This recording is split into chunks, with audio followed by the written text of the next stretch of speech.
Hello and welcome to a special edition of the Labour Social. It's just me and you at the moment, you watching at home and me here.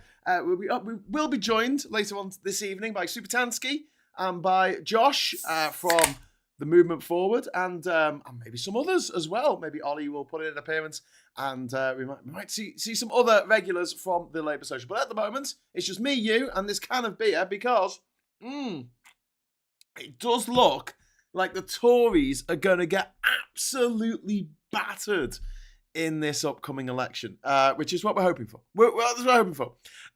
Where is Graham or Phil? Says Moya Man. Oh, well, I'm here. I'm here. Hello. Evening all. Good night. Hello, Graham. Bloody hell. It's that Hughes bloke, says Duke Vengeance. Good to have everyone. Super Tiny. Good to have Ivan and Michael and Pete and 31 Blaze and Lucy Vendetta's in there. We've got Don't Do That. We've got Cathal. We've got Reagan Elise. Hi, Reagan Elise. We've got David Havado, how you doing? We've got Loki's Children and Eric Davidson. Are you in Australia? No, but I could turn up. Do you want me to turn upside down? No, I'm not going to do that. It's too much faffing around. Carlsberg, yum. Yeah, the beer champions. It's called in Alex and all that jazz. I'm starting on these. I've got a couple of good beers, and then the rest of my beers for the rest of the night are going to be Lidl's Excelsior Lager. But we're going to be here, hopefully, till I fall asleep. Until you fall asleep. So we're going to be talking about developments today. And the first thing I want to talk about before any of the guests turn up is not to do with the by-election. There's a by-election today, which we're really interested in myself. Blackpool, Scott Benton's old seat, hopefully going to Labour. There's the mayoral elections, which looks like Labour's going to win across the board, except the Tees Valley election for the Tees Valley mayor. Ben Houchen is the current, Lord Ben Houchen is the current Tory mayor, and he is a nightmare. He's sold over £500 million worth of land, of publicly owned land, to his mates for like 50p. I wish I was exaggerating, but I'm really not. It is absolutely disgraceful. If you read the private eye, you might know a lot about this. But he's up for re-election. It looks like he's going to get re-elected. And you think, how? How can that possibly happen? But then you remember that Teesside incorporates Hartlepool. You know, the place where they thought that they captured a French spy and so hung the French spy for being a French spy. And then it turned out the French spy wasn't a French spy at all. The French spy was a monkey. That's why the people of Hartlepool called the monkey hangers. And they decided to elect a Conservative MP a few years ago. Okay, and also Middlesbrough, which is Middlesbrough. I don't know if you've been there, but I don't want to offend anyone who's from Middlesbrough, but oh my God. Okay, I'll just stop doing that. Anyway, Cathal, I was led to believe there would be crying Tories, says Cathal. Well, hopefully, thank you so much for the super chat. That's really kind of you. But hopefully, yes, there will be crying Tories. I've got my other feed on behind me, and I'll do some jiggery pokery in a minute to make this work properly. Yeah, we'll be making it so that you can see what's happening on the BBC as the results come in. So hopefully we should be seeing some crying Tories. But the person that we have at the moment is Josh. We've got Josh on the line. Hello, Josh. I don't know if you can hear me. You should be able to hear me. Oh, I can't hear him because I did me wrong here. Hey, how you doing, mate? Right, no one can hear you just yet. I'm just going to bring your audio on so people can hear you now. They can't see you. I'm just going to faff around for a moment, and then people will be able to see you, okay? So just bear with me a moment. But Josh, Movement Forward is here. Tactical voting. I was going to talk about James O'Brien for a moment, but we'll do this instead. Oh no, you go for it. You do that first. Go on. Well, no, because what I've got to do is I've got to kind of like fiddle around with the settings on OBS, so I can see you, so I can see your good self. I need that to go away. I need to be able to see myself. Why can't I see myself? Oh, I've had hide self view on. Okay, and now I want you on top of me. Excuse me, what? Hey, that's better. Right, then I'll just adjust this. Sorry, everyone watching this. I know you can't really see what I'm doing, but it makes sense to me. Right, there we go. Okay, that'll do for now. I think. Hello, Josh. Hello. Can you hear me? Can you see me? Hello. Yeah, how's it going? I'm good, man. I'm good. So Can this you is hear Josh and see Russell me? from the Moving Forward, who's been running the Stop the Tories.vote site. Could I talk about James O'Brien first, and then we'll talk about Stop the Tories? Go for it. Let's do it. Okay, Yeah. hang on. Let me move my camera because my camera's I haven't caught up on everything that's been going on, so you might have Oh, to have you not inform me. seen it yet? Oh, this is Uh, fantastic. So basically, today on the James O'Brien show, a caller mentioned the name Sangita Maiska, and they cut the call like where he said her name. They I cut saw it. that. I saw that, but I Yeah. haven't seen any of the follow up. So I So put yeah, that. I cut it. I did a what's it called when you do a little cut of something? a clip. They call it a clip now. Clipping. Yeah, I clipped it. I clipped it. See, I'm down with the kids. I clipped it and then I put it on Twitter saying, "What the hell's going on here? This is a bit wrong." And I got a reply off lots of people actually, but one of the people who replied to me was James O'Brien himself, who said, "There's nothing to see here." I don't know what you're talking about, and I was like, "Oh, it's a bit awkward." Awkward. So yeah, that was my weird bit of the day. I'm just changing where we're sitting on the picture, but that's fine. I'll have to change it again when Tansky. I kind of got the impression that they, all the people at LBC have probably, been told basically don't talk about it until there's more official words. But yeah, that's a bit unusual, isn't it? It is indeed. The media, We've got some super chats to get through. We've got Bumblebee, £2 super chat. Thank you very much to Bumblebee there for the super chat. That's very kind. We've also got Johnny Copperhead, another £2, who's saying that Phil is doing a stream from his front room at the moment. Well, there you go. If you want to watch Phil's stream, he's on a different bias. That's absolutely fine.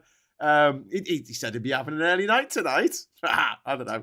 And Paul Ewan says, thanks for all your hard work, Josh. There you go, mate. Thank you so much. You got a £2 super chat, so I'll buy you a beer. Oh, nice. We got Cozy. Cozy's turned up. Hi, Cozy. Have you been voting today? Kids. You're our favourite EU citizen. Oh, thank you. So you were actually allowed to vote today, weren't you? I was allowed to vote today, and I did vote today, and I hope it wasn't the last bloody time I voted in the UK. Excellent. Well, I mean, do you know who didn't vote today? Because he got turned away. Boris Johnson. Boris Johnson got turned away from the voting booth. Has this been substantiated? Because he didn't have the correct ID. So this is real. This actually did happen, yeah? Yes, it's been reported. The reason I don't know lots of stuff is because clearly I've been doing all sorts of stuff for the tactical voting website, including polls are shut now. We've got to switch it all to something different. So hopefully that's going on right as I speak. Yeah. But that's why I haven't been paying attention. So sorry. Well, Moya Man has just put in the forecast for Blackpool South. Labour on 50%. That's up 12 points. Conservatives on 30%, down 20 points. Refuck on 14, and then some others. So this is Scott Benton's seat, right? Yeah, this is Scott Benton, the guy who was outed from from Parliament because of a sting operation that the Times newspaper carried out on him, they pretended to be people from a what's it called? Is it gambling organisation? Yeah. Number 3 says get Sangita on Labour Social. Thank you for the super chat. Number 3, yes, that's a really good idea. I'm working on it. Yeah. I mean, has she actually said anything about what's going on? No. And let's talk about this for a moment before we talk about the elections, because this is really weird. So if you don't know, Sangita Maiska was a LBC presenter for 2 years. She was really good. She was a really excellent presenter, and she had to deal with some really horrific phone calls of people just being horrible to her because she's she's actually Afro-Indian. Her family were, heritage is Indian, but her family were from Africa. She was born in Africa, and put up with horrific misogyny and racism. And she always took it in her stride. She was always very professional, and she was really, really good. Anyway, so one day, a couple of weeks ago, her show was just pulled off air. No explanation why. By the looks of things, she was only told at the time, when it happened. And so nobody knows why she was taken off the air. Nobody knows. She's not made a statement. And LBC are saying, "Oh, it's because her ratings were down." But if her ratings are down, why wasn't she allowed to do a show, like a final show, to say goodbye to her listeners? That's rubbish. It's something very fishy about it. Anyway, so James O'Brien today said, "Oh, it's because her ratings have gone down." But like, please, come on, is that really what we're going with here? Your ratings were down, so we just sort of disappeared you. So I don't know if you saw Larry and Paul have done a broken news on this about, disappearing journalists because some foreign diplomat demands it. But yeah, it's very funny if you haven't seen it. John, hey, how you doing, mate? John Waters entered the chat. Good evening, everybody. Good evening. Hello. Yeah. Jez is just pointing out that Sangeeta's been replaced by Vanessa Feltz. So they're taking a woman of Afro-Indian heritage who went to a state school with a white woman who's incredibly bigoted, who went to a private school. Haberdashers asks school for girls. What, haberdashers in Monmouth? I think there's only one haberdashers. Well, there's two, isn't there? There's the boys and the girls school. That's cool. What else is she doing? Hasn't she got another show somewhere else as well at the moment, Vanessa? Or is that a while back? Isn't she on Talk TV? She was, yeah. Yeah, right. Well, they're all going to leave. She's not there anymore. Anyway. Yeah, I mean, none of them want to sit there while there's 500 people watching, do they? I mean, so is she actually taking Sangeeta Maiska's slot? No, they're shuffling people around, but it's kind of, yeah. Okay, yeah. But I'm sorry, Vanessa Feltz, you can't replace. It's just they're not in the same league. But like, I mean, all things Vanessa being equal, Feltz, for God's sake, if it had been the case that, like, they wanted, it's time to say goodbye, you don't do it like that. No, even if it's just a normal job. You want time to say goodbye to everyone you've been working with for the last 2 years. Your producers and the other presenters. You get a card. You get like a cuddly toy or a clock or something. You don't just get a text message saying, "Don't bother coming in." Oh, you get everybody putting a couple of quid each in the pot, and get I think a Marks and O'Brien, Spencer voucher. I think he was thinking, "Oh, well, this is going to sort it out." I'll put this conspiracy theory to bed by going, "There's no conspiracy, so shut up about it." And the moment that was edited today, he said, "We don't censor. There's no censorship here." And then, like, literally a second later, you can hear the tape like jump because they've dropped 30 seconds in the clip, which they're only supposed to do when someone does something that could breach an Ofcom regulation, like swear or say something libelous. And Charlie's saying, "May I join you on Zoom?" It'll be a bit difficult to set up. Sorry, Charlie.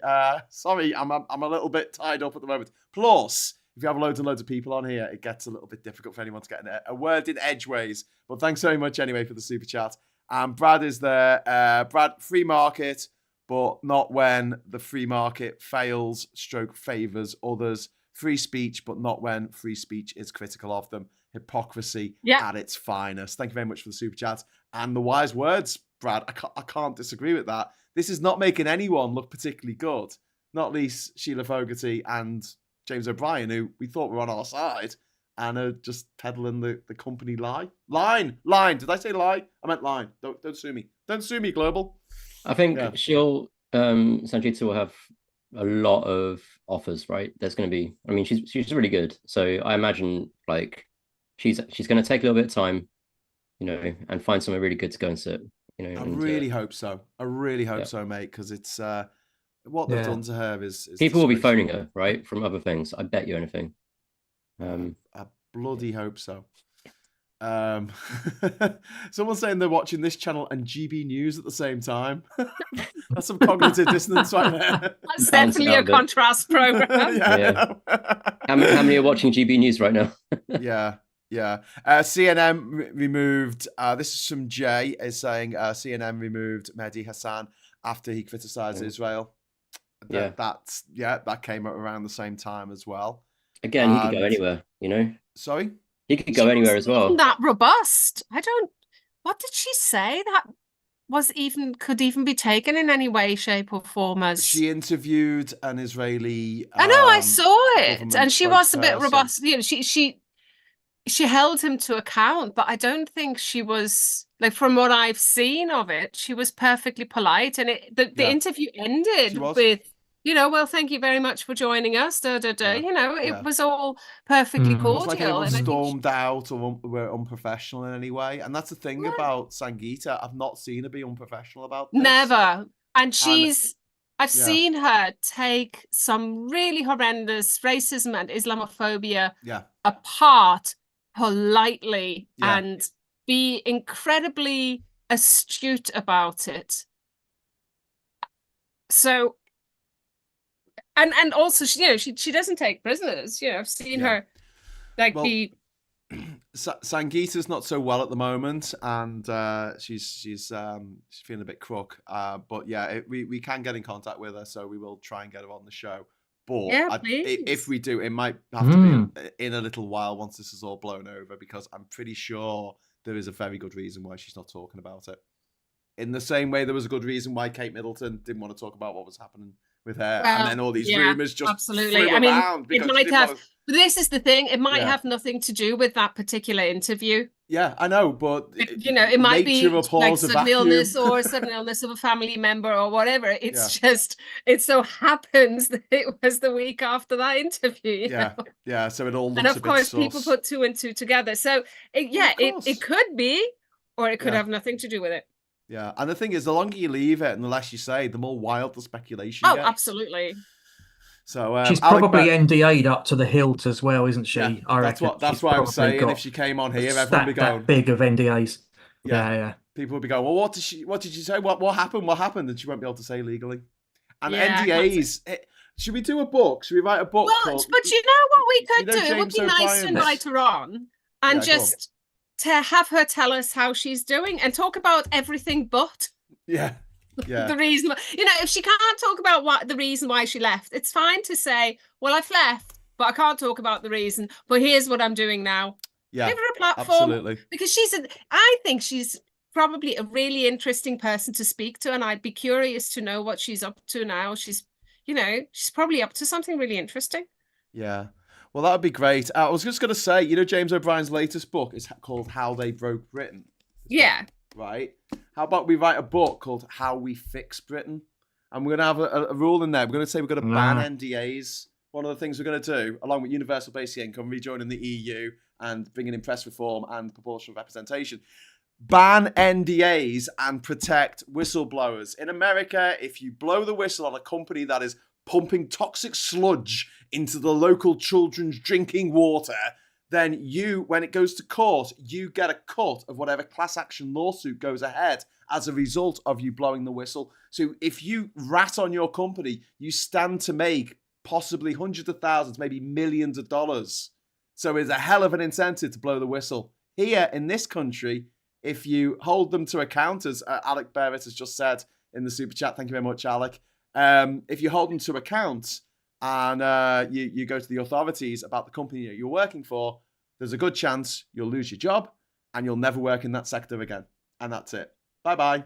So we need to protect whistleblowers, and we need to get rid of these bloody NDAs and any of these super injunctions, where you're not allowed to talk about I want to agree with you about NDAs. I'm just kind of trying to think, is there a scenario in which I would think an NDA is a good thing? Like, I always believe in doing that test, Devil's advocate, really. Yeah, Siska Edge says NDAs are pretty critical to be able to do IT support.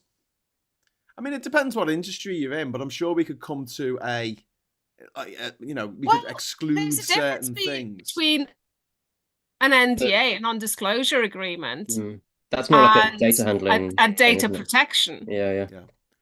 He's going mad in the chat saying it doesn't mean that James O'Brien fired her. No one ever said James fired her. No one's even suggested that. It's just but he doesn't have the power to hire and fire anybody. I know. It looks like he's been put in a situation where they've gone, here's the line, and he's like, well, is this really what happened? And they're like, well, you'll have to ask Sangeeta, and then she's not saying anything to anyone, so he's just going, oh, tell the line. I don't. This isn't a big pile on James O'Brien necessarily. I'm just saying there's something rotten in the state of Denmark. But that's not news, Graham. No, it's not. Not in this day and age. Breaking. So I'm trying to look over at the BBC page. I might try and bring it up on here while we talk. But They're just talking about the demonstrations in America at the moment on the campuses. They're not doing stuff about the elections. Has everyone voted, by the way? Yeah. Yeah? Oh, yes. All my kids have as well. I went Excellent. with 2 of them. My husband And voted. the My polling kids aren't station old was enough. dead.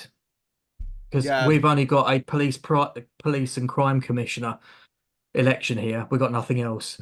And they had 8 staff in there, and literally there was no one in there apart from the 8 staff. It was just, you felt for them a little bit as well. You go in and like, yeah, we've got someone. What time did you go? I went twice. I went with my youngest son. We went at about 2 o'clock. All right. No one in there. And then I went with my eldest about 2 hours ago. And again, no one, just no one at all. You know, I went for the exercise. In mine, we've just got a PCC and the new mayor for the Northeast, which is massive, by the way. It covers all of Newcastle, Sunderland, Gateshead. It covers all of Northumberland, and all of Durham as well. So it's a massive role. That's a big area, that. Yeah. So you guys all remember to take your voter ID. We've got a spoiler candidate. Huh? We've got Jamie. Is it Jamie Driscoll? Jamie Driscoll. Yeah, Jamie Driscoll.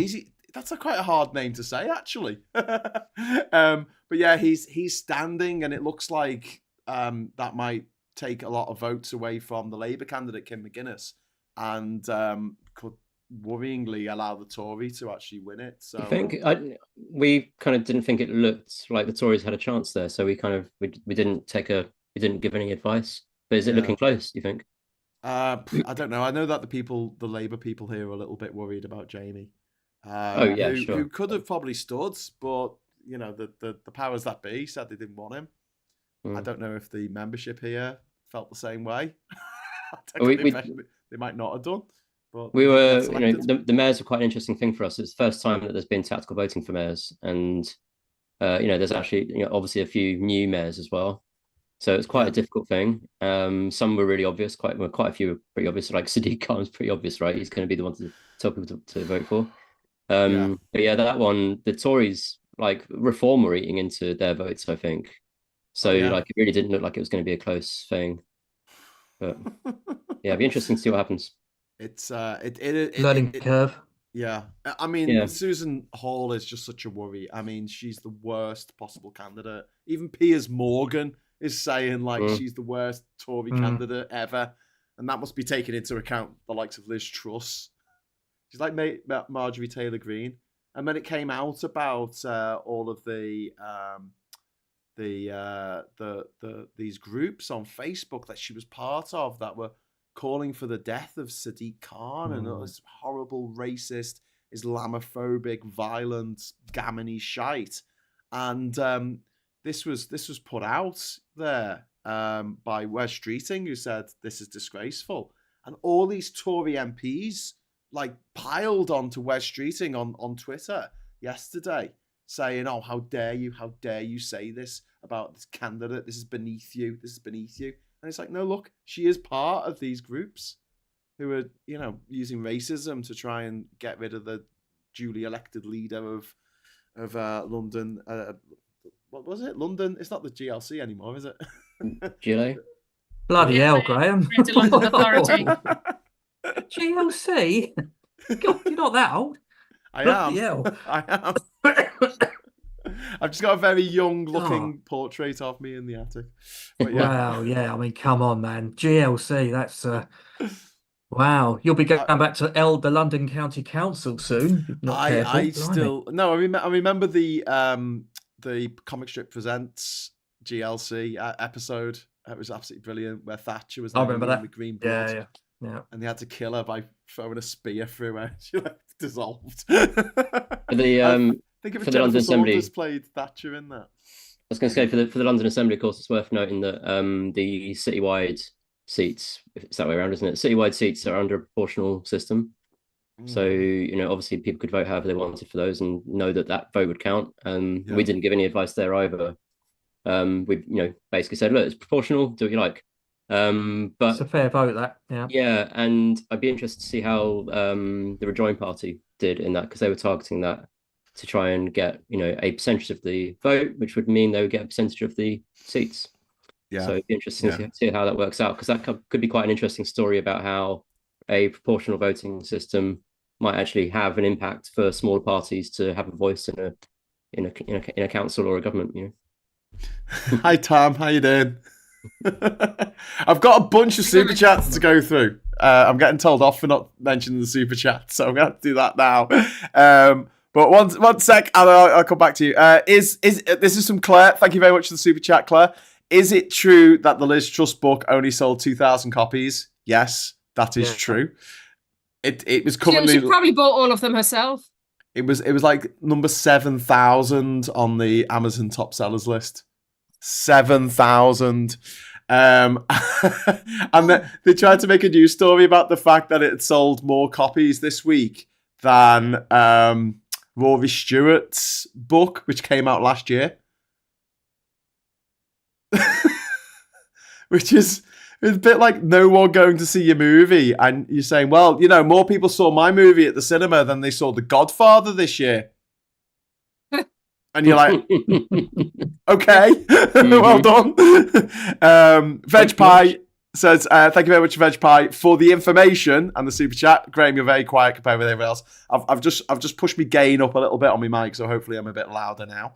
And we've got Helen Wilkes saying, but she's not a puppy. No, she's not shot a puppy. Oh my God. Did you hear about this news? What? Yeah. So, the governor of South Dakota, I think, was it? Can't remember. The governor of a US state who was in the running to be the vice president ticket for Trump, so his running buddy for Trump, took their... You might not want to listen to this if you're an animal lover, by the way, so just cover your ears and go la, la, la, la. She took their 15-month-old dog, so still kind of a puppy, and outside to a quarry and shot it dead because it was annoying. This is something that actually happened in real life. Yeah, I know. Was it Arkansas or Nebraska or somewhere? It was mid I think it was South Dakota. I've got a feeling it was South Dakota. At this point, someone's going to tell me in the chat in a moment, but like, it's perfect, oh my God. Perfect Republican VP candidate. Politicians. She also shot a goat at the same time. Yeah. And then she wrote about this in her autobiography, or she wrote about it in a book. And she explained how annoying the dog was and that it had to die. Now, when you're writing a film, if you want to make an unlikable character, you have them shoot a dog. That is the important thing to do. Straight off the bat, no one's going to like that character if they shoot a dog. Shelters are a thing. Rehoming is a thing. Yeah, but she's American. She had a gun and a dog that she didn't like. Craigslist? What's she gonna do? And she's Republican. And she's a Republican. And they are all unhinged fucking lunatics. and that's what actually happened. So yeah, thanks for reminding us of that, Helen, and thanks for the super chat. And Brad W, thank you. Just when you think the Good Friday Agreement opposing party, the DUP, leader being dumped on Good Friday was irony of the year, Boris Johnson didn't take voter ID. I know. Did you also remember to take an ID to the polling station? Yeah, I took my bastard black passport thing to the... Do you know what? I used my driver's license. I actually nearly accidentally tried to use my biometric residence permit, but I don't know if that's accepted as voter ID. I don't think it is. Was it on the list? I never looked. One's on the list, the biometric. Well, I mean, I meant to use my driver's license. It's just that they're the same size and they're in the same place in my wallet. So I picked up the I should have used my BRP. Wayne is in the chat. Wayne, in December, so I won't be able to use it again. Oh, that's crap. Look, Wayne's in the bloody chat. Wayne, come in. I've sent you an email. Come. Where's Wayne? We need Wayne. Just try not to swear so much. We had our first Labour Social last week in which it didn't get demonetised. And it was because Wayne and Tansky weren't on. That's my excuse. I'm sticking to it. sorry, Boris Johnson's voter ID. Did you see the Ipswich MP Tom Hunt? Careful how you say that. He didn't have his ID either. Yeah. But as a backup, I have my passport with me as well. Conservatives, and they all hate each other. Apparently, the Ipswich Conservatives hate each other with a passion. I've got very good sources. Was he one of the people involved in all that? The Ipswich Conservatives, wasn't there a thing? I knew one of them very well a long time ago. Because I remember. I think I remember you saying there was a thing with them, and I had a bit of a thing with one of them, but what I heard from her is that they really, really do not like each other. The Ipswich Conservatives are just like it's. They say it's a broad church, but apparently they really, really don't like each other at all. It's chaos. And so to hear Tom Hunt has just not even forgot his ID or whatever. Yeah. And they don't like him either, apparently. So, yeah. Good old Ipswich is going to go red anyway. It's blatantly going to go Labour. Right, I'll turn my mic down. Getting shouted at now because it's too loud. You can't win. I'm leaving. It seems to be on Newsnight for some reason on BBC News at the moment. Maybe I should be watching Sky News. I don't know. Can we get back to the crazy woman in America who shot a goat and her dog and apparently 3 horses? 3 horses. Her name's Kristi Noem.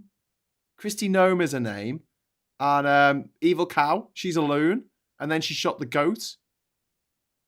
Just like. Well, she's just on a killing spree or something. How has she not been sectioned yet? And Vince Walker's got the right plan here. Vincent, thank you very much. Get her John Wick. Have anyone seen the John Wick movies? They'll know what that's a reference to. She's the governor of South Dakota. Yes, I was right. It was South Dakota. The capital of South Dakota is... Anyone? I think it's Bismarck. I'm not sure. Someone look it up. Is that Galloway in the bottom left? What? No, that's Tam. What are you talking about, Look, just because George Galloway has made wearing hats inside not cool, the bastard, in the same way that Epstein has made owning a private island not cool, dickhead. I mean, it doesn't mean that we have to stop wearing hats indoors, does it, Tam? Could Tam actually hear us? You didn't hear you. Tam was busy swigging his beer. Oh, okay, fair enough. No, we're just complimenting you on your choice of headgear, my friend. Kristi Noem. The capital of South Dakota is Pierre. Oh, it's Pierre. Okay, well the north. Pierre, slap bam in the middle of the state and right on the Missouri River. Pierre, as in Peter, French for Peter. Yeah, as in French Peter. Pierre. Bismarck is North Dakota. Peter is telling us in the chat. Sorry, messed that one up. Mark the quiz team forever. Anyway, so I mean, the only sort of excitement we've had today is the fact that the 2 people from the Tory party who enacted this ridiculous voter ID law have been turned back from the polling station. And I asked when I went into the polling station, if people turn up without ID, does that get logged? And they said yes. And there was nothing outside to say you need ID, before you open the door. And there was no one outside telling people. So hopefully they will be making a note of all that. But Josh, do you think that this is? Labour have been a bit fuzzy, as they often are, about whether they're going to do away with this or not. Do you think they're going to do away with it and say this is ridiculous? Because like I say, like we all say, right, there's a long list of things, not only generally to fix in the country, but also just a long list of things to do to our elections and our democracy and our parliament and the rest, right? So how high up the list of priorities will that be? I don't know. There's an element of maybe using this as an excuse to issue permanent IDs as well, like a lot of other European countries do. So that might be we're not going to take it away, but we will make sure everyone's got ID, and that'll be an ID card, much like everyone fought against 20 years ago, So that's one way this could go, I guess. I mean, there's incredibly small amount of evidence to show that voter fraud has ever been an issue. Yeah. let's face it, like the Tories haven't complained until they were about to lose, right? They've had power 2/3 of the last 100 years. We haven't needed voter ID that whole time, have we? No. You know, so like when was it an issue at all? I think it's a bigger issue that potentially 5 million people might not have the right ID for the general election. So hopefully, like, it's one of the big stories of the locals, really. I know London Mayor will be and that kind of stuff, but I really hope that our, you know, yet another dysfunction of our electoral system is actually the big story. Yeah. So, yeah. But who knows? I mean, this is something that the Tories have brought in just to mess with us, isn't it? It's a news story as well. It's partly to disenfranchise, and it's partly just to be in the news some more, right? And give us something else to argue about. And, you know, hopefully hopefully we won't notice some new corruption until it's too late. Yeah, yeah. So I've added the BBC to our image here. So we've got some guy in Hartlepool with glasses on talking. I'm not putting the sound on for that. But if something interesting happens, I will pop over to the BBC News channel. We've got in the chat, Super Tiny. They're playing games now in the chat, I think. Yuli Kaluda's there. I got the crappy aubergine passport last year. It's crap, figuratively, and literally all the gold du et mon doigt and lion and unicorn emblem has already worn off. I wish Brexit would wear off. Yeah. Also, like my passport, this is a month, less than a month old, and it's already starting to bend out, to like curve, like a cheap book. It's just cheap. Anyway, I hate this new passport. But yeah. So Cozy, could you vote with your German passport? Apparently so, yeah. It's on the list. Oh wow. I mean, like I said, I used my driver's license in the end, but I had the passport with me just in case. Jesus. That's so mad, yeah, EEA passports are on the list. I don't know if EEA identity cards are on the list, which should have been. I mean, we also should have like automatic registration as well, right? So at the point of that, you could also just give someone an ID. But that, again, doesn't mean that you need voter ID, does it? Well, we don't need voter ID. And yeah, I mean, having some sort of ID is useful. Who was pushing back the most against IDs being brought in 20 years ago? It was the bloody Tories. Yeah, who was that? Yeah. It was the bloody Tories. Like, what's his name? Who's that little gobshite who was whinging today? Boris Johnson. Boris Johnson made a big song and dance about it. He said if someone asked him to produce their ID, his ID, he would eat it in front of them. Do you reckon he ate that envelope he took with him today? Oh, did he go back and vote? Don't know. But didn't he once say that he voted in an election that he wasn't allowed to vote in or something? Was that last year? Sounds like something he would do. Yeah, he was like, just went and voted. It's something he would do. He would just feel funny about it. Yeah, he tweeted like, "Oh, just gone and voted Conservative," and everyone pointed out that he wasn't able to vote in that particular election. Oh my god! I think it was a local last year. I think. I hate him so much. Yeah, it was. You're right. It was. It was. One of the locals where he went to vote in a certain place and he shouldn't have even been there. He wasn't registered there or something. Oh, I don't think he even went. I think he just tweeted it. Like he didn't actually even try and go and vote. He was just like after the clout, right? Oh my god. What is wrong with him? I know what's wrong with him. Everything. So yeah. But yeah, I saw something today. Sorry, go on. That apparently more Tory MPs have been done for sexual misconduct or assault or such like since voter ID was introduced than people were done for, or ever even. I don't know. I can't remember the time frame. Then voter fraud. From 2016. Yeah, more people have been since 2016. There you go. More people have been done for more Tories have been done for sexual impropriety. Yeah. Than anyone in the entire country for voter fraud. Yeah. It's like a made up crime. It's a made up drug for Tories. But yeah, they're just the worst. Every time you think they can't get any worse, they somehow do. So yeah, Josh, while you're here, tell us about Stop the Tories. How have you had a look at the metrics and how many people have used it, typed in their postcodes and stuff like that? We'll look at that over the next few days, I think. Yeah, it's been busy, but it's not been as busy as we expected, and I think that's because it's a smaller election than it was last year.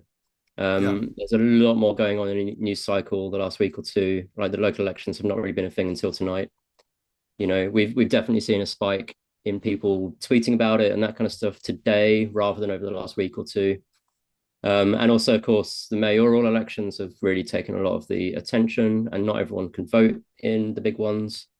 So yeah, I think this local election is not just not as been exciting and interesting as the last ones. I hope people have understood something more about their police commissioners. Maybe that'd be interesting to see what happens there. It is interesting though that I think the people on the left complain more, but the people on the right vote more. They actually get out and vote for everything. They're like, oh my God, I can vote. Let's go and do that. And I think it's because a lot of people, I don't know, this is going to come out as really ageist, and I'm very sorry, but I'm going to say it anyway. I think you get to a certain age and you're just bored and you're kind of looking for something to do. You know, you've posted all your racist Facebook things for the day and you're like, oh, I'll go and vote. Think about it another way though. Like it's actually like, so we on this side of politics, you know, we haven't been in power as much, but we've always shown up to vote against the Tories in the majority every time.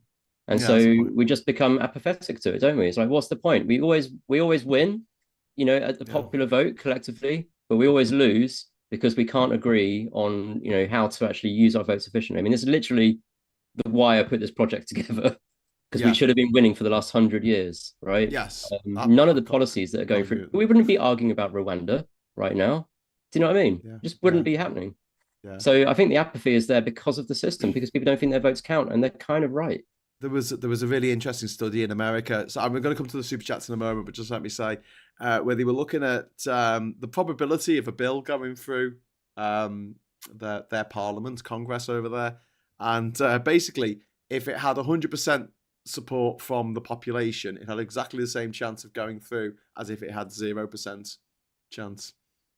That's how much the public's will was imposed on Congress. It was just what the Congress people wanted to do, always.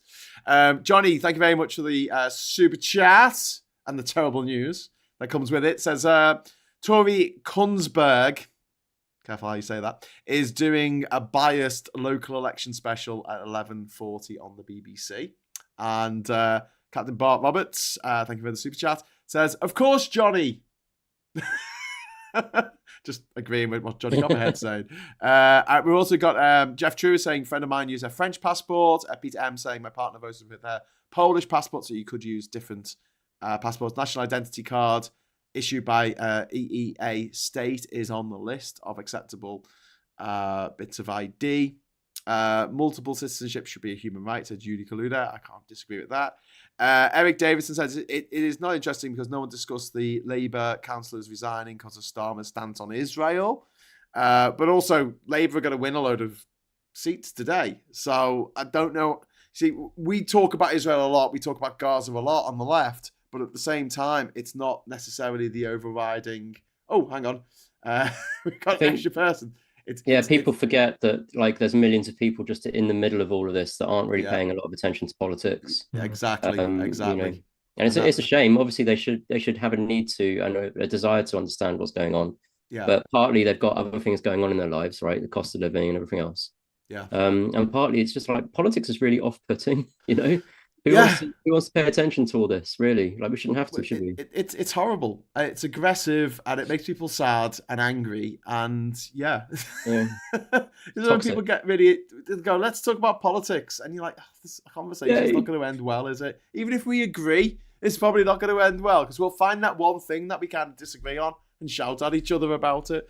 So, Did you see A. Thompson asking people on their live streams who they're going to vote for? Yeah, that was brilliant. It was one of the best things I've seen in such a long time. It was basically like Vox Pops in the street, but like going to people's live streams on like Instagram and things and asking them who you're going to vote for. And basically none of them really had any interest in the question. No, you know, no, most people don't. I mean, it's a sad lesson to learn, but like, you know, you got this thing that you're really into and that you're interested in. Other people just aren't necessarily interested in it.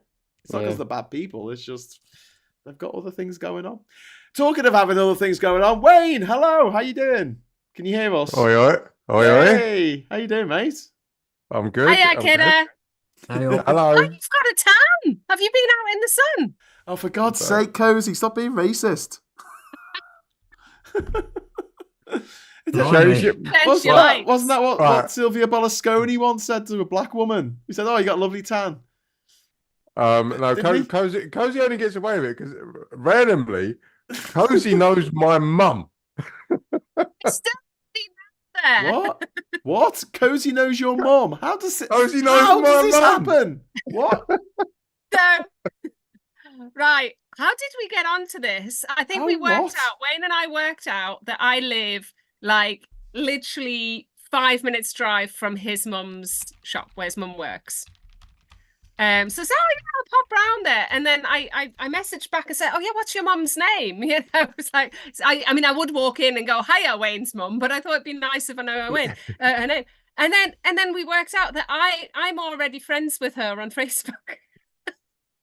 Oh my God. Well, she's one of the local. What a weird small world. What can I say? Yeah. So you live down in Essex, right, Wayne? Yeah, and his mum lives near my bit. And your mum's in Birkenhead? Not quite. That's where half my family's from, because my nan and granddad, well, my granddad used to play in a skiffle band at the Cavern. Oh wow! Back in the day, and then my nan and granddad moved down to Essex, where they had me mum and me auntie and uncle. And my nan was a school teacher for many years down here. She then moved to Australia after my granddad died. And then when she got fed up with Australia, she moved back to Liverpool. Right. And then my mum followed her up there. And brilliant. Cool. Yeah. Well, we've got Super Tansky in the chat. Hey, Tan, how you doing? Yeah, man. You made it. Have you got a drink? Yeah, I'm making myself one of my like little cocktails, but I haven't got much booze in, so I'm only going to have like one or two. And I think I'm coming down with a cold or something. I've got a bit of a sore throat. I hope I haven't got like a Toryitis or been Novichoked by a Tory. Get some echinacea down, you my darling, or some Chinese herbals. Chinese. Tan, get that polonium 210 down, yeah. It'll sort you right out. Yeah. Polonium sushi. Wayne and Tan, no swearing. Yeah, no swearing. No, but we were just talking before you came on about Sangeeta and LBC and everything. Have you two? I don't know. Like, if you know what's going on here, but like, what LBC are doing? Like, saying don't say anything. And then, did you see that James O'Brien responded to my tweet today? Saying, no, I didn't see that. Oh, he kind of went like, shut up. Very uncomfortable, like, and it's I really don't think that as much as I've always kind of had time for him, that he should have said that.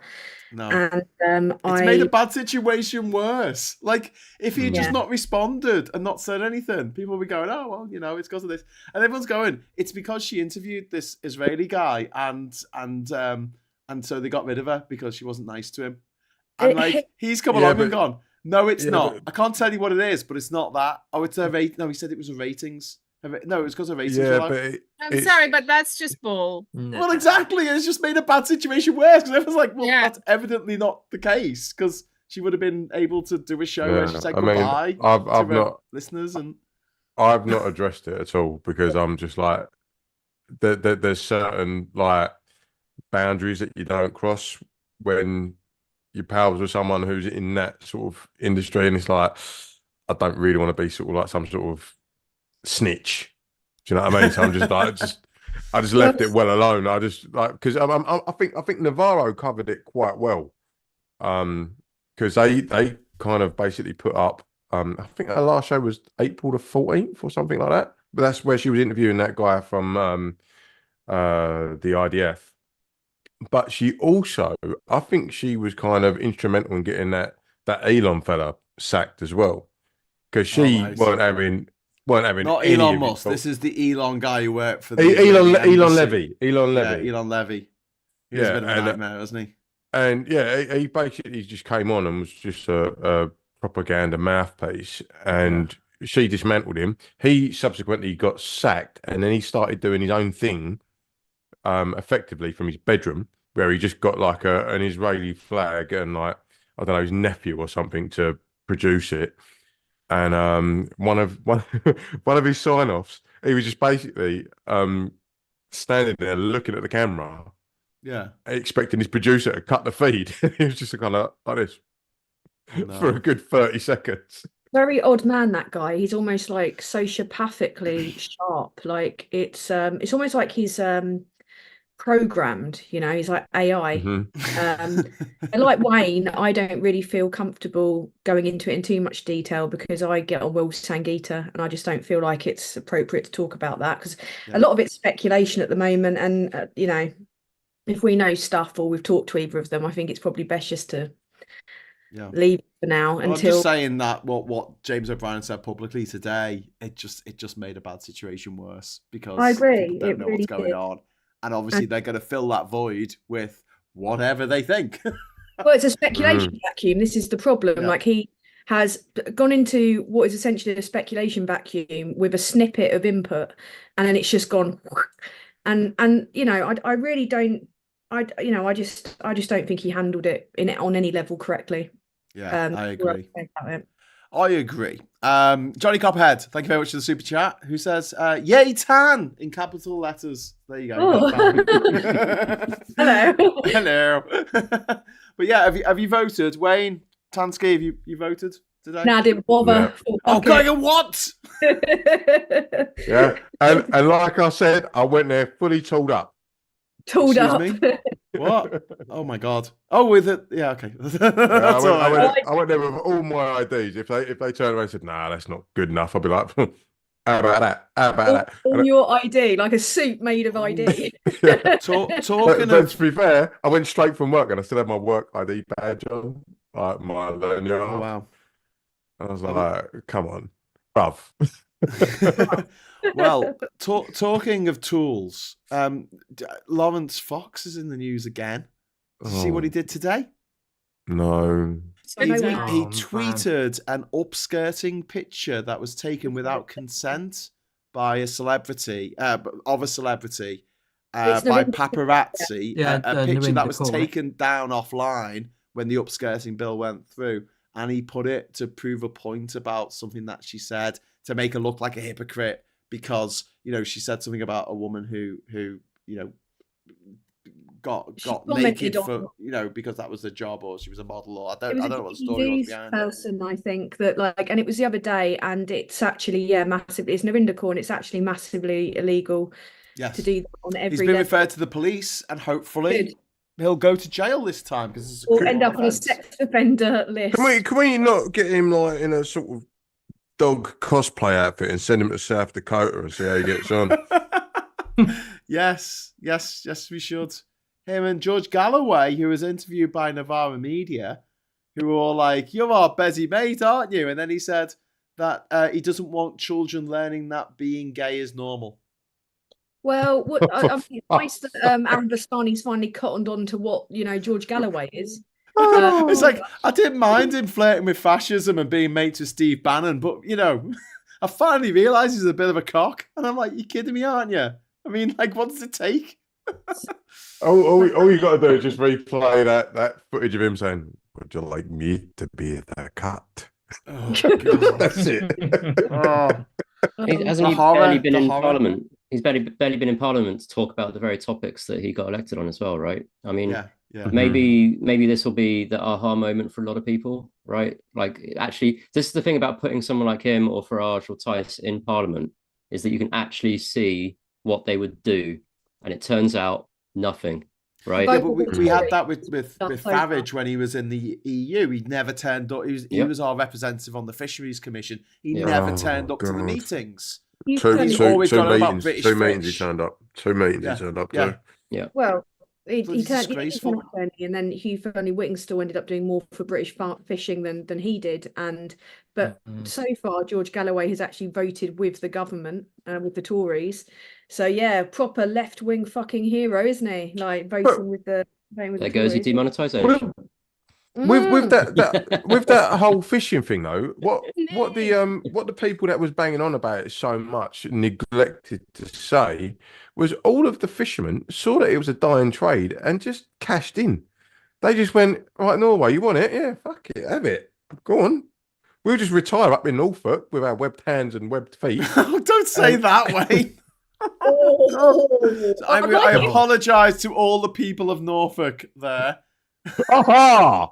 That's a bit rich coming from Basildon. That's a bit rich. Right. I'm gonna say, like, mate, I'll get in the van. I'll get tooled up and come see you proper. What were your ID? Yeah. with your ID. This is me. I'll bring the chops Hold up and down. punch through it. Exactly. Can you say that? Bang! Because then we were then told we could go and eat all the oysters in the Thames, right? I mean, that was well, all that Thames and water we're told sewage. that we have happy fish now. We have happy British fish. Yeah, happy British.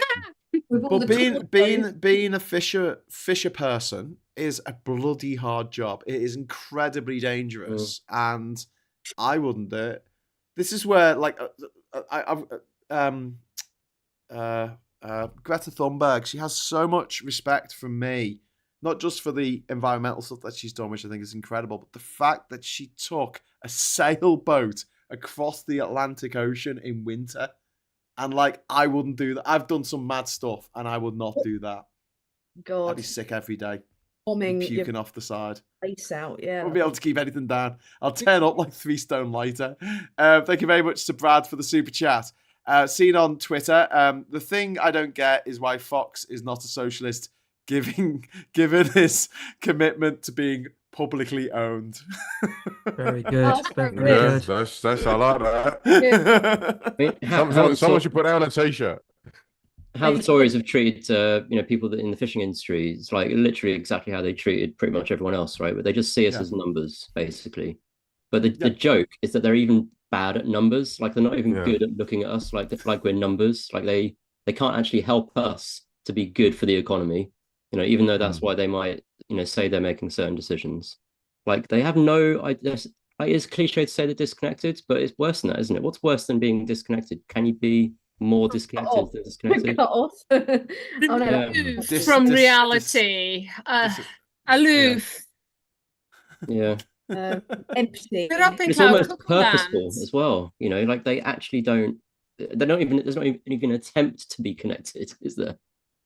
I'm a bit sad that people aren't going to be voting for Camp Bin facing the same sort of numbers that we saw before, and that's because this year for the Mayoral contest they've done away with the transferable vote, where you ranked a voting scheme where you could give a 1, 2, and a 3 to who you want. So you could give a 1 to Camp Bin facing, knowing that he's not going to win, and then give a 2 to Sadiq Khan, but that's not happened. Yeah, Josh, didn't you say that it's they've got a PR thing with regards to the mayoralty not vote for in London? For the citywide assembly members, for the citywide assembly members, they do, but not for your local assembly member. So, like, for a smaller party, you can get votes across the entire city, and you can put up your first candidate if you get enough of the percentage of the votes to win the seat. But yeah, in the mayor, it used to be a transferable one. And I've been wondering how many spoiled ballots there might be, because people might know, well, previously I could choose 1 and then a 2, and they might just walk in and do that this time as well, rather than put their cross in a box, put some numbers in. That would be a spoiled ballot, not on purpose, Well, I saw on the Instas that Luke Skywalker himself has endorsed Sadiq Khan. Yeah, Mark Hamill. I really feel for Sadiq Khan, because what he's been up against over the last week, and especially that new stuff that came to light about what Lee Anderson said, where he's essentially doubled down on the Islamophobia. It has been horrific overt racism. And then they had the gall to call out Wes Streeting, who was spot on. When he's right, he's right. He called out the white supremacy. He called out the racism. And then, how dare you call us what we are? How dare you say this? And it's like, well, what do you expect from a bunch of people who kind of like undermined actual objective reality by changing the law to say Rwanda was safe? But also big up Peckham today for getting out on the streets and stopping the coaches from going to the the Bibby Stockholm. Yeah, Billboard and Rodney writing, folks. There's loads of people out, like actually to the point where they outnumbered the police, and they gave up for a while. Like they actually massively outnumbered the police. They like linked around the buses, and it's stuff like that that actually makes me retain hope in Britain that people do stuff like that, because it's like, you know, it kind of proves that it's not who many of us are. Tan, can I ask a quick favour? Can you do blurred background, because you got your TV on in the background, and that might cause some kind of issues. No, it won't. It'll be fine. Oh, we get told off for swearing. I think that's going to be fine. To be honest with you, is it going to pick up? It's not straight, and it's really bright, so you can't see really what it is. No, it was really clear a minute ago. That's why I said it. But I play the BBC on this channel all the time, and no one seems to care. I'm trying to keep an eye on what's going on out the corner of my eye behind me. I'm doing it because I've got it on this monitor here, so it's quite handy for Tan to have it in the background. Yeah, Graham always watches the BBC.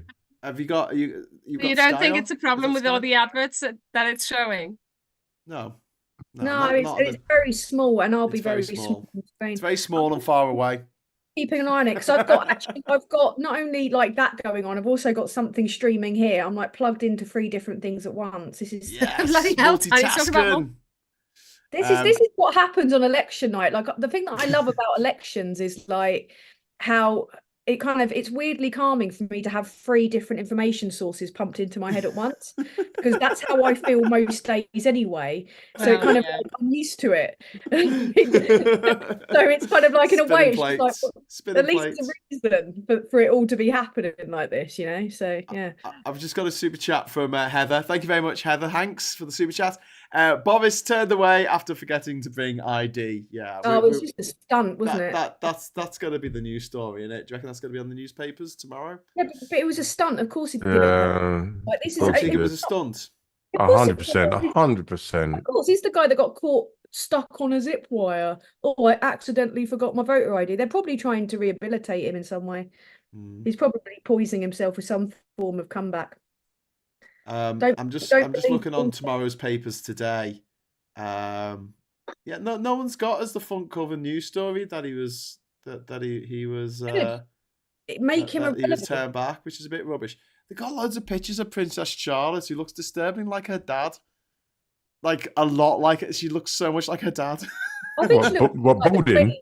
No, she looks like William, but with like long blonde hair. Young Elizabeth. Oh God, my screen just went really intense then. Well, at least she looks like her dad. Wow. Hey, careful. Demonetized and sued.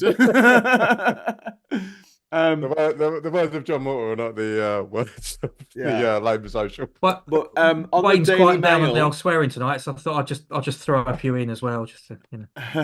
We're not allowed to say what? Yeah. I got kind of like, are you going to give me a beep button or something? It's like, I need a dump button. I think James has got one of them. You'll be fine. Don't you worry. Oh, one off James O'Brien. He's good. Yeah. We just got another super chat off Johnny Cophead. Thank you very much, Johnny. The Conservatives are completely incompetent, says Johnny.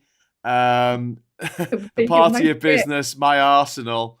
So it would let me post it. It's not letting anyone post any swears tonight. So my Arsenal. Man. Let the swears flow forth tonight, I say. Just let it happen. I might change the settings as we go. As I have more drinks, I'll be like, just we're going to be on here for a while, I think. Yeah. So, Josh, can I ask a question to Josh if it's okay? Yes.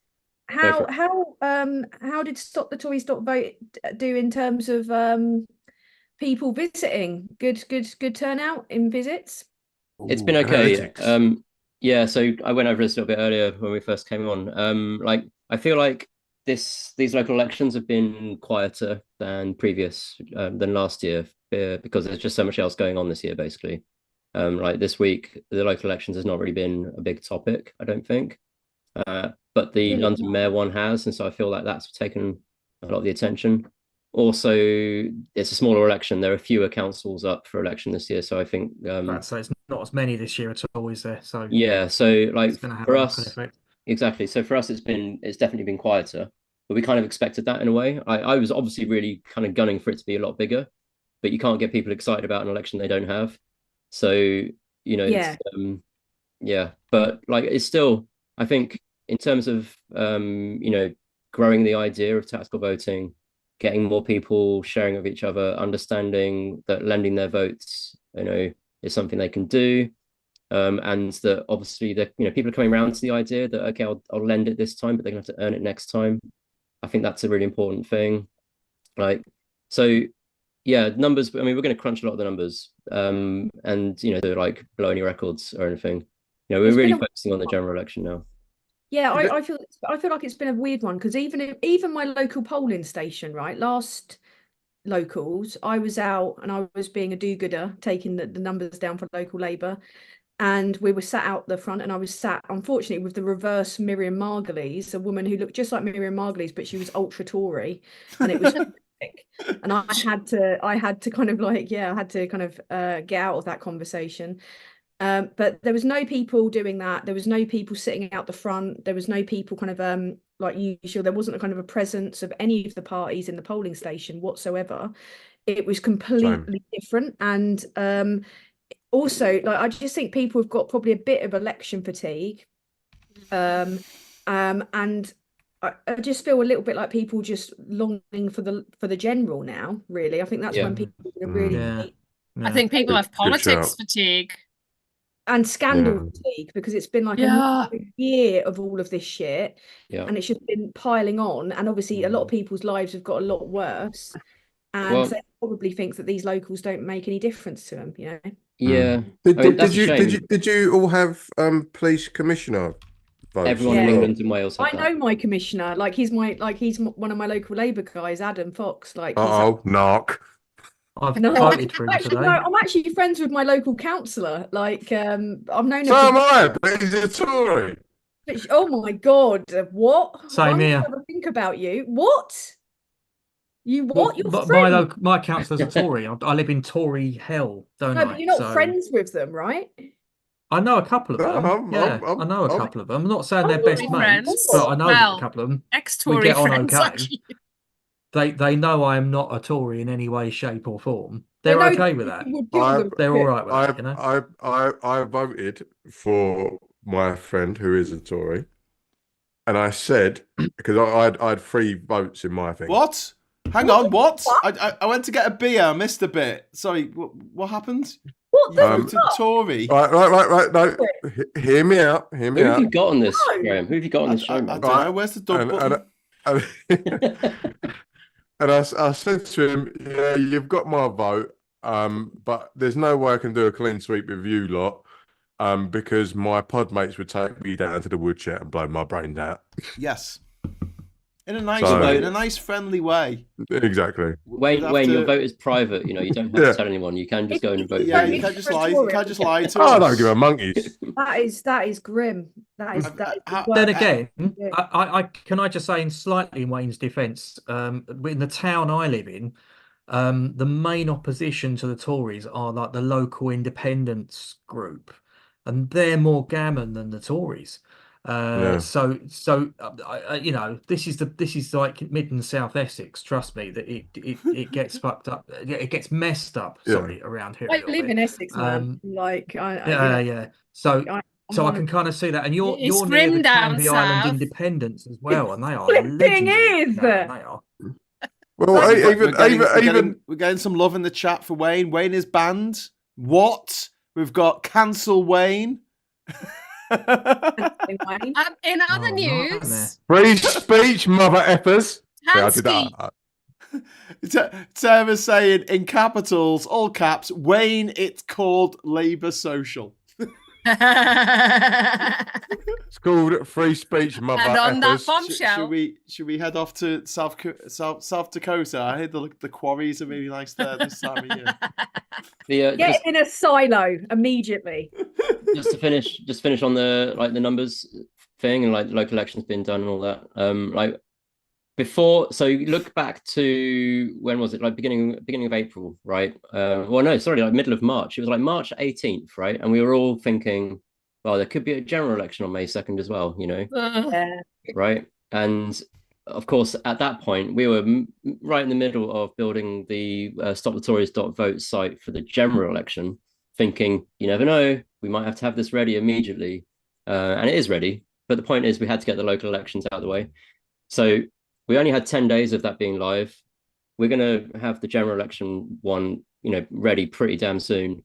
And it's going to be live until there's a general election. So months. So completely different really opportunity. good.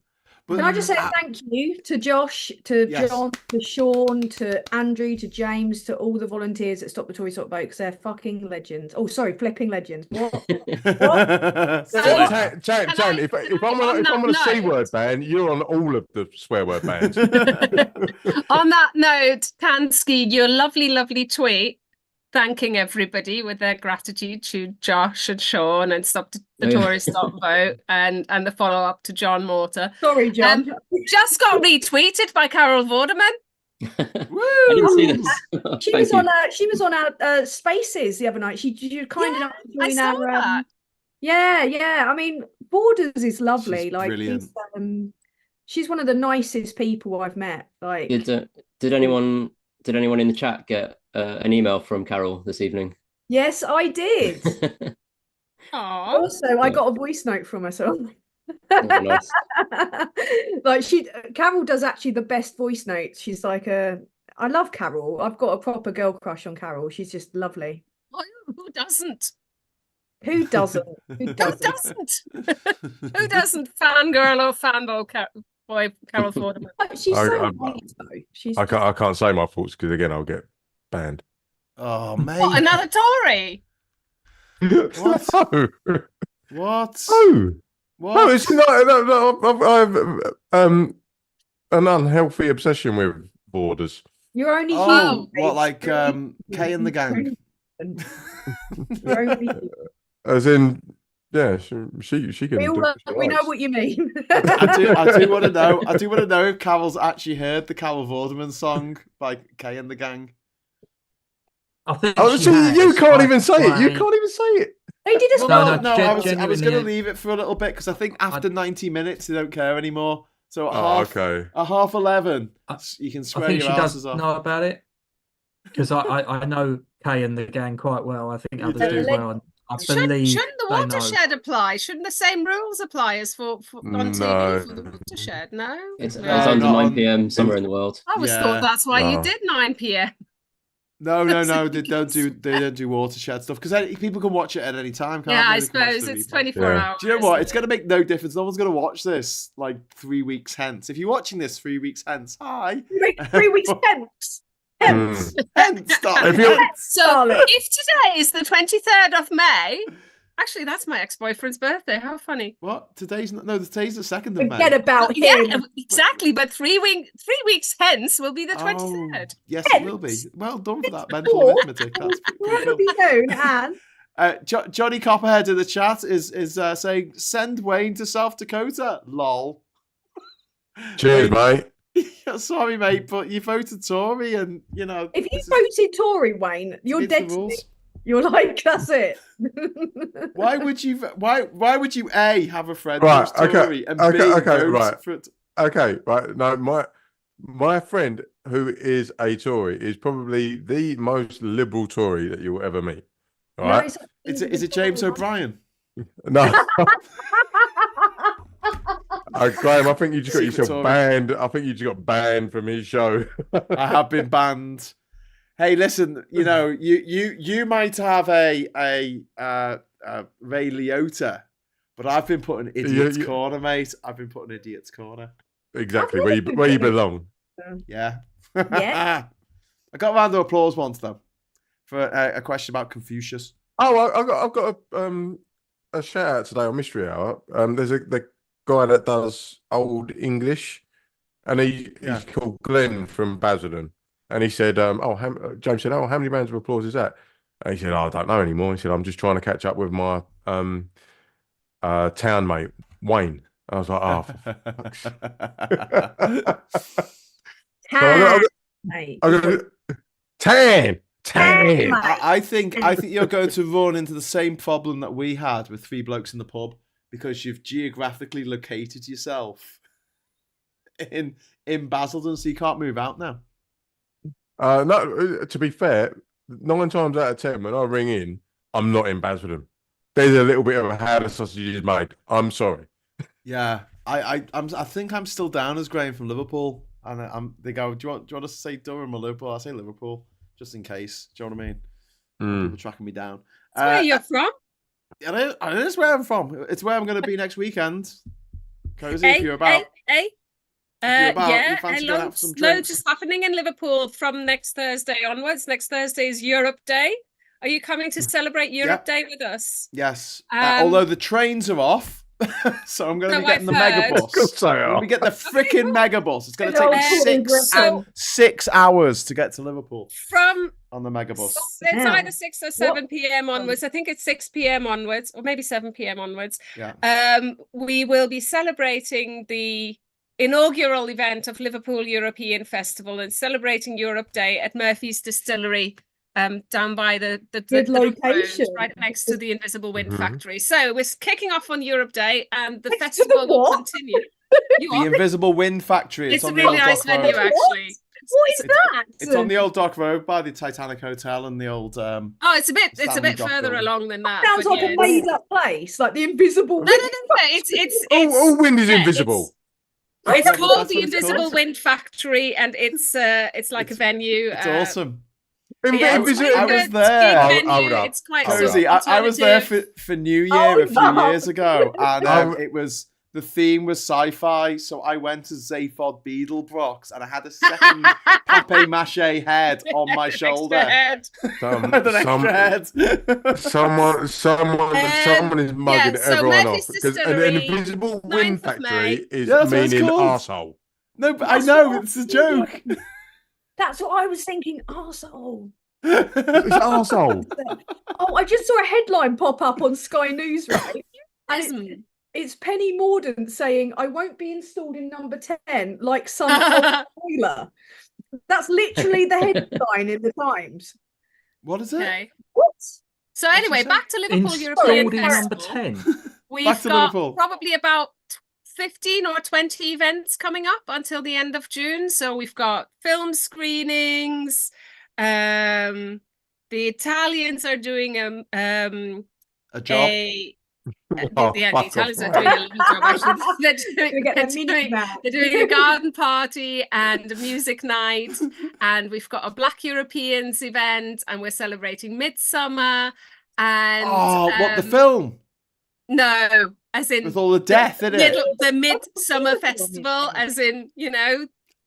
And the most terrifying sex scene of all time. Has anyone seen Midsummer? Anyone seen it? See it. I'm going to see it. Don't give it away. There's a sex scene in which an old lady walks around to help out. And you're like, what am I watching? It's a bit mad. Can I just say quickly, we've got some super chats coming in. We got Pumps. Thank you very much, Pumps. Judging by the age of the other voters I saw in polling stations today, I think Winston Churchill has this one in the bag. We've got Top Gun The Red. Thank you very much for the $2 super chat. Thank you very much. We've got Joe Lefty Boater. Hi, Joe Lefty. One free C word for Tan. You got to see Bob. You got to see you this. Just there you go. Free. And then we've got Godmill, whose icon is Willie Miner from Jet Set Willie and Manic Miner off the spectrum. Anyway, I'm showing my age here. It's Manic Miner. Definitely Manic Miner. It says, but it was the same character because Jet Set Willie was the sequel to he just got a better job. He made lots of money. He's part of the Jet Set pattern, didn't he? Money that he made in the first capitalism. Yeah. But his wife was waiting there with the rolling pin. I remember it well. Anyway, Godmill says, what result numbers would be bad for the Tories? 500 seat losses? That's what it's looking like. Someone was just reporting that's what an estimate might be as well. Come on. Yeah, New Statesman. If someone wants to 10, calm down. No, this is what I live for. New Statesman. New Statesman predicts the Tories to lose just under 500. So really? 478, they're thinking. Plus of 273 for Labour, plus of 129 for the Lib Dems. So... Yeah, but the Lib Dems have gone under the radar so much. They've been so irrelevant recently. They've been pretty quiet. Yeah, they have been quiet. Scandal, yeah.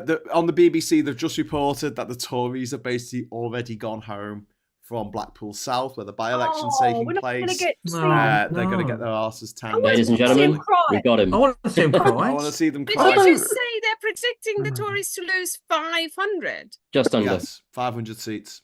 Oh, you mean in the council seats? Yeah. In the elections we just had today. I was going to say, they don't have 500. No, not in the main election. Yeah, I'm confused. Is this based on... Fair enough. I'm with the programme again. Is this based on exit polls? I don't know. I haven't read the article, but if someone looks up New Statesman, we'll find out. Okay. We've got Damien Pritchard in the chat. Thank you very much, Damien. Saying he got a Ray Liotta. Just Google Mystery Hour cheese. Got a Ray Liotta for talking about cheese. Oh, Graham, there's 2 Ray Liotta owners over here right now. You've gone to every country and didn't get a Ray Liotta. He had a question, and it was like, how long would it take to get around the world without flying? And I called in, as I was then at that time, the only person to have visited every country in the world without flying, and he didn't give me a Ray Liotta. I'm not seeing this, Josh. Did you see this come up on Twitter? Oh, it's in our Discord. Someone's posted it in our Discord. I'm looking for it. If you wouldn't mind linking Put it in Twitter. That's all right. I love that Josh and Tanner just having a private conversation. I'm also talking to the. I'm talking to the web team because we've got to shut down the website as well because the polls are closed. So we've got to flip over so people aren't still looking up their stuff. So we're trying to switch the website over to. That's why I'm looking down here furious. It's only going to be drunk people tonight. Don't worry about it. Oh, you'd be surprised, man. You'd be surprised. People get annoyed. It's like, I looked this up and then I couldn't go and vote. And yeah, I've got some Swiss francs. Bizarrely, thank you very much to the Swiss francs, Carsten Brum. Say it slowly, Graham. What's this? Hull is on the wrong side of the Pennines. That's definitely what that says. Yes, it is. Hull is definitely on the wrong side of the M62, the famous road to Hull, as was sung about by. Sounds like a road to nowhere. I didn't actually say Hull, but I'm not going to say what it said because it was very rude. But yes, 10 I think they're looking 10 Swiss francs in the bag. So they're looking at a forecast, I think, and I think that forecast came out earlier. It is today, but yeah, the forecast. So where should I share this? Where can I drop this? WhatsApp. If you send it on WhatsApp, I can make it come up on the screen nice and big. You can send it to Labour Social. It's a graphic. Is it a graphic? No, it's a link. Hang on. Oh, okay. Labour Social. Send the link. Put it into the chat. Put it in the flipping chat. I'm not sure. No. So this. Here we go. This looks like it's definitely pre, so I don't think this is exit polls. Screenshot I'm not it sure and then if I would read anything. Oh no, this is the same old it's the same one that went around. Their expectation management, couldn't it? So because they were doing a lot of this beforehand, saying, this isn't 500. No, this is New Statesman forecast. It's not what the Tories are saying. No. But it is a forecast rather than an exit. I like the header. Tory tragedy is what it says. I was about to say that's a great header, that isn't it? Yeah. There aren't really exit polls for the locals, are there? Not really. Not really. No, because I mean, like you were saying earlier, I walked out of my polling station. There was no fucker there. Like even.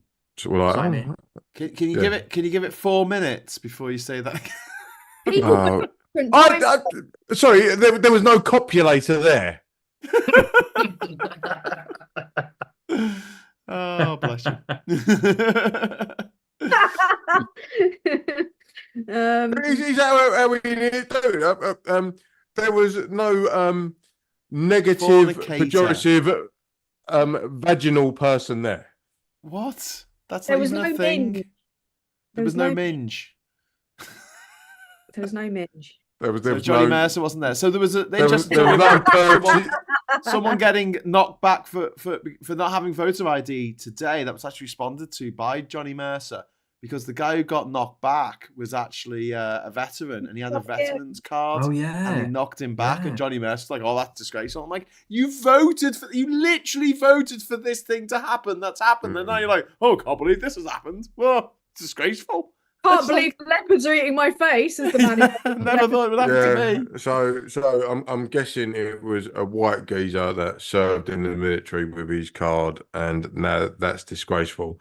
But if a young black kid walked up and said, "I want to vote," and you ain't got no ID, well, you had all this time to get it figured out. Yeah, you should have checked the website and what it will say is that you're not really British. That's what it will say. Yeah. Because that's what they're coming up with again. But where are you really from? Because it's 1970s style National Front right now. Graham, just as a heads up, I've popped the graphics if you want to put them out in the Labour social chat. I've kind of screenshot the graphics. So. Okay, well, I'm just going to fade across. So what I've done on the feed that's going out on YouTube, we've got the BBC going out in the top left corner. Oh, so, really? With subtitles, so people can watch that as they watch us. Hopefully all I can see this as is literally a Zoom, so I'm not seeing. Yeah, you just see me. Oh, I wish I could. I'd like to see that. If you can't really go on YouTube at the same time. I don't know how you would. I can't. I think my if I send the output that we're going, where's my spare YouTube, you don't go on YouTube as well. You just go into another window. Yeah, I'll go down a whole YouTube hole. But yeah, Jamie Ashton, thank you very much for the £2 super chat. Jamie, that's really kind of you. Thank you. One Angry Pagan saying you should set up an event sometime on Labour Social Discord and chat something like Reagan Leak does. We could join them then. A G special event maybe. Yeah, One Angry Pagan, you're absolutely right. We'll do that in the future. I need to do more stuff on the Discord channel. We do that on ours. We do that on ours every week. It's really good fun. Yeah. I did it once. I called it the Echo Chamber, but there's only like me and like two. Oh my god! Oh my god! My cats are like, I've got these kind of sheer curtains that go like out to the patio doors, right, and they're really long. And my cat was literally just hanging off the top of the curtain, whilst looking at me as if to say, "Brilliant, F you." Yeah. F you. You can't. What are you going to do about it? Did you just say the C word? No. Right, what are you going to do about it? We've got 1 minute. No, cat. We've got 757 people watching right now. How many? 757. That's the heck. That was a good save. That's so much more than watching Talk TV. It is more than it's watching Talk TV. They're watching me get myself tipsy. I've double measured my cocktail like a dickhead. I think I saw about 850 earlier. Oh, I brought the numbers down. Damn. No, I've literally just put on YouTube, and like one of my live things is Labour Social, which says 757 watching right now. Danny, I I'm not going to click on it. The link for YouTube in the WhatsApp. Are we getting some results? I'm seeing someone in the chat say that there's results coming. Shut up. Well, there's also not results apparently for the London Mayoral contest until Saturday, which I don't really understand because it's not transferable votes anymore, which take a lot longer because obviously you've got to count the votes multiple times. You've only got to count them once. I don't understand why it's going to take 2 days. 500 more of us than GB News. I thought that was a good comment. There's 2,500 polling stations though. They've got to get all the boxes from around London. So like it's just a logistics thing, I think. Well, how many that's all got to be done. Never quick. Who cares about that? Yeah. Who cares about that? Chelsea spanked Tottenham 2-0. Well, I think the thing about this is that they're probably coming to one place. Rain's frozen. Oh no, he's moved again. But they're probably coming to one place for a count, aren't they, for this one? Whereas the general election is like all the constituencies doing their own counts. So yeah, you can't compare the general election to the mayoral election. The mayoral election is a much more of a headache logistically to count than a general election because you've got all done in one place. 72. Well, I think it's like 72 London seats or something, isn't it? Whereas the mayoral, you have to put it really in one place. 12,000 volunteers apparently doing elections. I think what you're telling me here is that London is too big for a couple of days, and it should be broken up into smaller Londons. Like it used to be. Yeah. So it doesn't have such a like Berlin. Let's make it like Berlin. Empty. Let's do that. What, like a big wall down the middle. There's already a big river in the middle, which kind of separates the people who get public transport from the people who don't. Yeah. And there's a London Wall true. already. It's got a point, actually. Can I just say thank you to Rachel, who says that I'm funny pissed, and I actually have stitched myself up. I made like a little double measure, so I'm going to start to get sleepy as the stream goes on because I've not got any more booze. So unless I start drinking, I'm out as well. This is why you should have espresso martinis. I really am not a fan of any type of alcoholic like coffee. What? Kahlua? What about Bailey's? Kahlua. What about Bailey's? Kahlua. You like Bailey's? Tan. Hold up. Do you know what's over the way for me over when I'm in Panama? A chocolate farm, and we can make our own Baileys. Saw that on the map earlier when we were talking about There's it. a chocolate farm. What we're going to do after the general election is we're all going to sod off to Graham's Island in Panama. That's a really good idea, actually. I'm just going to do manual labour for a month. I don't want to think about politics. I don't want to talk about politics. I just want to pick up dirt from the mainland and bring it over to my island, which is currently going underwater because of climate change. Tan, have you never had an Irish coffee? I have. I worked, my first job ever when I was like 15 was working in a silver service kind of restaurant. So I had to make floating coffees. What? What did you say? Tory voter? What? Illegal. Tory voter says what? He said illegal. Oh, hello. Tan's got a thing. That wasn't the only illegal thing that happened there. There was loads of sexual harassment. But I wasn't supposed to make them, but I learned how to make them. And that was when I discovered that I didn't like them. Like I was just, I did sip a couple that went wrong. And I was like, oh, this is a bad combo. Not going back to that. Yeah, but what about the drinks though, Tan? Forget the people that were there. It wasn't that kind of job. Well, you just said there was. Oh. No, I mean that was on them. Yeah, there's a lot of illegal things going on there. So when I was in jail in Congo, I got out after a week of no food. Oh, sorry. Who starts fucking scroll that one back? Is that in Rwanda, Graham? No, it's not. It's its own country. In fact, it's not the Democratic Republic of Congo. It's the Republic of Congo, which is a separate country again. But it's definitely not Rwanda. Were you deported there by accident? No, I got banged up for 6 days in a Congolese holding cell, and I wasn't given any food. I think I was actually, but I refused to eat it. I was being a bit bolshy and kicking the door and stuff. And when I got out, I was taken to the honorary consul's house in Brazzaville, the capital, and I hadn't eaten Brazzaville. Yeah, what a name! Democratic Republic. The Republic of Congo, and I was given as the first thing to have after a week of no food was a Bailey's. It was like, do you want a drink? And I'm like, yeah, right. Fair, I'm pretty sure it's got all the major food groups in it. Yeah, exactly. Graham, awesome. Tell the truth. Were you locked up by old Greg? Sitting there with a shoe. Did you pour out a shoe? No. You like Baileys? No, they were very nice. They got me out, and then I went to Kinshasa over the water and in Democratic Republic of Congo, and they were lovely. Everyone looked after me because they thought I was a stray pup, and I featured for a year on the FCO website on the information about Congo. It said one British citizen was locked up for a week you were like without charge. Wow. So watch yourself. There's a claim to fame. Congo. Yeah. So you're a poster boy as to not what to do. Yeah, banged up abroad. Banged up abroad twice. Anyway, we've got a couple of super chats to get through. Alex, thank you very much for the super chat, Alex Green. Alex from Stamford Le Hope, very, very near Basil. Oh, that's just down the road. Is that pronounced Stamford Le Hope, or is it pronounced like Stamford Le Hope or something? And I'm not doctoring, but it's SS17. Oh, and Alex wants to know, Wayne, how on earth could you vote Tory? You go into the booth and you put Again, I've been through this before.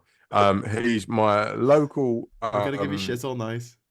I know. It's fine. He's my local Tory councillor, and he facilitated me being able to create a garden for my kids because I live in it was like a communal garden, and I was allowed to separate it off on his decree. So yeah, it saved my relationship for about 2 years.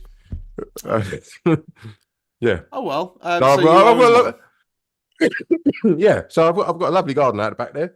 Can I ask? AstroTurf, trampoline, lights, barbecue. Okay, but for the PPC and for the PCC, sorry, and for the do you have a mayor contest? Do you get a mayor down there in Essex? No. Yes. No. We have a mayor of Basildon. And we have got a mayor as in for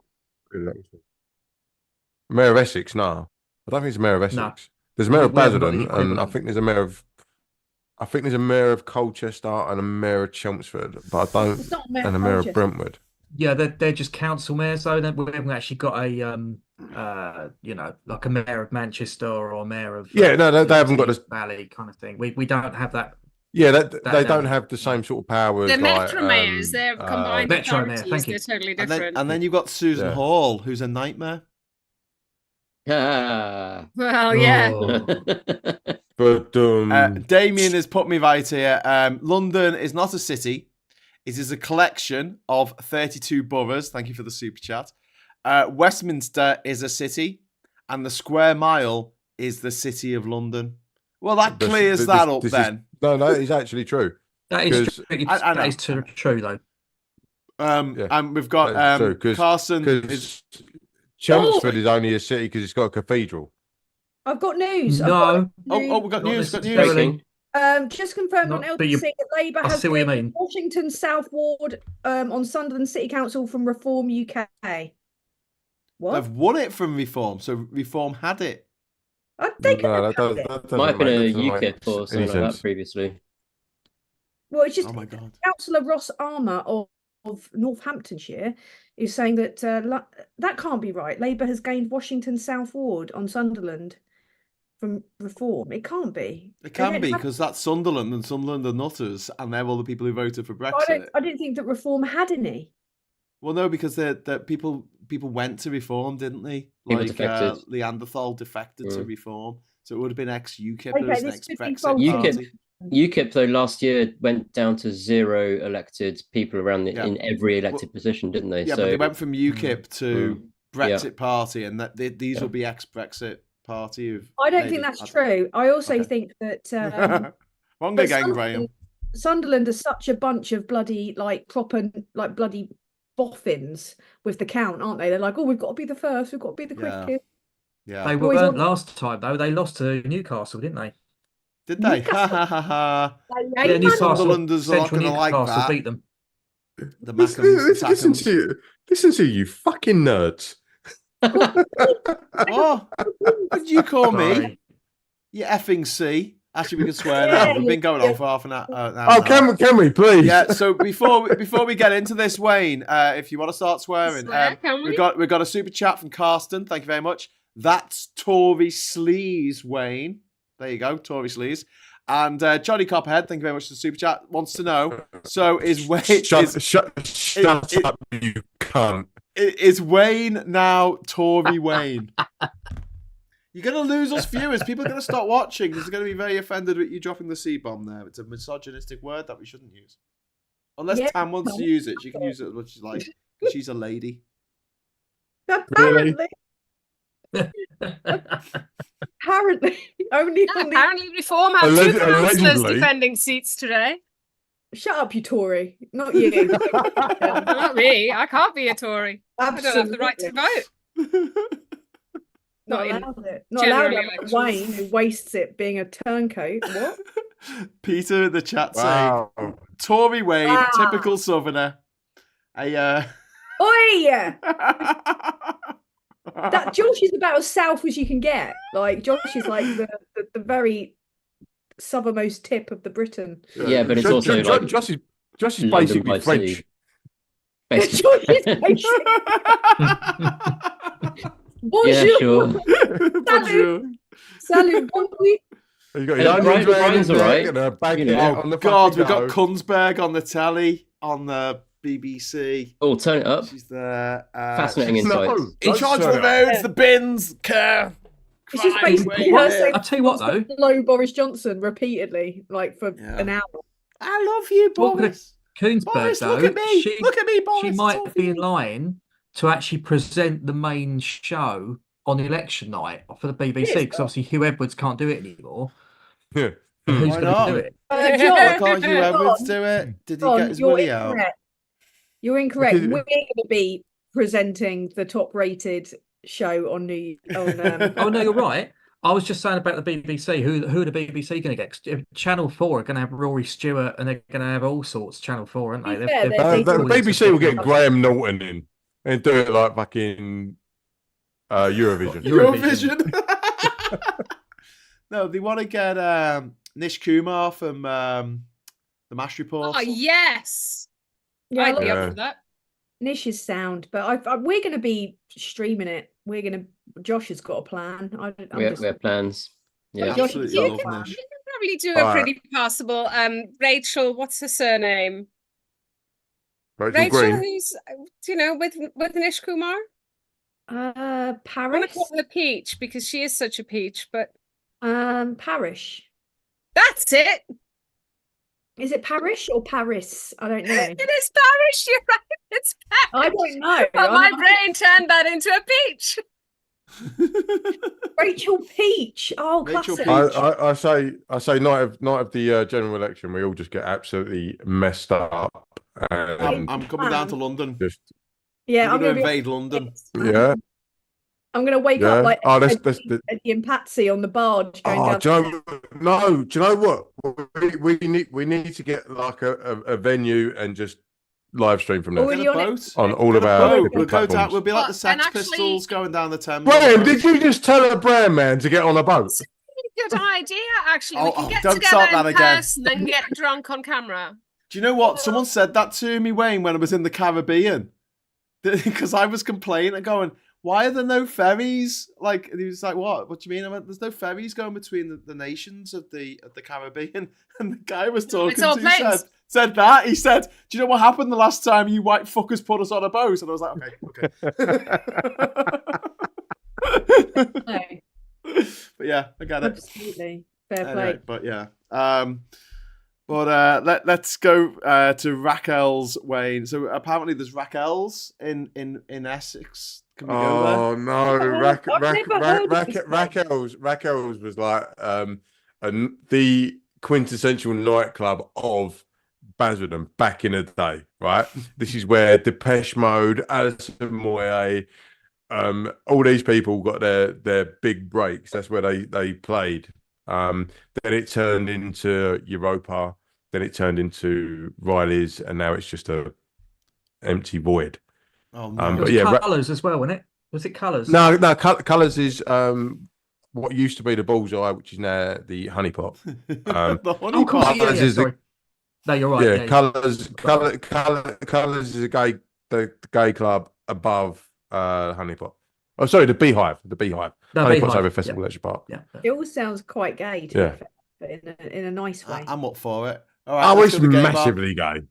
Let's go the gay bar for let's do elections. I want for a gay bar. Do a gay bar. We've got a plan for a venue, but it is very ambitious, like, exceptionally ambitious. But if we pull it off, is it the O2?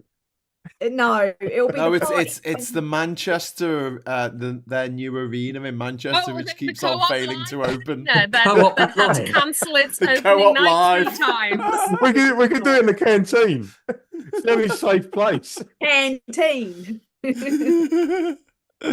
Blackpool results imminent, says Michael Warner. What is this, the by-election, or is it the by-election? Yeah, this is going to be one less Tory. And one more Labour, by the looks of things. Bye. Scott they're reporting from Hartlepool at the moment for the Borough Council, and obviously Hartlepool's part of the I really mayoral regret vote for the Times Teen. What am I talking about? Tees Valley Mayor, which is Ben Houchin at the moment. I regret kind of unfollowing a journalist because I was getting overloaded now because I used to have like notifications on for about 17 journalists, but now we've got a question from Jacob. Could Sunak be thrown out in the next few weeks? Josh, do you reckon he could be thrown out? They were talking about this early on LBC before I turned over because Ian Dale's I'm not going to say. Yeah, they were talking about it and they were. See you next Tuesday. It was also on Sky News. And the ironic thing is, they were saying, Rishi Sunak's about to ride the most important, he's going to have the most important ride of his life coming up soon with the election. I was thinking we wouldn't be tall enough to get on the ride. Helicopter ride.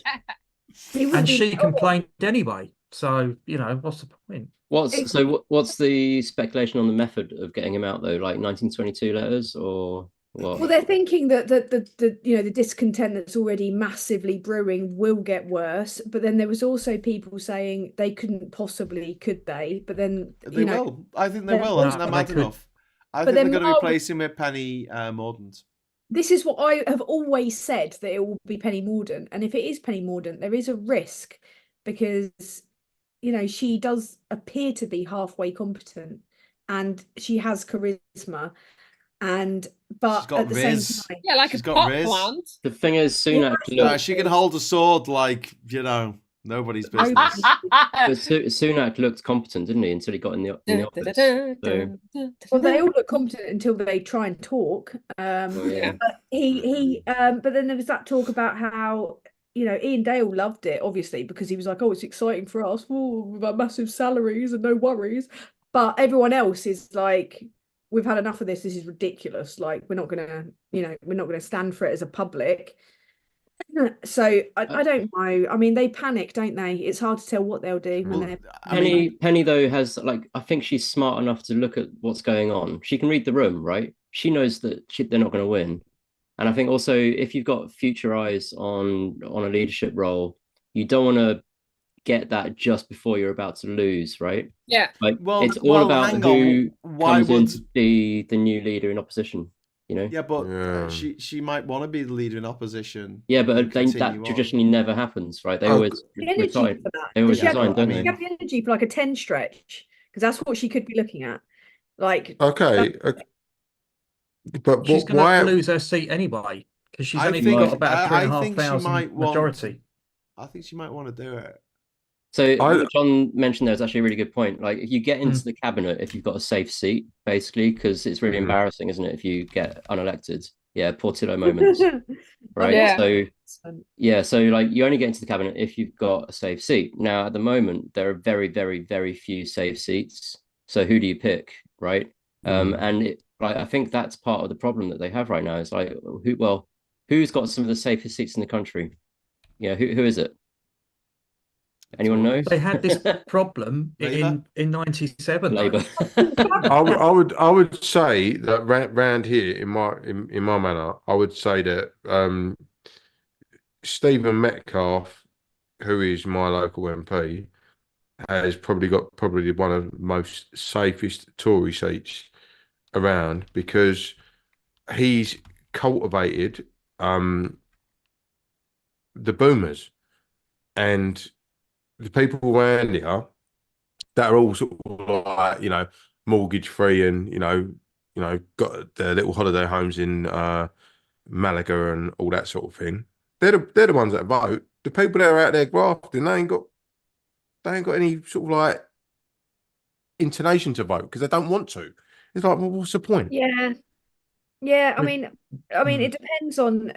Majorities are not really necessarily meaning much now because Labour have overturned like massive majorities in by-elections, but then that's not necessarily a reflection of a general election. But Michael Fabricant, that weird man, has actually got like a fucking terrible syrup.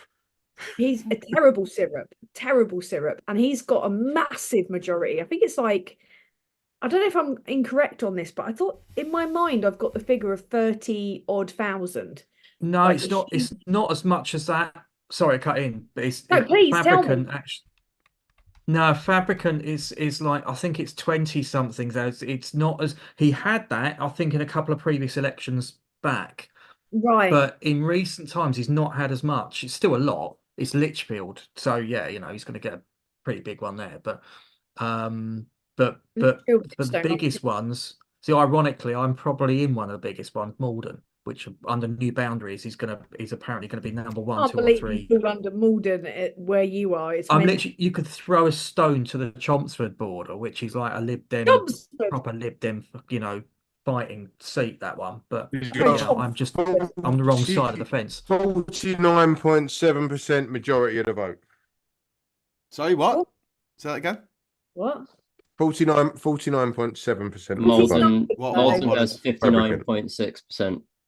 There you go. Yeah, 60% here. So 2019, South Holland and the Deepings, 62.6%. I was going to say Lincolnshire are the big ones. But Lincolnshire love the Tories. They just love being whipped and have the houses burned down. And, they obviously have a thrown king into a pit, taken to the edge of a quarry with a goat. I wouldn't mind. Do you know? I wouldn't mind Penny Mordaunt becoming the 58th Prime Minister of the United Kingdom, because that would make Keir Starmer the 59th Prime Minister of the United Kingdom, which would make him the Prime Minister, because 59 is a prime number. Nerd. Thanks, Matt. Graham, I'm not angry. I'm just disappointed. Oh well, I try. You tried. But there's an argument going on in the chat about what the capital of England and what capital of Britain is. I think it's London. I think it is London. It's not Winchester, is it? Not anymore. Well, no, there isn't a capital of Britain, because Britain's not a country. Exactly. Ooh, that's very true. It's the United Kingdom of Great Britain and Northern Ireland. Mm-hmm. Britain's not a country, so Yeah. Britain is a collective of countries. It was Chelmsford down for the Lib Dems for this? I love what you're saying. Josh, wake up. He's learning it, isn't he? It's Chelmsford. Did you learn him? Did you learn him? He learnt me. Chelmsford's is a Lib Dem Tory battleground now. Yeah. Labour got no chance in Chelmsford. So did you have it on Stop the Tories as... It's Chelmsford, the same as Chelmsford. Yeah. Chelmsford. If you're from Chelmsford, you call it Chelmsford. You weirdos. Yes, it's very called Chelmsford. It's the only place in Essex, really. Maybe Kemi Badnoxseat, Saffron Walden, North Essex, but that's the only area where the Lib Walden Dems is got a fucking Cambridgeshire. Fuck off. Wade's woken up. Wade's like your uncle's fucking father of Jack. Fuck off. The postcode is the postcode is CB11. CB11. Wait, no, it ain't. This is Tory, mate. To change it. We've got CM. We've got CM postcodes in Hertfordshire. John, Chelmsford. John, I'm telling you, CM23, which is Bishop Stortford. Right, but CB11, CB, Cambridge. It's a Cambridge postcode. Fuck off up there, Saffron Walden wankers. We've got Ian in the chat asking us to do shag, marry, avoid for politicians. All right, I'm up for it. Why not? Go on in. Let's go. Let's go. None of them. I'll just kill them all. Small announcement. Oh, hello. Oh. Yeah, no, it's not that exciting. But the Stop the Tories website is now off. So we're not showing the advice anymore. We've switched over, so I can go to bed. Yeah. Okay, let's go. Right. 10 for Graham. Give him 3 politicians for shag, marry, avoid. Okay. I thought Josh was getting off. Josh, are you going to stick with us for a little bit, or do I'll you stick need to with you for like a few minutes. Yeah. Okay. All right. Who wants to do this? No, 10 to Graham. 10 to Graham. We do shag, marry, kill. That's maybe more fun. Or we'll get demonetized and thrown off the site. Oh, sod it. Okay, so I will give you. Let's say avoid. Shag, marry, avoid. But we know what we mean. We know what we really mean when we say exactly. avoid. Shag, marry, avoid. Avoid means woodshed. Avoid wood chipper. The wood chipper. Like Fargo. We'd cross over to the other side of the road to not have to walk past. Okay, so I'm going to make this span genders. So we've got Jacob Rees-Mogg, We have got Penny Mordaunt. We have got. Oh, I've got to make a tricky one here. So Johnny would you shag or marry Rees-Mogg? It's not. I'm asking you. It's for you. It's for you, Graham. It's for you, Graham. You've got to decide. Jacob Rees-Mogg, Penny Mordaunt, and I'm going to give you another man here, Johnny Mercer. Johnny Mercer. Oh. Do you know what? Okay, so easy. This is easy. I would avoid Rees-Mogg I'd avoid him all the way off a cliff. Marry him. He's got enough money. For the bumping uglies question, you could be nanny. I definitely I just want to inherit. Penny could hold my sword anytime, and I'd marry you would Johnny marry Mercer. Her or shag her? No, I'd marry Johnny Mercer because he was in the military, and therefore all my sheets would be dead clean and proper and stuff. And my house would be dead tidy. So that's a tidy house. So rules of engagement mean that it's Graham's turn to select someone. So you'd shag Penny Mordaunt. I don't blame you. I probably would too if she wasn't a Tory, I might have to call it there. On that bombshell. Before we ask Josh. Why? Because I'm exhausted. I need to go pass out. Oh, thank you, Josh. Round of applause for our Josh. Well done, mate. Thank you all Stop for all the Tories. the last few weeks.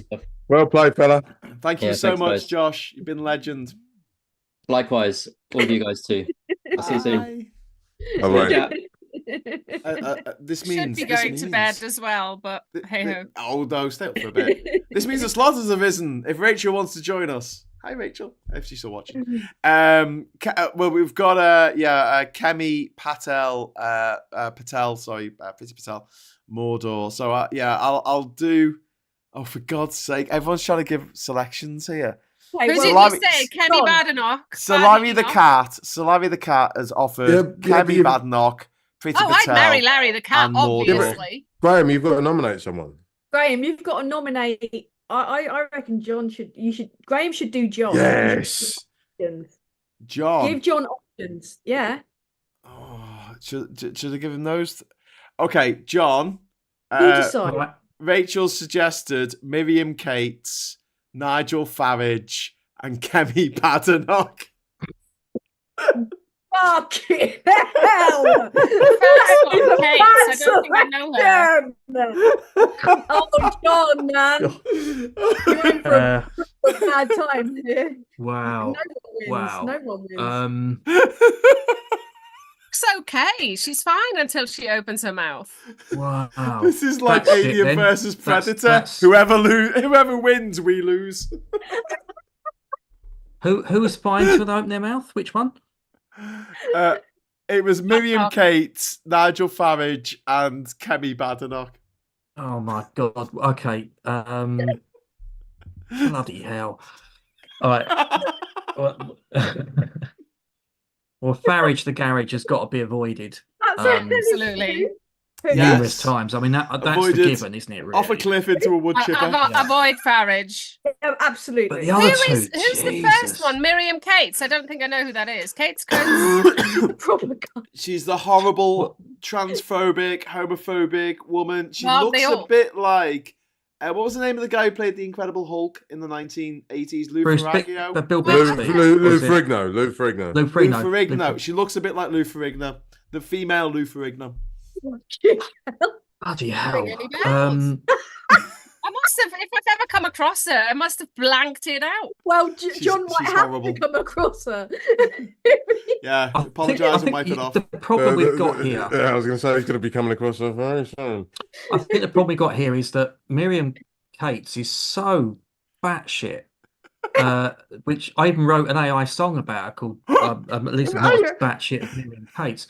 An AI song. Go to YouTube and find it. That's very descriptive. She's so batshit. I could not marry that. So just by default, I'm gonna have to marry Kemi. I think, aren't I? Oh no! Oh, God. I mean, Shag's a Tory. You'd have to shag Miriam Cates. Yeah, but can you imagine? You'll never be clean again. I'd get out of that. Yeah, but bloody hell, man! Can you? I mean, I could go on LBC for the rest of my life talking about it, couldn't I? You know, I mean, Rage Against the Machine is probably becoming a bit old now, so I need to. You'd be so traumatized. So update your CV.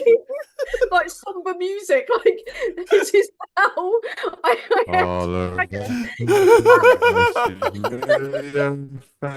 how I should playing the background. Yeah. Well, that's John, you get to nominate some people now, but before we do that, Jacob, thank you very much. I've done Jacob for the super chat. Thank you. Also, someone was saying that like Gabe. This is from Knuckles. I think it was Knuckles. Says I learned gay bar on the guitar the other night. So happy it's been mentioned. Electric Six. What a band. Electric Six. Electric Six. That and Danger High Voltage. Great songs. Sam. By Scott Mills, John Saltage. Sam, thank you very much for the super chat. Shout out to the counters. No toilet breaks, food or drink from 10 p.m. until complete for the volunteers counting in Plymouth tonight, as per guidance. What? You can't have a drink? You can't have a drink of water? According to my local people, they were getting paid 16 hours for being there.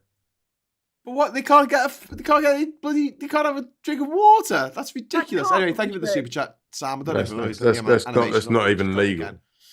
Damien, thank you very much to Damien Pritchard. Thank you. Exeter University produced more GDP than the whole of the fishing industry, and yet this government is restricting students' visas. That's very true.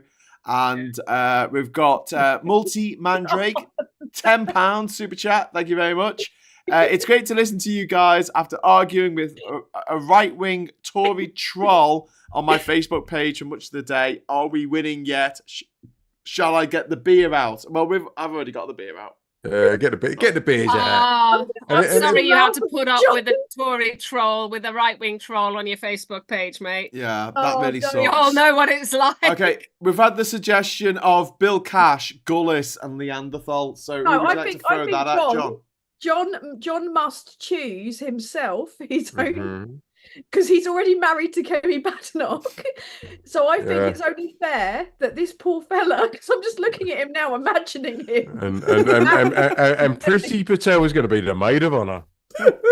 So John, you must nominate someone and put someone through what you've been through.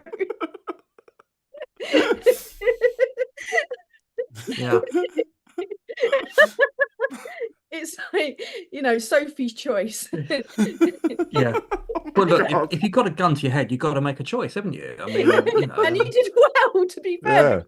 Yeah. You've also fucked Miriam Kate. Take a shit or get off the pot. Exactly. Do you know what I mean? I mean, look, if you've got to marry someone, you've got to be with them for a while, right? It's like and so you go for the least batshit one. So that's how I came to that conclusion. Really, very slightly batshit. Yeah. Oh, only slightly, yeah. But at least Kemi's a bit nearer, so can pop up the road for a cup of tea. Anyway, so all right, okay. So who wants then? Do I nominate first, or you choose who it is and who the people are? Right. In that case, all right. In that case, I choose you, Tan. I knew you were going to do it. I knew you were. We've been itching to do your choices. Oh no. So okay, so you can have Marc Francois. Oh. Oliver Dowden. And Therese Coffey. You can't do that, John. That is a crime against humanity. I'm ringing up the UN. Get the UN on the phone. Excuse me. I'm married to Kemi Badenoch, and I've just banged Miriam Kate. So if I can do that, you lot. Terry's about to deep throat a 12 gauge right now. Oh my God! That is beyond evil. You bastard, John. I would never. Well, I would have probably done similar. Thank you. So we've got Oliver Dowden, Therese Coffey, who is basically a bag of rugs, and we've got bag of rugs. Just a bag of fucking rugs, and we've got Mark Francois. Mark fucking Francois. Tan, to be fair, I could probably hook that up for you if you really wanted it. Okay, so he's busy with my old boss. My instinct is to kick Francois off a cliff. That's just my natural instinct, which means I've got a shag or marry Therese Coffey or Oliver Dowden. Oh, this is bad, isn't it? This is really bad. This is dreadful. It's awful. Okay. I couldn't shag Therese Coffey. I couldn't bring myself to touch her. No. So which means you'll have to marry her. Which obviously makes my choices to shag on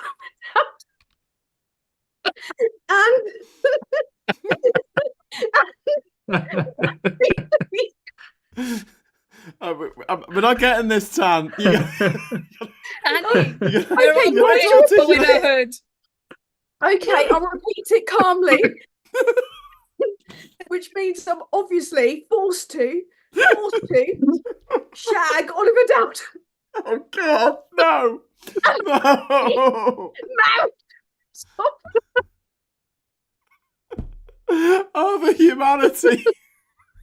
At least I don't have to touch her. That's the main. I don't have to go near her. Marriage doesn't mean I have to touch her, but it does mean I have to somehow touch Oliver Dowden, who is the worst. Oh yeah. Don't know.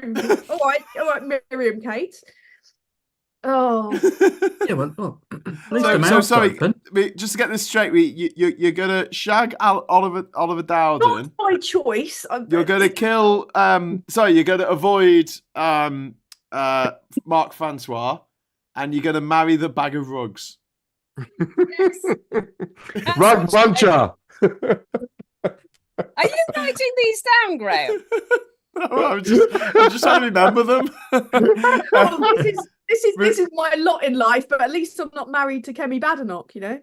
We've got Itake in the chat. Thank you very much for the super chat. Bag of cigar burnt rugs of that at that. Yeah, for that's grim. Oh my God. That's grim. That is grim. But now, Tan, it is your choice. Oh, nominate someone. Okay. All right. Nominate the three. Oh God. I think you've got the worst. You had the worst though. No, it was bad. Yeah, no repeats. I don't know if you get worse than that. Okay. I'm gonna make this really bad for Wayne. Oh, you're picking on Wayne, are you? Yeah, well, he did vote Tory today.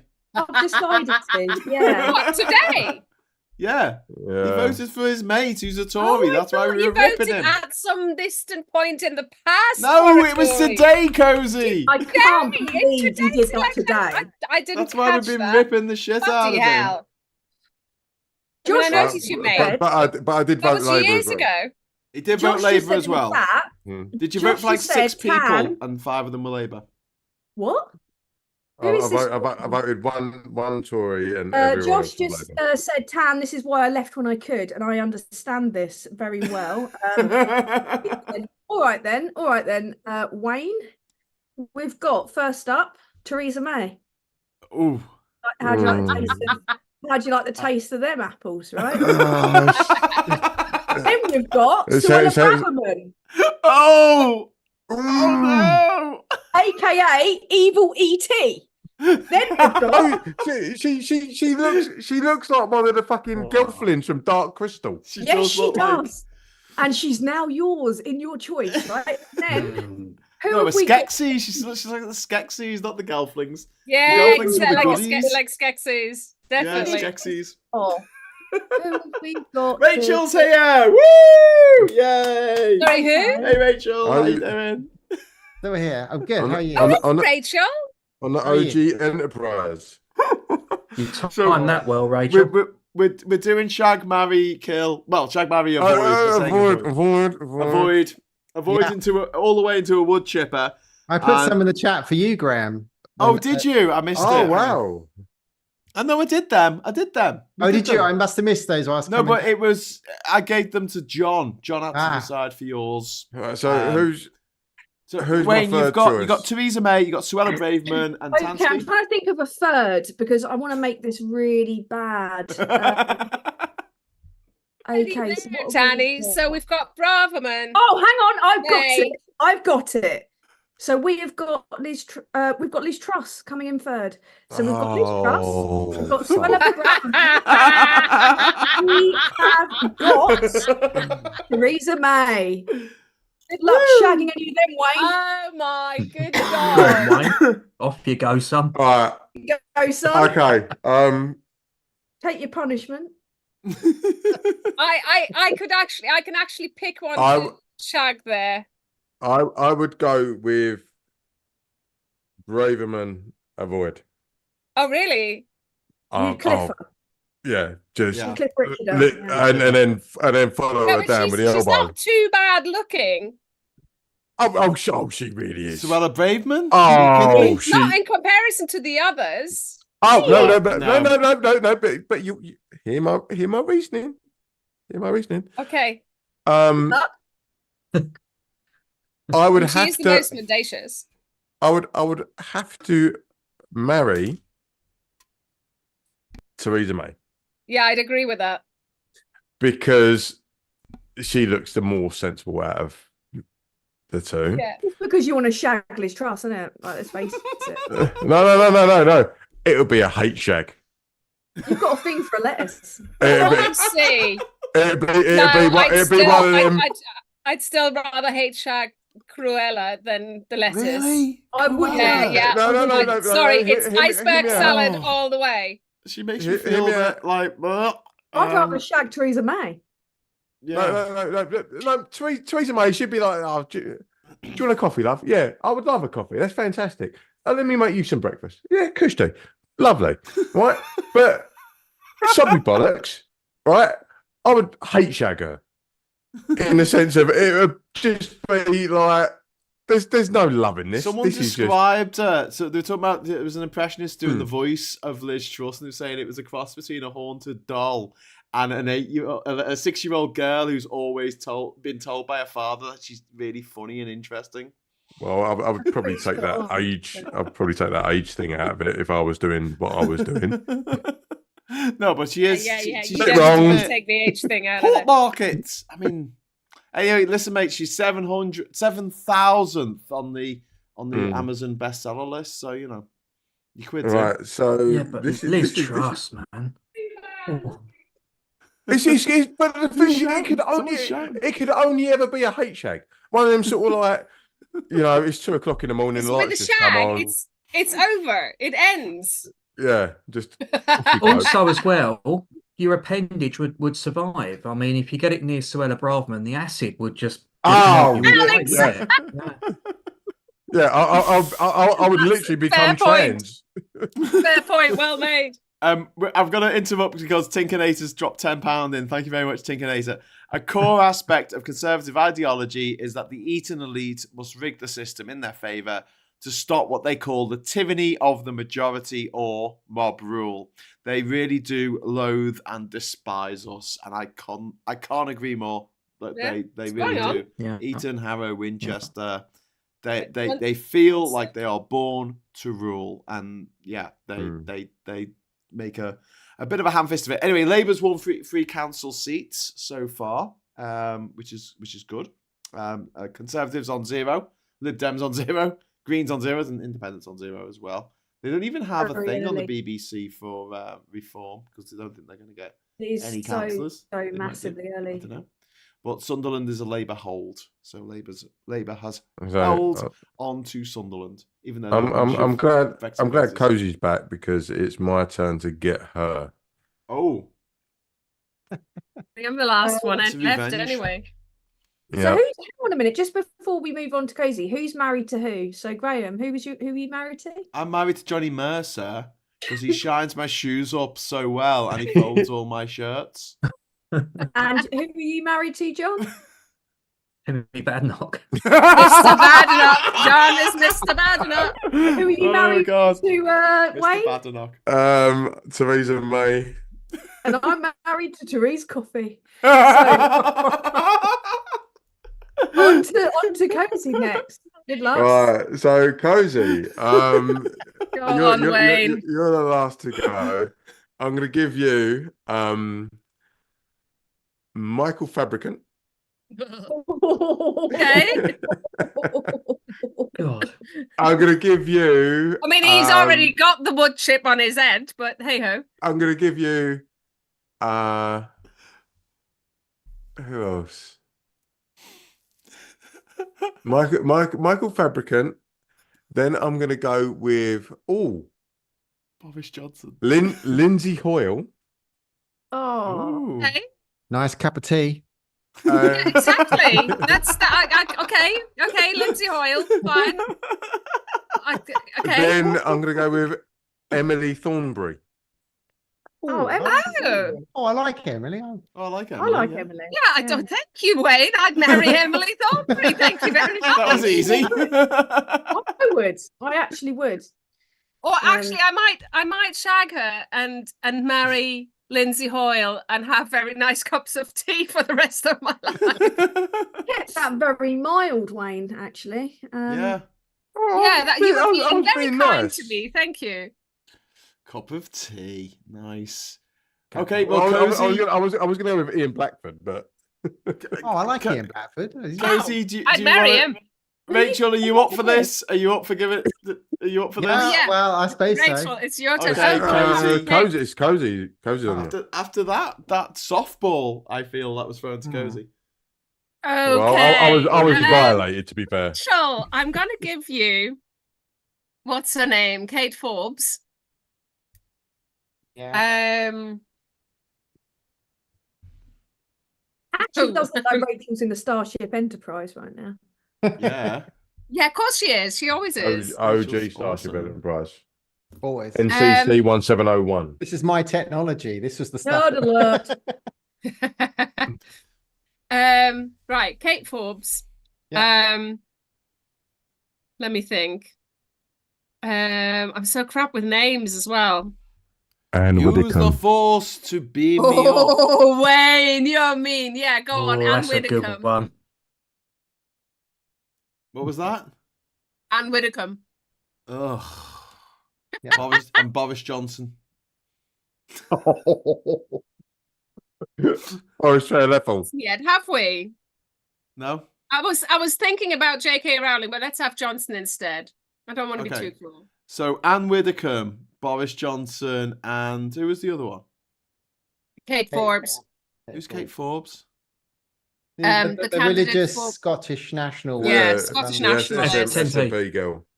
I'm hoping I'm dreaming that she stands down in favour of. She has stood down today. Oh, thank fuck for that. So it's marry, shag, kill, right? Yeah. Avoid. No. Avoid. Marry, shag, avoid. Yeah, but avoid into a wood chipper. Avoid into off a cliff. Into the sun. We're flexible that way. Right. John, by the way, I've got to say your background makes you look like you've got some weird kind of wig going on.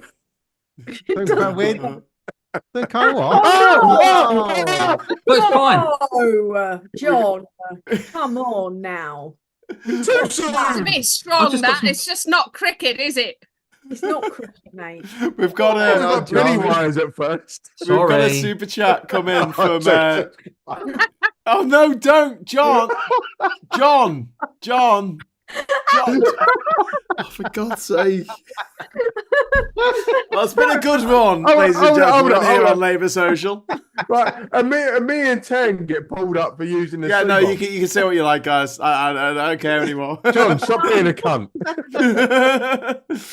Johnny Copperhead, thank you very much for the £5 super chat, pointing out that Johnny's with Jez Hunt in believing that you only need grunt chaps for shag, marry, and avoid because he's got so many personalities. You could marry Connie Stockheath. Corinne Stockheath.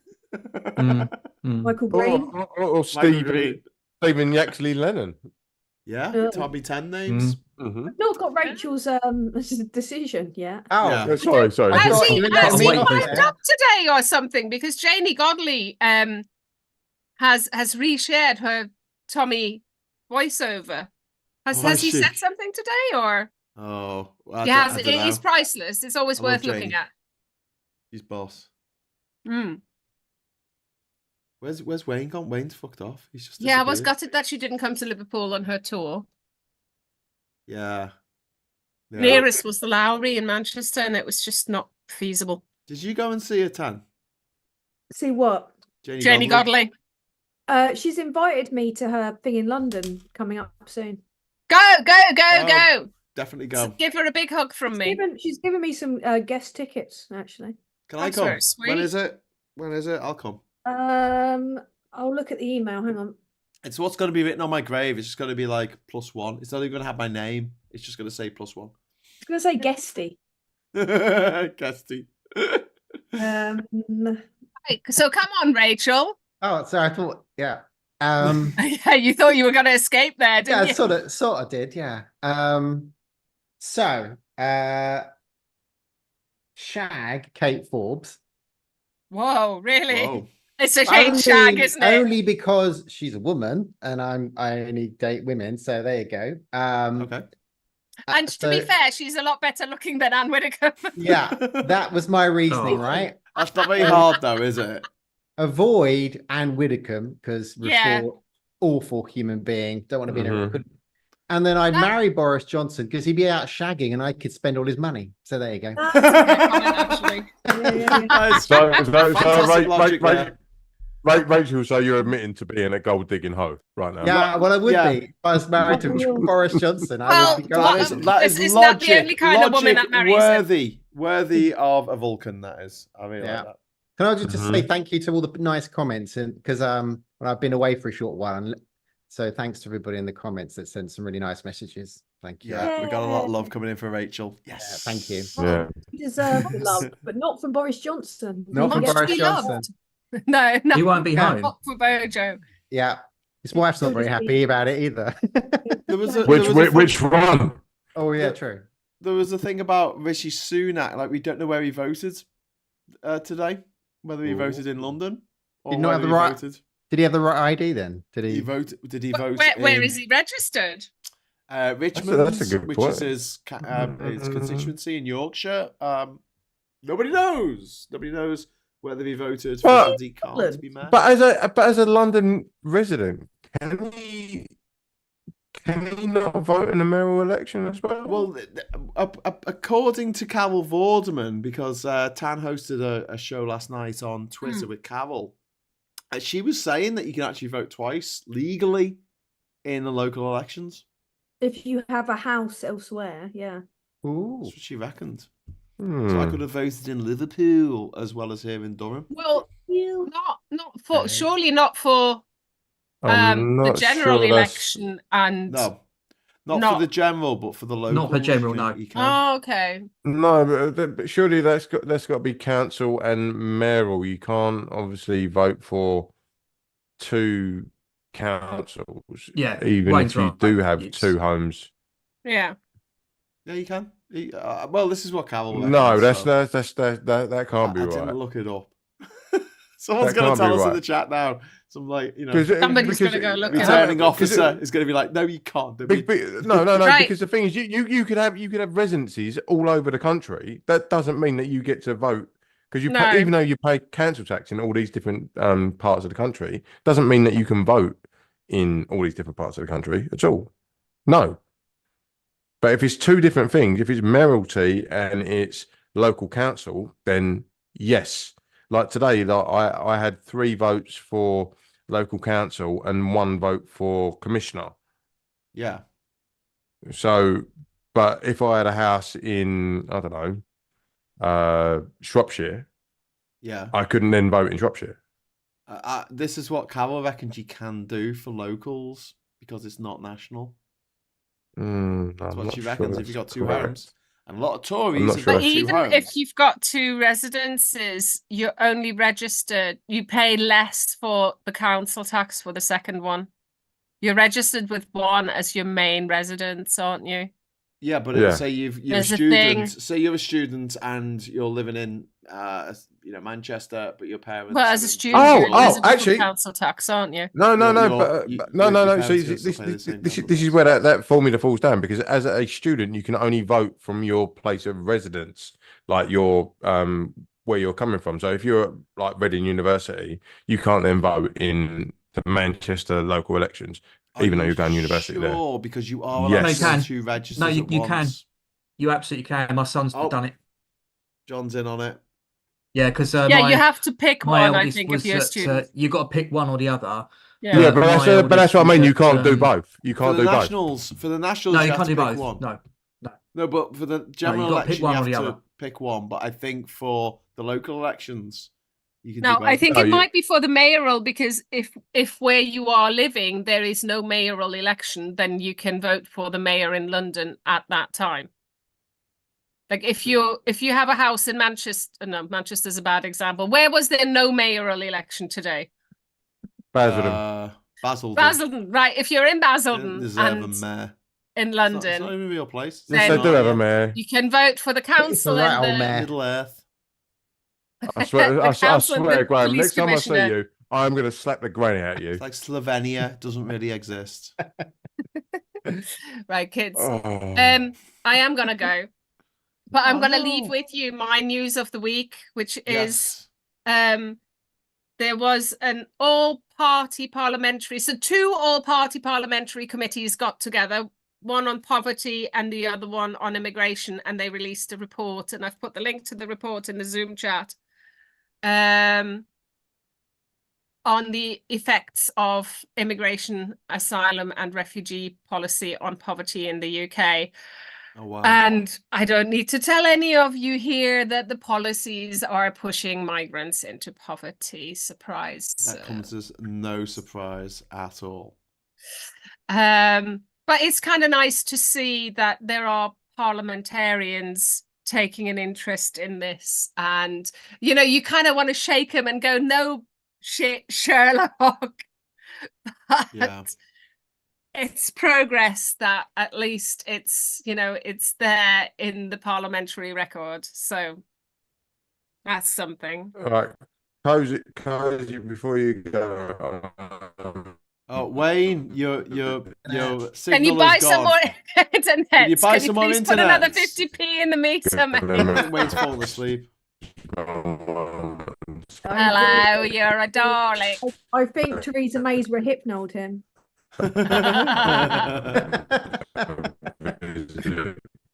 Hello, Mr. May. He's still going. You've been roofied, Wayne. Wayne, we can't hear what you're saying because of the internet, so not so good. Yeah. Tell you what happened. I opened Messenger on my phone. And you're frozen. I opened Messenger. At least we can hear him now. And we can hear you, but you can't see you move. Okay, right. I opened Messenger because I was going to message my mum to say expect a visit from Cozy. Oh, okay. Yeah, I really have to pop in there. It's just whenever I pass by your mum's shop at least once or twice a week, but I'm always on my way somewhere and I'm always running late. I'll pop in next week when I'm in Liverpool. I'll come on over. We'll go together. Yeah. I'll tell your mum all the interesting new words you've taught me, Wayne. Go to the list. About your swearing. Oh, with words with her about your swearing. To be fair, I've called her all of them names before. So. Wayne, have some respect. So we get a nice little photo of me and Cozy and Wayne's and your mum. And your mum. Yeah. That's gonna be great. Mr. Huggers, Cozy, and Wayne's mum. Yeah, that would be hilarious. All right, no, we'll have to make it happen. Right, because you'll both tower over her. She's like 4'10". Oh, bless. She's like a real person, only smaller. So she's a short hobbit. Actually, she's closer to a dwarf than a hobbit even. Yeah, she's in that in between sort of zone. She's not an actual midget, but she's not an actual person at the same time. So she's. I'm sure she's an actual person. She's just not quite Hobbitite yet. Oh my God, I've got some bad news. The Tories have managed to cling on to one councillor. 6-1. 6-1. 6-1 to Labour. Who are the fucking traitors? Tell us. Wayne. It was in Sunderland, wasn't it? Basildon. Yeah, one of the Sunderland seats. Your mate. Was it Basildon? I like the way that Wayne's microphone has gone out of focus and now it just looks like proper dirty. It looks like a massive knob. Exactly. It's saying what the people are thinking. And I was just shaking red bit off. Ouch. Right, I just handled my own muff. Leave your muff alone. Yeah, I mean, I've been single for a while, so I know what that means. I've just heard that Red Hill, Sunderland, Labour have held Sunderland Red Hill Council. So yeah, it was a 51.9%.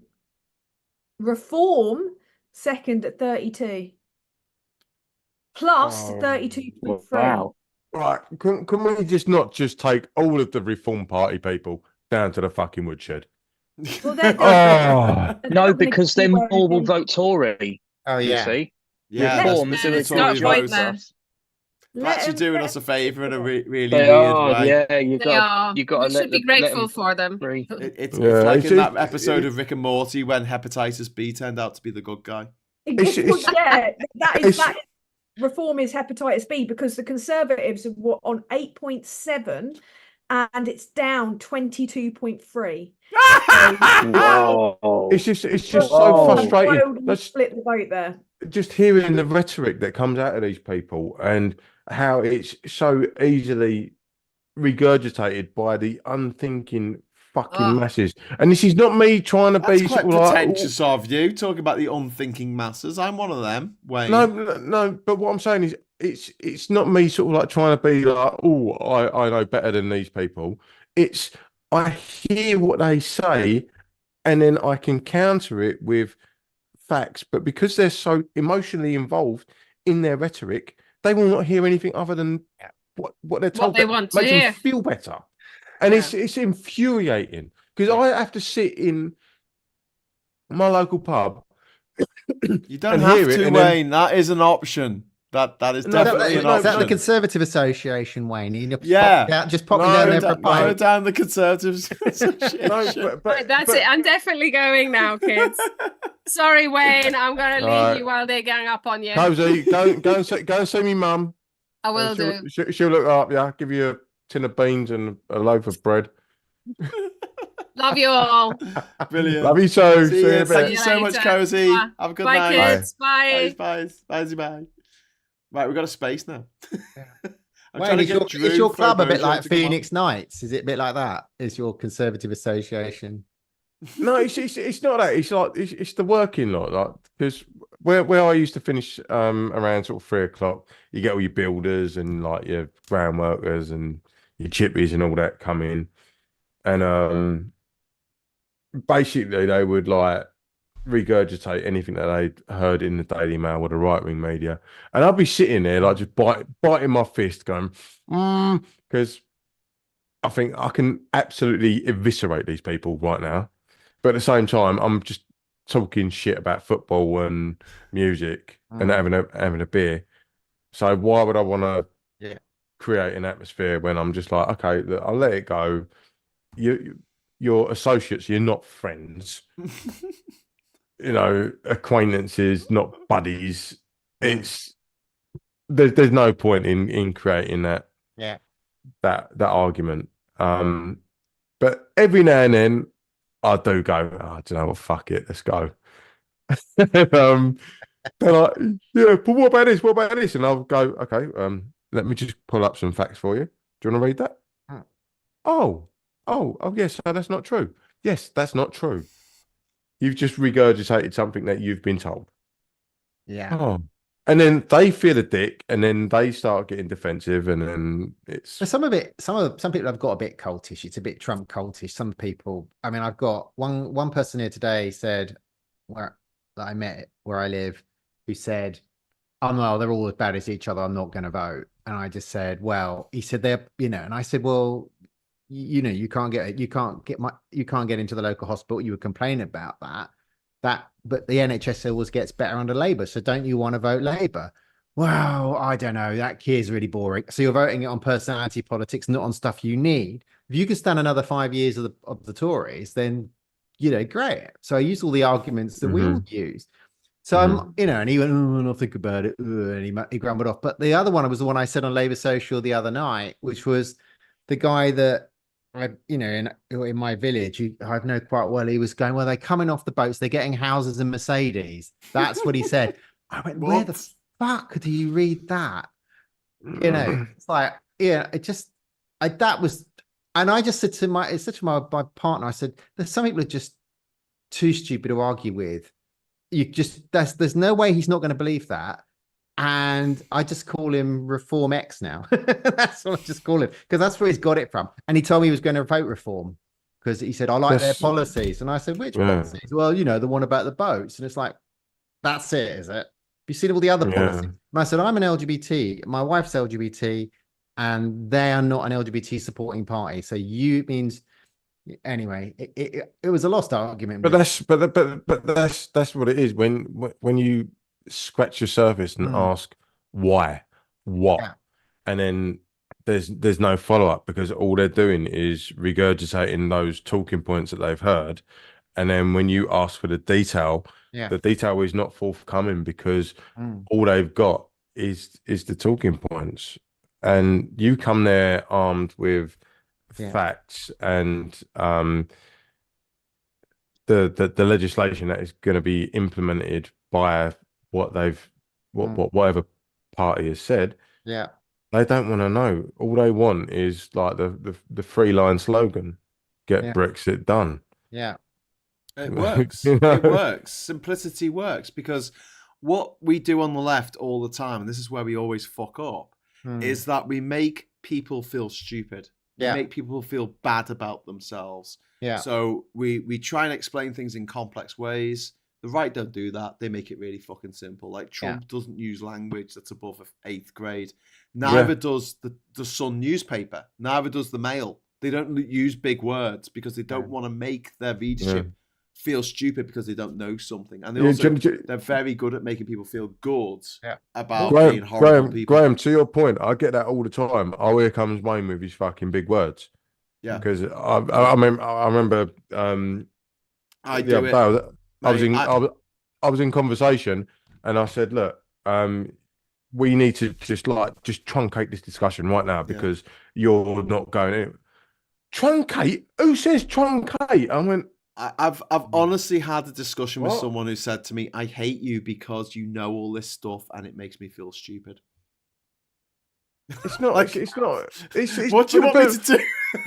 but the thing's, like, people overhear conversation that I have with like the likes of you guys, right?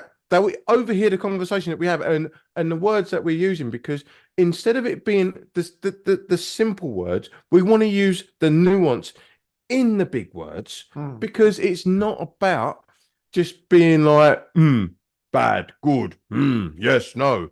No, it's let's look and explore the nuance. And if that means using language that you're not familiar with, I'm sorry, but that's not my fault.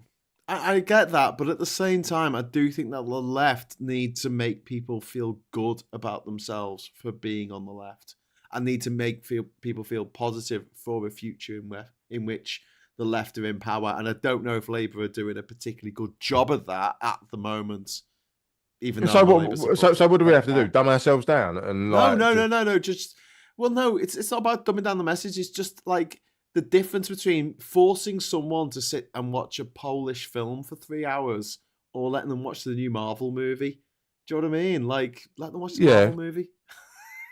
They'll have more fun. Well, we're gonna start getting into kind of like results era, I just saw a Tory getting roasted to within an inch of her life on Sky News, and it made me feel really happy.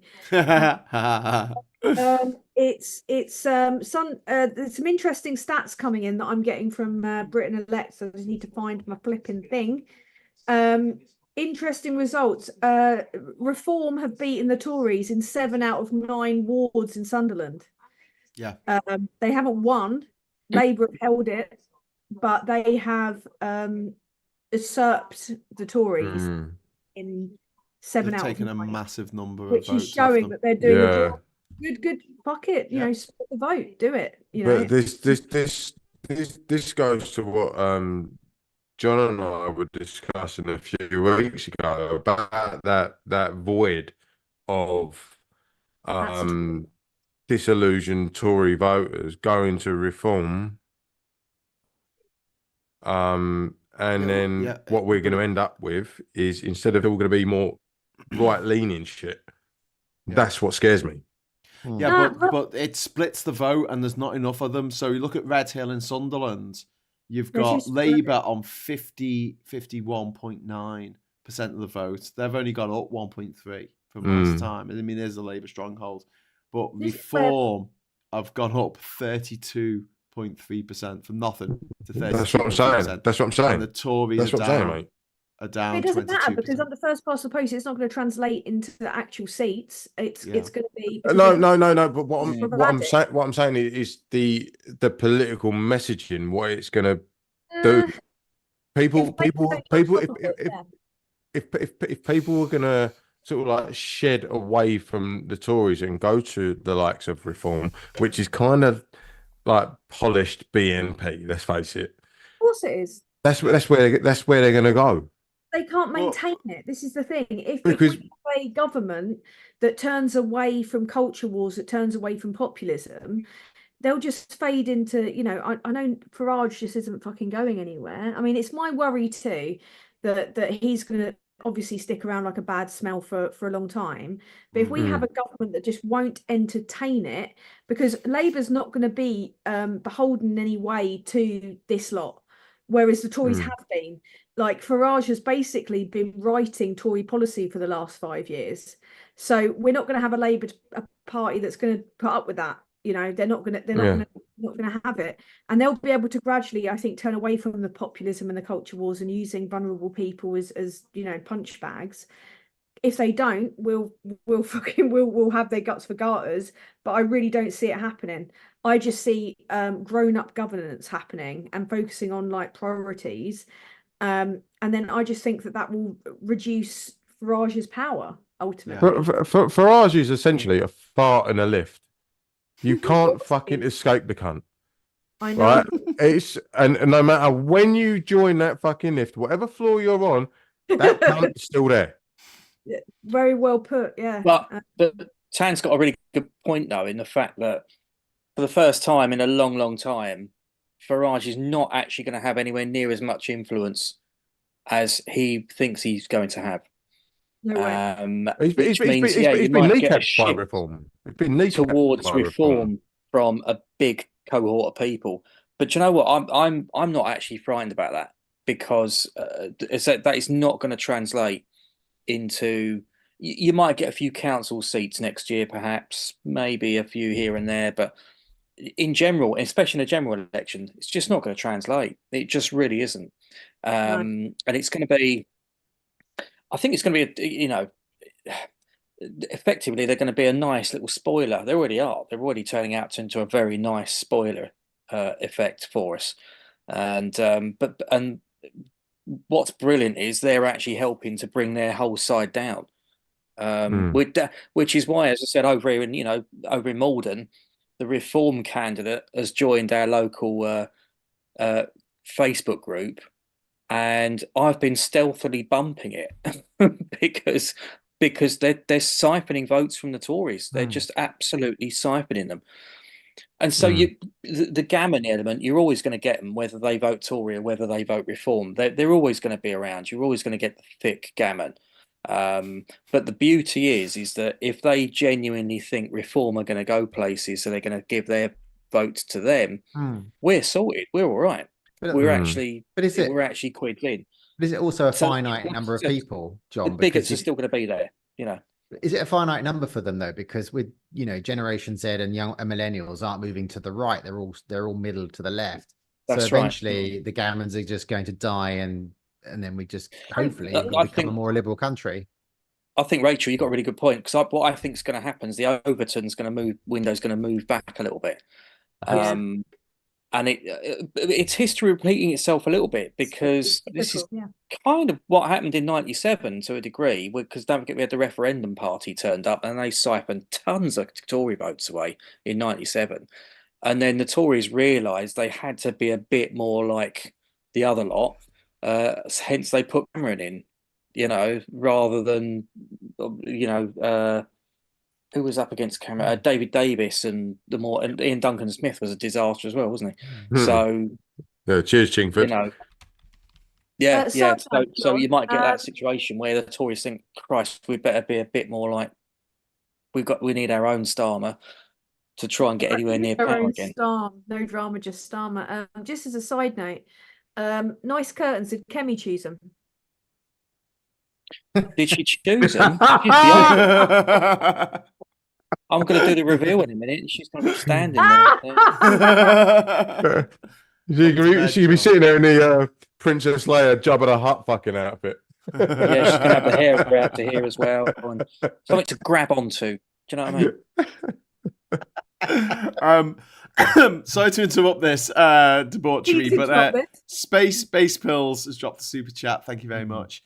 York Fosters. Who's drinking Fosters? Someone drinking Fosters?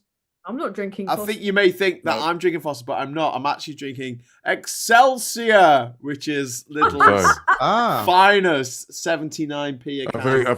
I think drinking Fosters is worse than both. That was Sulu's ship. Well, you might as well drink Brewdog. Yes, it was. It was.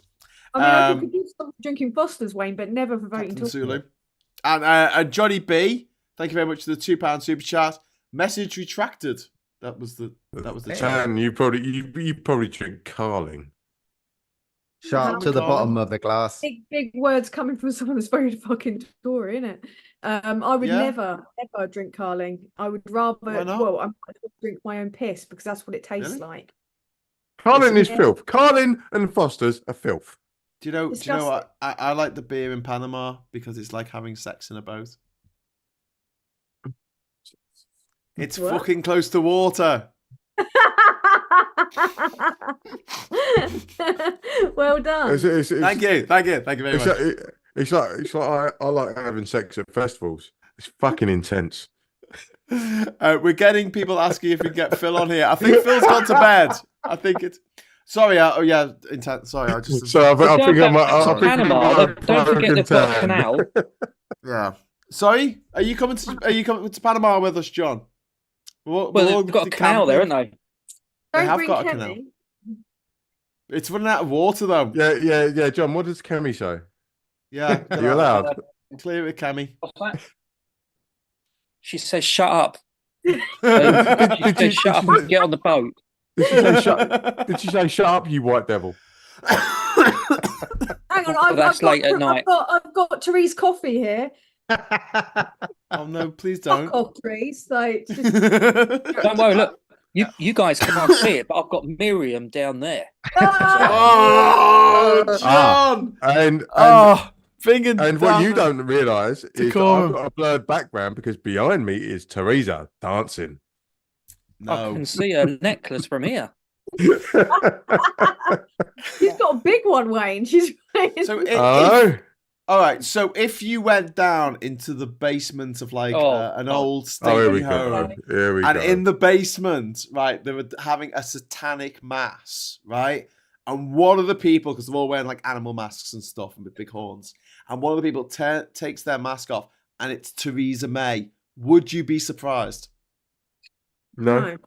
Exactly. Isn't that terrifying? She was our Prime Minister. I mean, you'd be like, yeah, you're the kind of person I'd expect to be at this satanic mass. I think it would have been Liz Truss. You take it off and go, oh no.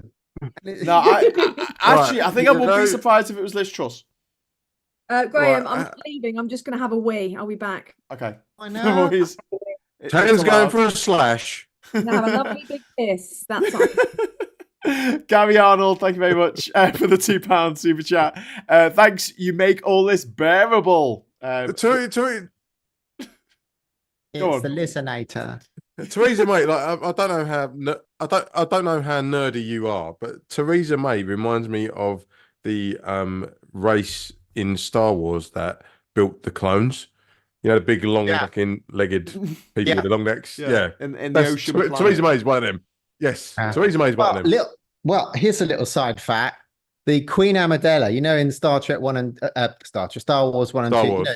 You know, Queen Chancellor Lauren, right? Kimmy Bednock and her never see him in the same room, same voice. You listen to Kimmy Bednock on full flow and then listen to Queen Amidala's voice, exactly the same. Oh yeah, Natalie Portman. Yeah, but playing Queen Amidala, not being Natalie. I was watching the TV show of Fallout before I started this, and one of the guys on it, I was like, he doesn't half sound like Jerry from Rick and Morty, and I looked him up, and it was the guy who does the voice of Jerry from Rick and Morty. I was like, yes! Fallout is absolutely brilliant. It is. It's pretty good. I'm about 5 episodes in, so no spoilers, but no. It's very fun. It's kind of got that The Boys kind of gleeful violence. It's got Michael Edison in it. It was in Person of Interest, which I really liked. Oh, okay. Yeah, no, I really like it. Except the one thing I don't like is the fact that the main lead female role is privately educated. Of course they are. I mean, she's great, and I think she's brilliant in the part. She's a great actress, but kind of just gets me back up, a little bit. Had to add her to the private school mafia yesterday. Oh dear. Which is now over 1,050 names. Did you put Graham on the list? What, me? Yeah. No? Not Graham. Phil. Okay. Phil. Right. Phil went to private school when he was like 4 years old. He went from when he was 4 till 6. It was like it was basically like a nursery. Right, Graham, I need to ask you a serious question because it's something that irks me with regards to private school. Do you consider the Brit school a private school? Oh, that's a good question. No, I don't. I've thought about that because the guy who plays Spider-Man, he went to the Brit school. And, which one? Tom Holland. Tom Holland, yeah.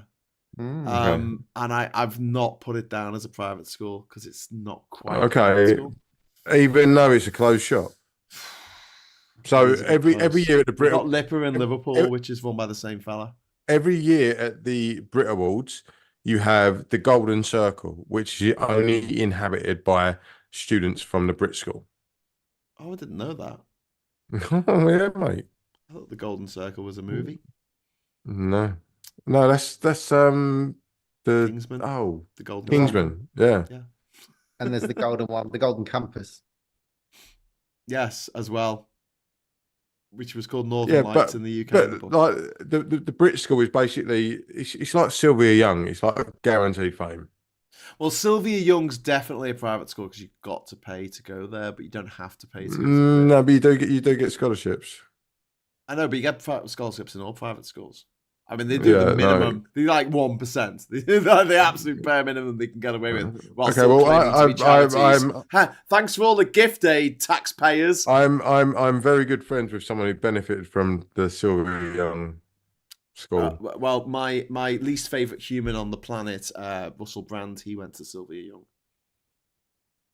Did he really? I don't think he completed it. He's on the private school mafia list. No, he just went there for heroin and. Okay. A misogynist, and he actually got baptized this week, so he's now a Christian because he's been accused of having sex. Can't see the Buddhist, and that's the last thing a Catholic would do. I thought he was a Buddhist. When he was Buddhist or some other spiritual. But if you can get the evangelicals on his side, he's got a crowd then, hasn't he, to defend him? Yeah. I mean, religious people would ever do anything to that was wrong. Anyway, Johnny B, thank you very much for the super chat, and also questionable obscenity. Thank you very much for the super chat as well.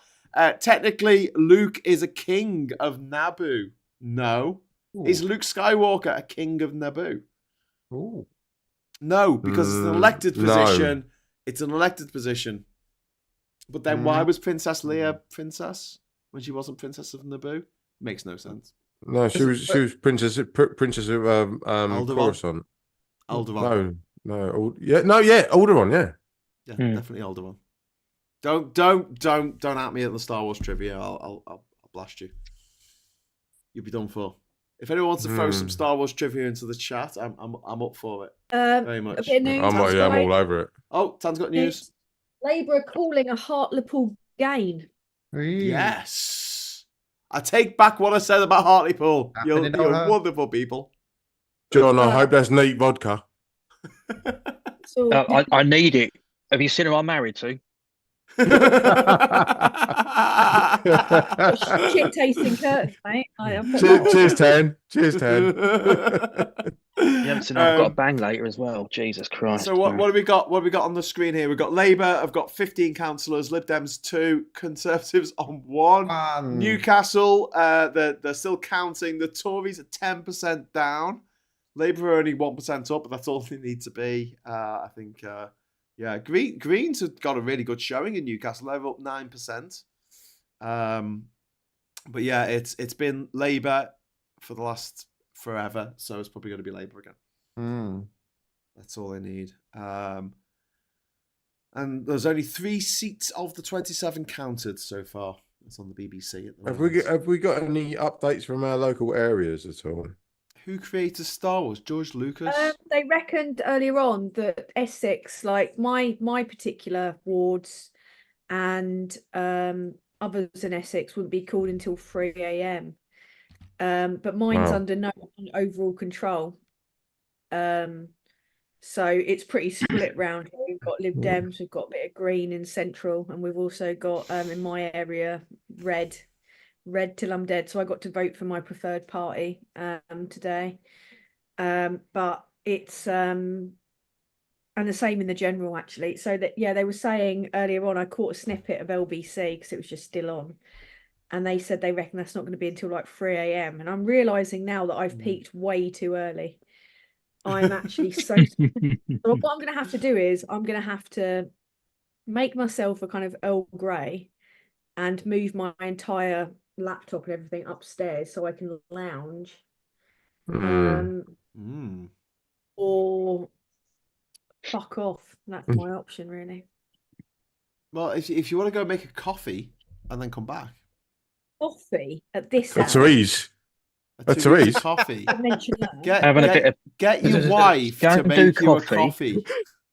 Don't mention her. Not now.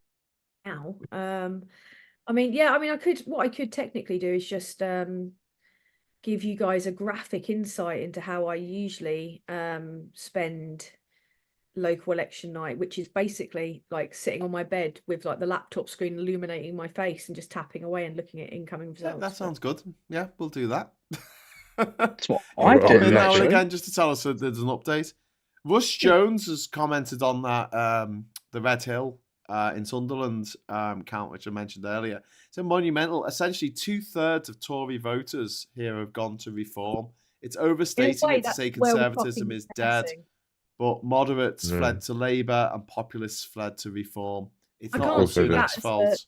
I can't see that as a win because it's so fucking depressing that they've gone over to the rabid racists. So. Yeah, but it's only half of them. Like it's not that many of them to actually change anything. Yeah, but the moderates dispersing in different areas, which is exactly what we want. Which is what we want. Exactly what we want. You know they're not actual racists because they've all got friends like me.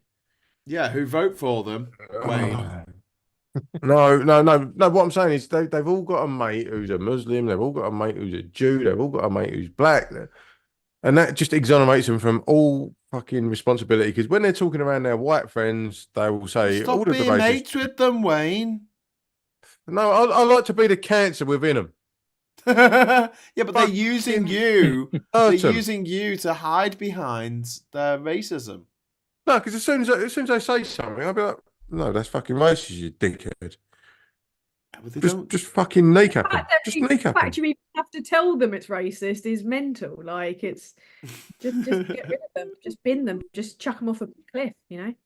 No, but the problem is, if we sort of like then go into these little silos of like people that we like, people that we don't like. Where would we be? We'd be in a place where that I like. I don't hang out with people that I think are like racist wankers. No, but I've got mates that I disagree with all the time, and I will disagree with them happily in a constructive way. I'm not gonna like hang out with like an out fucking Nazi, but you know, like or some fucking. There's like actual, you know, things that are just morally unacceptable on every level, you know, and that's where I draw the line, really. Yeah. I suppose we all have that line, don't we? I just want to say a big thank you to Damien for the super chat, and also I'm getting some questions. Graham, which actor has been in every Star Wars movie since Return of the Jedi? Well, does that include the weird movies like Solo and Christopher Daniels? Christopher Daniels? Who's Christopher Daniels? Anthony Daniels. Anthony Daniels. Is Anthony Daniels. Sorry, Anthony Daniels. He played C-3PO. Paul Daniels. Has he been in every one? Because there was Solo, there was Rogue One. He wasn't in Rogue One, was he? Yes, he was. Yeah, he was. Yeah. What at the end? Were they on the? Oh yeah, because they were on the blockade runner, weren't they? Yeah, Anthony. And we're going to go with Anthony Daniels. And the other question was about who was the general in charge of Echo Base on Hoth? Was it? And we're given the selection here: General Ryman, General Veers. I don't think it's Veers because he was an Imperial, wasn't he? General Dodonna, which I don't think it is because he was the guy on Yavin 4, and or General Mills. And I think General Mills is a joke, so I'm going to go with General Ryman. Bit of information coming in. What? Trouble for the Conservatives in Lincoln. Wipeout feared. I say that as wipeout celebrated. Yes, wipe out your bastards. Yeah, but Lincoln is a place where it's probably going to go right. Labour's put a thing out saying that they've gained Hartlepool. There you go. Yeah, Labour gained Hartlepool. Well, Lincolnshire is Lincolnshire. Right. Yeah. But Lincoln itself is generally quite left. The actual city of Lincoln. Oh, similar rumours in Redditch. And the first comment that's a big one. All of this is a guy saying, "I think I've just come." Tan,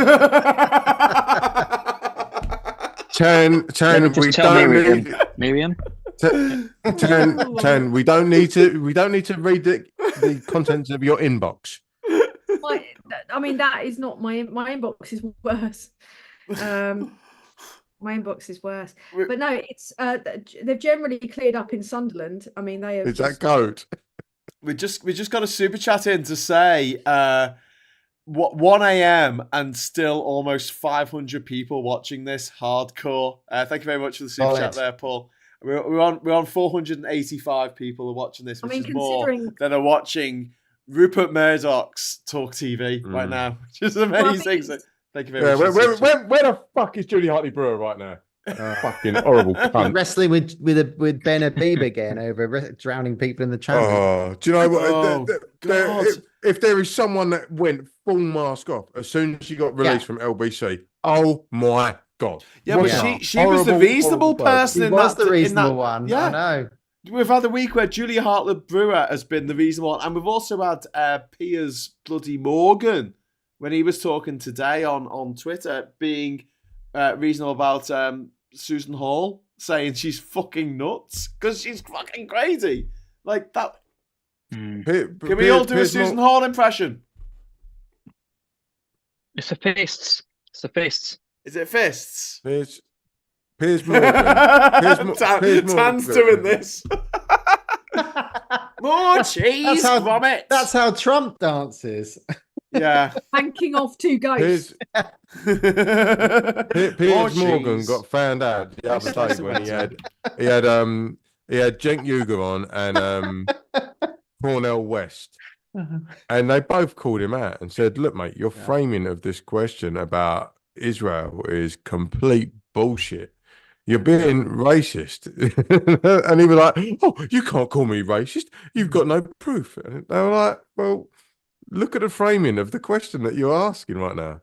Well, yeah. I mean, there is it kind of pisses me off a little bit when people say, "Oh, you can't say this about Israel without being called anti-Semitic," because you can be critical of the Israeli government and the IDF without saying, "Oh, and also Jews run everything, and they're globalists, and they run all the movies that you watch and everything else," without saying all that as well. You can. There is a way of doing it, and I personally. I mean, I might be in the future, I don't know, but I've never in my life been accused of being anti-Semitic, even though I've been quite critical of the Israeli government for over 25 years now. If the facts bore out on your side, then you can't really have that, because at the end of the day, we are critical of our government. This entire show, we're critical of our government. We're critical of the opposition. And we reserve the right to be critical of other countries' governments when we think that they're being a bunch of dicks about it. Oh, look, the Manchester Arena, the new one, the Co-op Live, is on the BBC at the moment. They've obviously got across to that to laugh at it. For the third time, it hasn't opened when it was supposed to. Just a big thank you to Zool. Sorry. We've had the super chat from Zool. I know it's depressing that Refuck has made some gains. However, that means that the Tories are on course for a battering. So for now, let's take the win. Exactly. Absolutely. Exactly. Couldn't agree I more. wholeheartedly agree. Graham, what? Graham, if you've had a message from Zool, does that make you the key master? Yes. No, I'm the gatekeeper. Whoa. When somebody asks you if you're a god, you say yes. That doesn't work. Apparently, I've just looked. I've been having a little look through, and apparently, the Laura Koonsberg presented BBC is awful. Literally, it's just. I've got friends going, it's appalling. You must be bad. Channel because we've got that coming on the Labour Social here. But Johnny Reynolds has just come on. Hi, Johnny. How you doing? No one can see it apart from me. I've got it set up so that the stream from the BBC is just to the right of me or left of me. Where's Johnny? Johnny's on BBC, is he? He's on BBC. Yeah. Good old Johnny.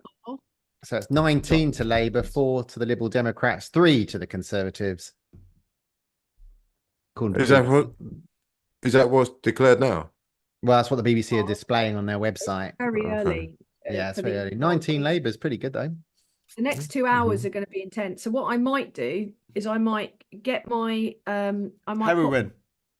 So I'm gonna get my stuff, get it set up upstairs, get my laptop set up upstairs, and make It's a very elaborate sex room, isn't it? Yeah, it's bloody expensive though.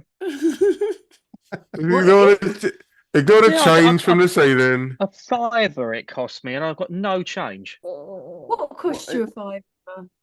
The sex room. The sex room.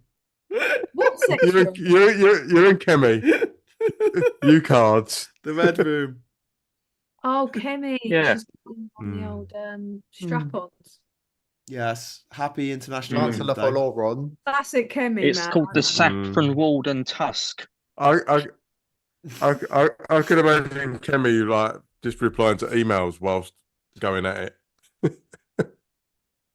Oh, she does all the time. Yeah, I know. I have to put the laptop on the ceiling. She gets she has an orgasm by thinking of eradicating trans people. It gives her what she gets off on. Gets her over the line. Does really she? Does. Oh, blimey! I learn something new every day. She doesn't have. Do you want me to speak into the mic, John? Why she doesn't have. Yeah, I'll go and get some Velcro. Hold on. Rachel, she doesn't have orgasm. She has. Rachel, she doesn't have orgasm. She has algorithms. She does. Actually, maybe I could just make the lounge. Maybe I could just lay on the sofa. Yeah, I might set this up. Labour are currently on 20 councillors. Conservatives on 4. 21 now on BBC. To 25. 2-1. It's all right, Tan. I'm going to switch to my OnlyFans account in a minute. Ooh. Exciting stuff. To be fair, your OnlyFans account is really quite good value for money, actually, Wayne. It really is. Yeah. I'll give you that. Over there. I'm tempted to set up an OnlyTans. Oh God, I'm so. I'm setting up. I'm actually going to set up only Nans. No, I think we should definitely do only Nans. We should definitely do only gams, and it's all like just taking the piss news articles about how much we hate single moms and trans people, or and we could do one with immigrants and black people. And only gams is a winner. We could also do one for the Wheelstone Raider, which is you got no fans. Yay! It literally is fibers and no cock. It's just sadness. we could do only gams, and it could be all the kind of porn that they pretend to hate, and then we could track them all, and then we could extort them. I like that. Yeah. Just we know what you've been watching on only gams. Just anime tentacle porn. That's such a wild story. Like, why tentacle porn? Well, we couldn't show actual human anatomy in our cartoons, so we just replaced it with tentacles. That's what happened. This is what you never want to void. You never want to vacuum, because people will just fill it with tentacle porn, Boaty McBoatface, rumors about Kate Middleton, or about what's going on in LBC. Don't give people a void, because whatever they put in, it'll be worse. And people will shag a void. Yes, and I'll give you a really good example of this, which was Fight Club, the movie. The original scene with Helena Bonham Carter, whatever her name is, Botham Carter. She said in the original, "I want to have your abortion," and they took it out because they thought, well, that's a bit much. So they changed it to her saying, "I haven't been fucked like that since grade school," which is even fucking worse. But that was the one that made it to the theatrical cut. Wow. So yeah. Speaking of Helena Bonham Carter, yeah, I had to do a survey on her mum's house, and she lives just. I'm not going to say exactly where, but in the Colchester area, in some big manor house. Yeah. Who's this? Your mum? No, my mum lives up by Cozy. Bonham Carter, that's it. Bonham Carter. Helena Bonham Carter, and I was sent there to do a loft survey on their little outhouse. So you got to meet her? Yeah, and I turned up there, and her mum couldn't be more theatrical school mum, and I was like, so this is her mum. This isn't Helena. This is her mum with and Helena. It was so surreal, because it was theatrical school kids everywhere. Yeah. So I've knocked on the door and I said, "Hello, I'm Wayne. I've come to have a look at your." Did they come to the door like this? No, pretty much. Because I said, I've come to look at your loft installation on the extension. She's like, "Oh my goodness, Wayne, we've been expecting you. Oh, come on in, please." I'm like, "All right, fucking calm down." I've got you can come look at my loft insulation. Ooh. I've got it. Like, "Oh, Wayne, you must excuse the children. They're just in the swimming pool at the moment. We're making bacon sandwiches. Would you like a sandwich?" I was like, "No, you're yes." Right." And the correct answer to that question is yes. No. The reason being, like, I'm a bit freaked out at this point. Like, this woman's being like, all like this fucking caper. I'm like, "Okay, you're a bit weird." And then I went into you should have out-weirded her, Wayne. This is where you go wrong. I should have gone super street. Yeah, what's going on, bruv? Yeah. I'm coming to look at your loft, yeah? And just proper fucked her up. But anyway, so I went into the extension. I'm looking up in the loft, and I get down, and I'm measuring up, and there's pictures all on the wall. And it's like Helena Bonham Carter and her mum's name and all that sort of stuff. I was like, "Oh, is your daughter the actress?" And she went, "Oh, how did you know?" All this. I'm like, he's on the wall. Yeah, it's like we kind of giving it away. It's like all right here, and yeah, it was a very surreal experience, because The kids came running in from the pool. Mummy, she mummy, offered you a bacon sarnie, mate. I mean, that sounds quite nice. But she came in, mummy, are the sandwiches ready? I was like, sandwiches? The fuck you talking about? That's how you sound to me because I'm a northerner and you're a southerner. You think he's posh? Yeah, sound posh to me. To my delicate northern ears. Sorry, I meant rugged, hard-working northern ears. Mate, sound like the Queen, mate. Yeah, exactly. You sound exactly like the Queen. Yeah, you and the Queen. I couldn't tell the difference. Hello, my name's the Queen, and Hello, I'm Wayne.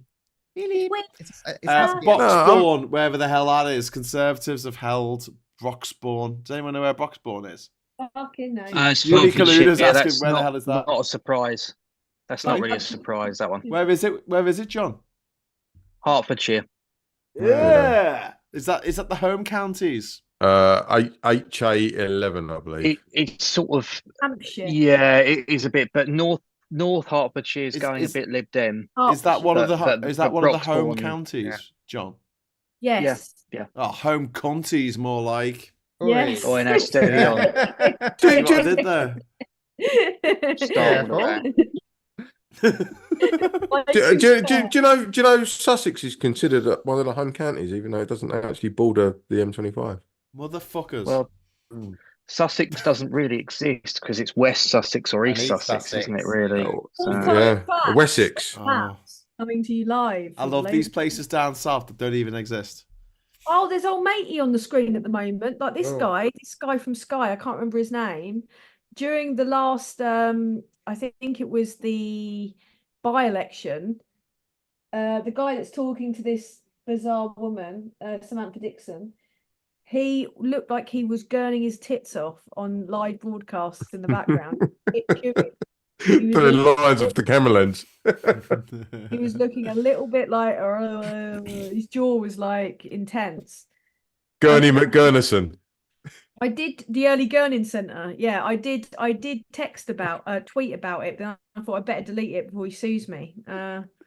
So I did at the time tweet, but I thought, God, I can't get away with that because if he comes, I can't prove he was mashed up, can I? Get sued for saying someone's gurning. Yeah, you can. Yeah, you absolutely can. I've got some super chats. Thank you very much for the question about sanity. Oh my God, how posh do I sound to you if you remember? You're from Wales, aren't you? Question about sanity. Totally posh, yeah. And Space Pills there. I'm now the proud owner of Onigams. More ideas, please. Space Pills, go with God. Like, honestly, get in touch with our friend Marcus who does all shorts and get him to make up some sexually suggestive images of Tory MPs and put them on Onigams. It'll be freaking hilarious. Do you know what? There is so much footage out there of Tories open mouth that you could just put a big spam of gammon right in front of their mush. You know, so it looks like gammon. You could do it like Spot the Ball, couldn't you? Leave the thing off. The wonderful thing about gammon, if you think about it, if you get like a gammon, it's shaped like that, isn't it? So it gets smaller at one end, and then it's like a wedge shape, isn't it? So you could have the wedge end going into their mouth like that, and the low end, like the back benches with a tin of spam. Do it. Onigams coming soon. We've got Labour are still on one council. We've only had one that's been counted yet, which is something. Oh my God, I'm so tired, and it's only one. Conservatives have held Broxbourne. I think it's 20 past one. They're gonna start coming thick and fast in the next probably like hour or two, I reckon. Yeah. It's a lot of fog. Tories often come thick. Because Labour. Oh Jesus, Graham! What? Because they're thick. They're stupid. Well, what? The Greens have got their first councillor out now, haven't they? Yes, I think so. Yeah. Yes, they've got one Green councillor. There's 6 Lib Dems. Half hour, 10 Tory scum. 10 Tories, God. Yeah.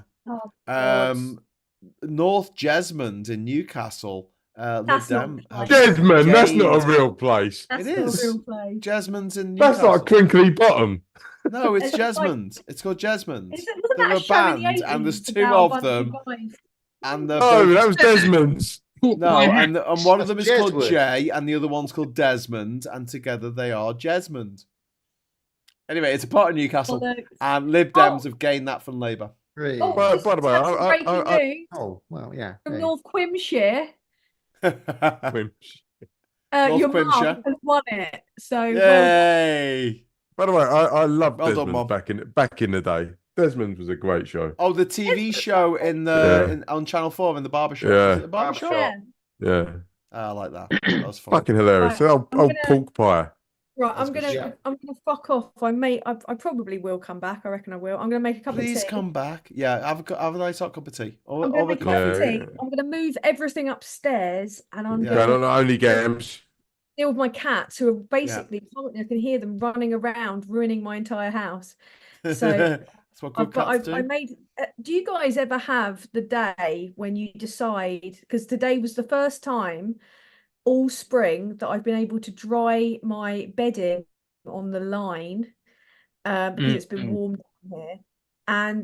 But do you ever get that thing where you kind of realise late in the evening that you haven't actually sorted out your bedding, and then you've got to put the I bedding hate on? that. Yeah, I hate it. that. When you go Oh, to no. bed, when you literally go to bed and you go into the bedroom and you're like, oh shit, I've taken all the bedding off. Yeah. And I've got to put it Turn back on. Yeah, I gotta put it back on. Yeah. I'm it's gonna horrific. outdo you, 10. Right, so Tragic. I've got like a sleigh bed, but you know the old Cheshire one with the old buttons in it and all that. I've got a motor. paper. I've got a little car. And A little motor racing car. I batch wash, so I just chuck everything in. Once it's done, goes out on the line, bring it in, and then I just leave it like just draped over the end of the bed, ready to put the coat hangers in it and all that sort of caper. And my duvet cover was hanging over the end of the bed, as well as all of my clothes. And I just thought, you know what, fuck it, I'm just gonna sleep on the sofa. I'm just gonna be honest. You fucked it off for the sofa. Yeah, I was just like, it's just too much. Well, I'm only short, but not even I can sleep on my sofa. I probably could if I had to, but no, actually, no, I could. I can actually spread out on the sofa, but I don't want to because it's shit. I've got a king size bed just for me. Yeah, me too. I'm only like 5'4". You must just sleep on a pillow then. I fall asleep on a pillow. Hang on, she's got two cats though. I've got cats take up a lot of room. They bloody in bed. do wankers. If I starfish in my bed, I can literally hit each corner. Yeah. Have you got what have you got? Have you guys what have you got? A king size? King size. I've got a king size. And it feels like I'm in a magical fairy tale because I've got so much room. It's amazing. You have a little dip in the middle that you roll into. That's my mattress has gone dump in the middle. I get in. I go, Oh, I had to get a new one because I love that. my back last year, just before I went to Glastonbury, which was great. I didn't even know I was going to Glastonbury until about a couple of weeks before when Danny fucking Price calls me up. He's like, "Oh, fucking Iltan, you got a fucking Glastonbury, you fucking dick." And I'm like, "Yeah, all right then." And but the problem was I'd injured my back literally about 2 weeks before, and then I ended up having to walk like 50, 60 miles during the entire course of Glastonbury with a back injury. Oh. Yeah, I clocked up like 60 miles on my Fitbit, but my back is hurting again. But I got a new mattress. I got one of those Emma ones that are kind of like they're nice, they're good. It's really dull of me to talk about, but it is no. It's really important. It's very important. But it does but it's still my back still hurts to shit, even though I've got like a semi. I don't agree with Emma mattresses at all. Any fully and sort my back out, and it did. No. This is the thing. This is really counterproductive, and I know this because I used to work for a bed company, and every bed that I've ever had may have migrated from a van to my house for no money whatsoever. But these foam mattresses are not good for you because they're one consistent thing all the way across. And that's not good for your back. at all. I needed that because I was totally out of alignment, though. The problem is with me, my posture is so terrible that I need something that's just going to keep me flat. You need a soft mattress. Everyone says you need a hard mattress when you've got a bad back. It's the complete soft opposite. Mattress ruined me, and I think prolonged my back injury for months. The moment I got a firmer mattress, which I didn't really like, because it felt a little bit like I was sleeping on hardboard at first. It did. I was cured. But the problem with a harder mattress is it keeps your shoulder blades and your pelvis in the same place, but then your back is still doing this. It's not actually like conforming to the shape and the weight, because most of your weight is in your midsection, so that needs to sink into the mattress. Whereas when you lay on what is basically a slab, it keeps everything elevated, and that fucks your contour up straight away. I think we're meant to sleep in trees, Wayne. I think we're all meant to. Yeah. And lay on your front, for fuck's sake. Yeah. No, John's you just must disappeared. never John's like, what the hell? Why are you talking about bloody mattresses? Right? There's results. There's results coming in. That's because Kemi's telling him get into bed. No. Right, I'm gonna be back. I'm gonna have to fuck off for a second because I need to sort this out. Tan, we love you. Speak to you soon. And I'll let you know. Like I should be all right. Once I've had a cup of tea, I'll probably be well back in it. Bring us more info. Tan, I don't love you. I just tolerate you. Well, you're after what you've done. Rude. Yeah, you voted Tory today. Tell him to fuck off. God, fucking tell him. I hope everyone in the chat realises that you must never shag a Tory. Anyway, I'll be back shortly. Bye. Or vote for them. Wayne, letting the side down, voting a Tory. Having a friend who's a Tory.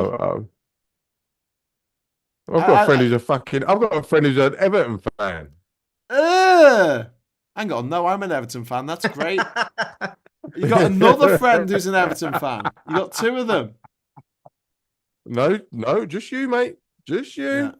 And I'll Yuli Kaluda in the chat is saying hard mattress ! You must have a hard mattress. 2 million years of sleeping on furs. There you go. So you need a hard mattress. Did you see there was a story? There was a story in Pop Bitch. I thought about you, Graham. Playing Pop Bitch. I haven't been in Pop Bitch for years. No, I get Pop Bitch on Thursdays, and there was a story about there's the old Heels building. There's the Heels building in Tottenham Court Road. Yeah, and it's an old building. It's pretty empty. It's not Heels anymore, and a few businesses have moved in. And so the investors decided to rename the building because they weren't getting the investment. So they renamed it the Manufacture Building.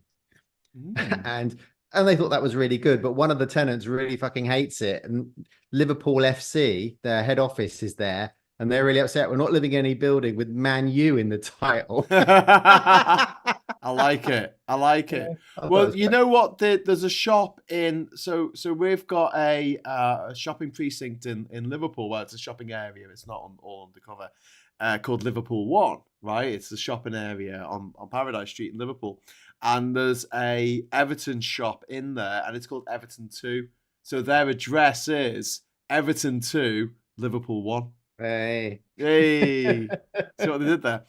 Questionable absurdity. Thank you very much for the super chat. Dead hangs cure most modern back issues. Try it. What's a dead hang?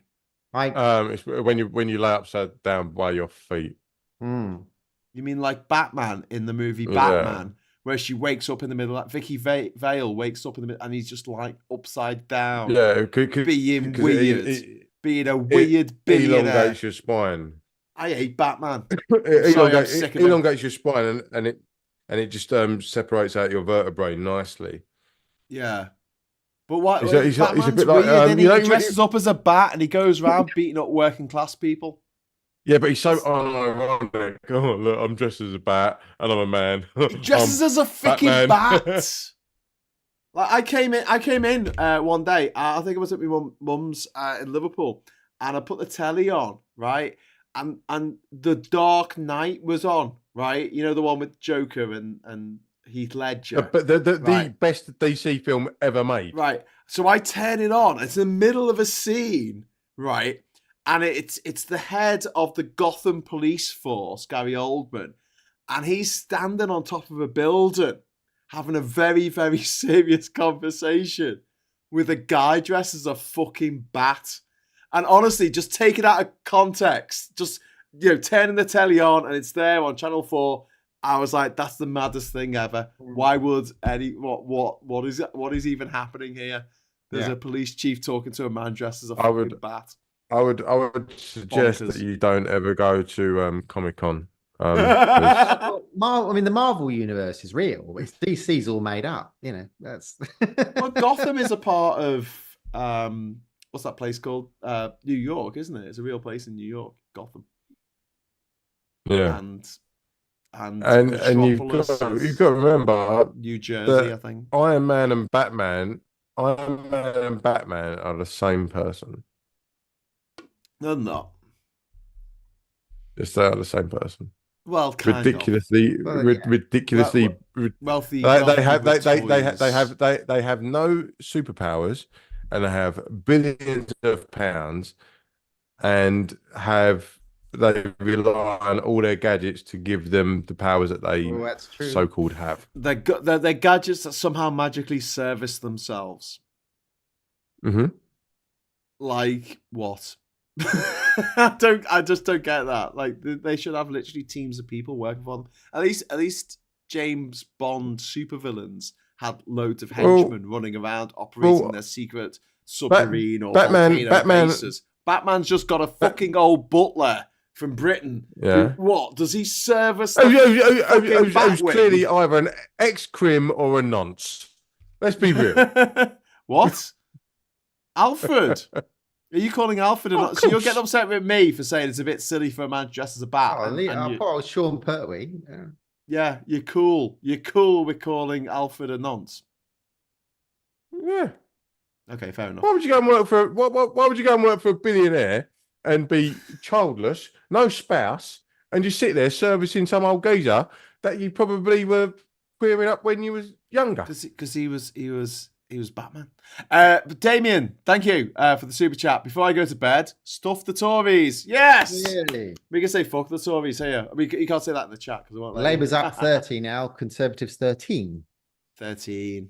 Dang. And the Tories, hopefully the Tories. Conservatives first results in the Blackpool South. Oh, sorry, no. Councillors. What's this? Councillors Conservative down 7. No, they're down 7. The Conservatives. Labour are evens. Liberal Democrats are up 1. Greens are up 3. Ooh. Right, just to stick to the superhero narrative. Graham. What? I'm going to ask you, which superhero would suit you personally, and also which Star Wars character would suit you personally? What do you mean, to be or to live with? To be. Like, if you was to be like... If I could be any character from Marvel or... Star Wars and Marvel. Mm-hmm. Who would I like to be from Marvel? I don't know. I don't think I want to be any of them. They're all... In Star Wars... Starman. I think you'd be Starman. Star-Lord. Yeah. I always thought if there was a movie made of me, it would probably be Chris Pratt playing me with a terrible British accent, a terrible Scouse accent. Yeah, Star-Lord. Actually, thinking about terrible Scouse accent. You're right. It would be Star-Lord because with your Walkman. With me Walkman, with me music, with the don't use an infrared light in here. Sorry, an ultraviolet light. In Star Wars, I want to say Han Solo, but I'm not. No, I don't know. Would I want to be Han Solo? It'd be kind of cool, wouldn't it? Get to hang out with Princess Leia or Leia. Hang out Friends, I'm up Leia. at 7. Sorry, so I'm gonna have to. I've got to be up at 7, so I'm gonna. Okay. F off. All right, John. Before you go, then I need to get your Star Wars and Marvel character. Oh God. Okay. I don't know with Marvel. I'm not as into my sons are into Marvel, but I don't know a lot about Marvel, if I'm honest. But Star Wars. So what character I'd like to be? Is that okay? Oh, blimey. I think it would have to be R5D4 because wow, that's a big shout. You're only on screen. Yeah, you're screen for a little bit, and then your motivator blows.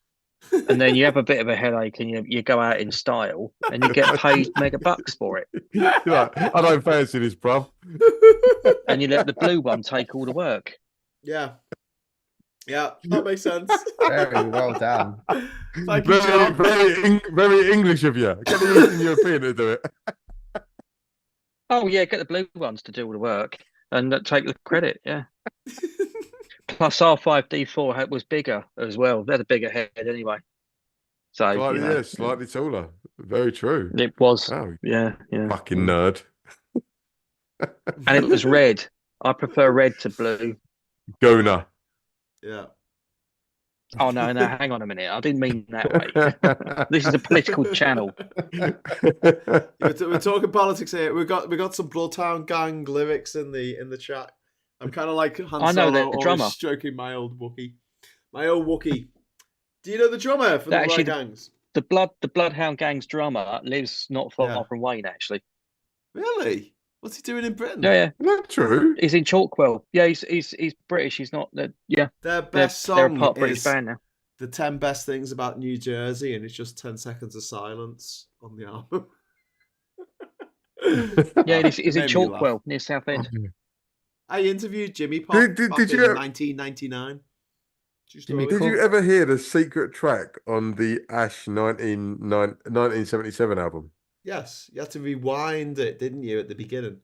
You had to rewind let the CD, let track 12 play through. No, you're getting mixed up. You had to rewind the first track to get to it. I guarantee it. No, on the CD, it was like you had to let the track play through. No. You're thinking of the vinyl. No, okay. Track 12 on the CD, you had to let it play through. On the Ash 1977 album, because it was named after the first song, year that Star Wars released. Rewind released. the first song back behind 000. I know Rick, so we could get him on here. Rick, the drummer would come on here, and he'll. Yeah, I was going to say, you know Rick too, surely. Rick, so let's get him on here. I know Mark very well. And I'm telling you that. I'm telling you that. All right, we're going to get Rick and Mark you have to rewind it on here, and they'll just put you right. If you're saying that you have to rewind it, no, it was track 12. You let it play through. It was about a minute and a half, and it was them coming back from the pub and just throwing up. It was. Oh yes, actually, no, Wayne, you're right. Yeah, that wasn't it wasn't a song, but there was a song at the beginning of the album if you rewound it. But yeah, you're right. All right. Yeah. Okay. Right. We're both right. I need sleep. Love you and leave you. John. And F for Tories. Tories. Yeah. Vote for Tory councillors. No. Who said that? Don't vote for Tory councillors. All right, Rachel, it's on you now. Yeah. The character in Marvel, character in Star Wars. Mm-hmm. I haven't done my Star Wars character yet, but I'll think about it while Rachel's coming up. I think I'd be Jennifer Jones in Marvel. Ooh. Oh, interesting. Yeah, scrappy, does a good right hook. So, Rachel, you know my book that you're currently reading? Yes. That's published by Atbosh, and Atbosh is owned by Jared Bendis, and he is the brother of Brian Michael Bendis, who invented Jennifer Jones. Oh my goodness! Small world, eh? Well, there you go. No, I like Jennifer Jones. It was good. I liked all those little sub Marvel stories that they did. Well, Jennifer Jones was Iron Fist and Luke Cage, and that's it. I liked all those. Okay, did you know where Doctor Who played the baddie in that? Played Kilgrave. Yeah. In Jessica, not Jennifer. Jessica Jones. Jessica Jones. Sorry, yeah. He could make people do things. Yes. But David Tennant. Just the power of his voice. Why didn't he wear fucking earplugs? I never got that. I was watching it go. Just fucking put your fingers in your ears. Yeah. And literally go la la la la la. I thought that would have been a brilliant ending to it. Like you know when like you don't want to hear something, you put your fingers in your ears and go, la la la la. That's what they should have done. And he'll be like, no, kill yourself, do something bad to yourself, and then they'll be like, no, I can't hear you, I literally can't hear you, and then they'll stab him. Other than that flaw, he was a very good villain. Do you know something else in that series? It felt like it was supposed to finish on the 10th episode, but then they got an extra 2 episodes, so there was like 2 episodes at the end where they were kind of like treading water. It was really a bit weird. It was all building up, and then it went, oh, hang on.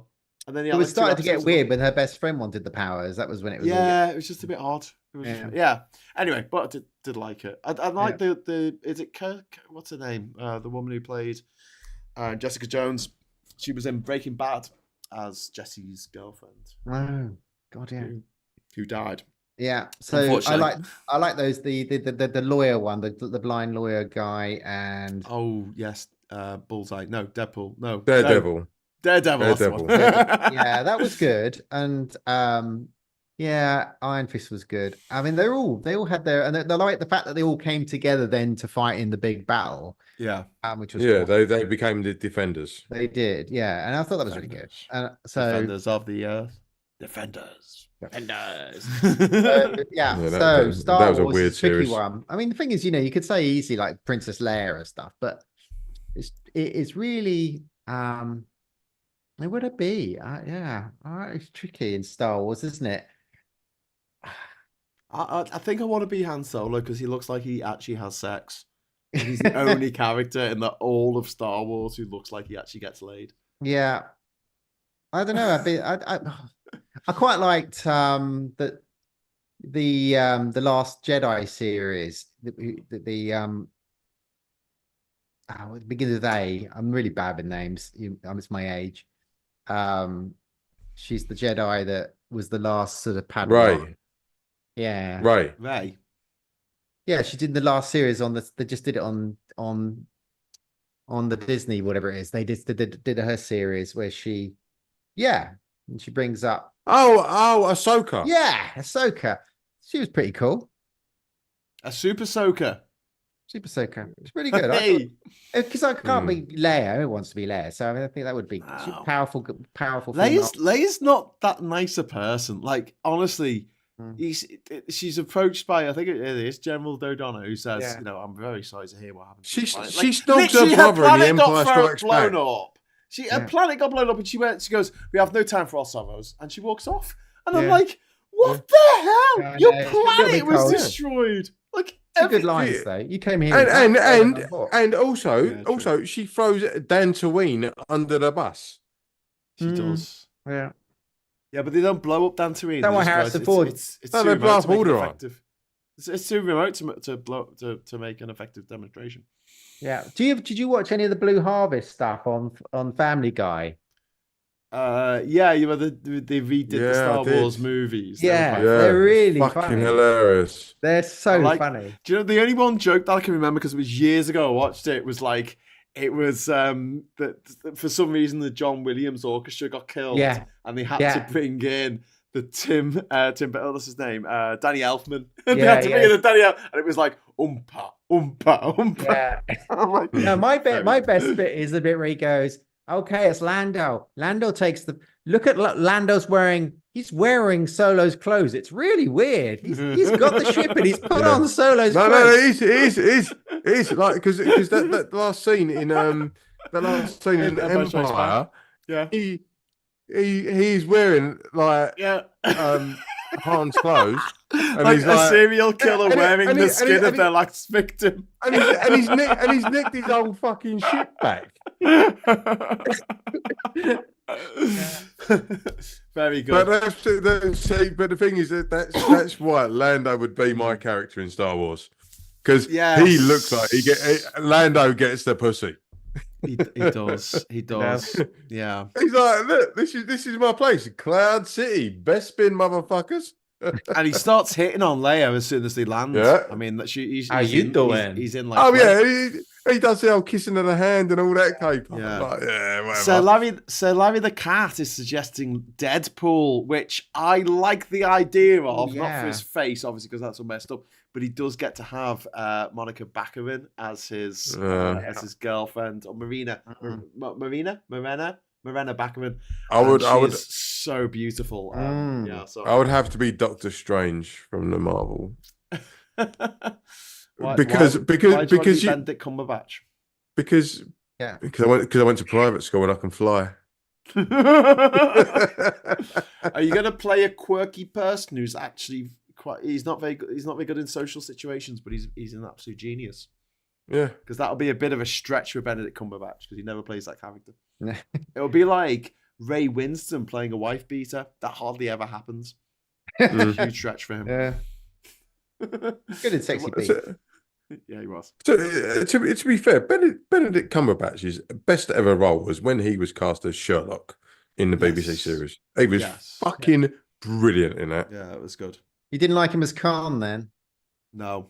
Nah. No. Fuck that shit. No. No, I'm just checking. No. I was watching the other day. We watched Naked Gun. You know, because O.J. Simpson died. Yeah. So I thought, we'll watch Naked Gun. Because he's in that. He's in Capricorn. He's in Capricorn 1. Great film with Elliot Gould. Great. That is a good film. And is Bruce Boxleitner in that as well from Babylon 5?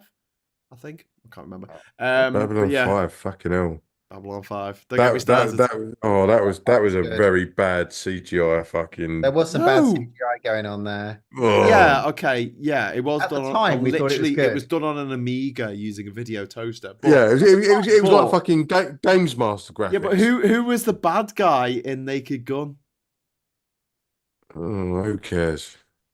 It was Khan. It was the guy who played Khan. Ricardo Montalban. Yeah. Welcome to Fantasy Island. Can you imagine? Can you imagine trying to make a Naked Gun film now? Absolutely no chance. You don't have to because they're literally making one with Liam Neeson next year. Really? Yes. But it's got nothing to do with Zaz. It's got nothing to do with Zucker Abrams. Zucker. The funniest film that I've seen of recent days is Old Dads with Bill Burr. It is fucking hilarious. And it touches on all of the sort of like culture war stuff that we have to deal with now. He's talking about Generation Z, Generation Isn't Bill Burr a bit of a Night. twat? Didn't he? Was he one of the gobshites in America? Or was that someone else? Bill Maher, isn't it? That's Bill Maher. Bill Maher. Oh, okay. He's just By the way, we just had a load of results. We're talking about bloody Marvel and Star Wars, and we got 41 Labour. Graham, it's called padding. It's called padding. I know, but we need to, because everyone in the chat, like Serendipity Journey, is like shouting at me in the chat, going, "Labour have held Newcastle. Labour have held Chorley and Newcastle. Labour have now held Chorley, South Tyneside, and Newcastle." I'm like, okay. So yes, thank you very much, Serendipity Journey, for that. But yeah, lab hold. It was just like, but Star Trek is the best. Resistance is futile, says Paul. Oh yeah. Picard Series 2 isn't the best. Says a true Borg. Yeah. I do feel like some of the ideas in Next Generation were kind of pinched off other science fiction shows and things like the they all are. They were pinched because you go to Stargate and you look at the replicators. The replicators are effectively Borg. The replicators are brilliant enemies, though. It's just like it's so funny that they're coming up the corridors. Though they're running up the edges of the tunnels and they're all going, and they got you put their glasses on. You know, what's this? That Colonel O'Neill puts his glasses on. He's going. I was like, yeah, okay. You know, I fired a few machine guns in my time. That's not quite. But it's like shooting Meccano. Yeah. All of a sudden they just fall apart. Quack Reject is suggesting the Mercy. Has anyone seen that? No. Quack is saying, don't watch it, or sorry, just watch it. Don't look it up or read anything about it. Just watch it. Oh. The Mercy. Oh, the Mercy. I'm gonna write that down. I'm gonna write it down. Should we write it down? Yes, the Mercy. Yeah. Star Trek was utopia versus Star Wars dystopia, which is very true. I really absolutely loved Andor. I thought that was the best bit of Star Wars. I need to have a conversation. Do you know Abby? Do you follow Abby Heffer on TikTok at all? She does. No. Well, she's a TikToker, and we're gonna have, when the Andor series 2 comes out, we're gonna have a. I like that. Would there be a series 2? Talk about Andor. Yeah, it's being filmed now. I think the best thing that's come out of the Star Wars universe of recent has been the Bad Batch. I haven't actually watched that. Yeah. Oh, it's brilliant. Andor was brilliant because it didn't have any space wizards in it. It didn't have any prophecies or chosen ones or lights. No, well, the Bad Batch is about a group of clones that were. Did they all sound like that guy from New Zealand? They're all Kiwis. The whole thing is weird. Like Kiwi produced. Re-recorded the voices of the stormtroopers, so they all sound like Thingy Morrison. Yeah, because he was your man from We Once Were Warriors, wasn't he? That fella. He was. Played Boba Fett. He played Fat Boba Fett. Yeah. In the TV show. Hitchhiker's Guide is the best, says Josh. 42. Yep. Slarty Bartfast. Fucking nerds. Oh, absolutely. No, I fucking love. I love Hitchhiker's Guide to the Galaxy. Yeah. 3 people who, like, celebrities that I was actually that was actually really, really upset about them dying. The first one was Douglas Adams. The second one was what's the name of the guy who used to do Radio 1? John Peel. John Peel. That was just like I remember I was driving in my car. It's like, you know when they say, "Oh, you remember where you were when JFK was shot?" I was driving in my car up Princess Street in Manchester when the news came on Radio 1 that he passed away. Rick Mayall of Bowie. Therefore, that I've just gone. Oh, and do you know what? I'm not going to be able to cope with when David Attenborough goes. I'm terrified. I don't want to live in a world where David Attenborough isn't here, but Rupert Murdoch is. Yeah. My 3 was Chester Bennington, Chris Cornell, and Keith Flint. Yeah. Like, fucking hell. Three guys who literally had it all, but because of their mental health, they could not cope with life. And at the time, I was in a bad fucking state, and it was like seeing people that I admired so much having to do another. Robin Williams, fucking hell. Robin Williams was a shocker because no one saw that coming. Yeah. No one saw that coming. But Chris Cornell, I mean, I met him. I met him when he played in Manchester, solo, not with Soundgarden, and he's an absolutely lovely guy. You know, you meet people who you, like, your idols, who you sort of put on a platform, and you think, oh, should have talked to them. What if they were knobheads? But most of the people I've met in real life have just been really nice, just been pleasant, you know. Everyone's shouting in the comments here, like they're going like, "Will you do some politics, please?" We've got castle in Colchester. There's a castle in Colchester, is there? There is, I think. There is. Okay. Colchester Castle is very famous. It's the oldest Roman castle in the country. Labour hold. Is it? Have you just made that up? Is that real? Mm-hmm. No, 100%. Wow. Okay. Labour 43. Oh, because Colchester used to be the capital, didn't it? Yes. That got burned down by Boadicea or Boudicca. That was Colchester, wasn't it? And there's still a line of if you dig down, there's still a line of ash where Boadicea burned down the Roman city. Yeah, and the moat is still there. And it's a great place to catch Pokemon if you're playing Pokemon Go. Why? Why? Because it's a historical place. So they put loads of Pokemon around historical places. All right. Again, nerd. I only get 2 around my house. I've got a Pokestop in the park just behind me. Do you have to leave your house to get to it though? Nope. Oh, I hate you. I've got 2 Pokestops. I've got 2 gyms that are just a bit too far away. And I found out my mate, he knows someone who edits the Pokestops, and he got him to move it closer to my house.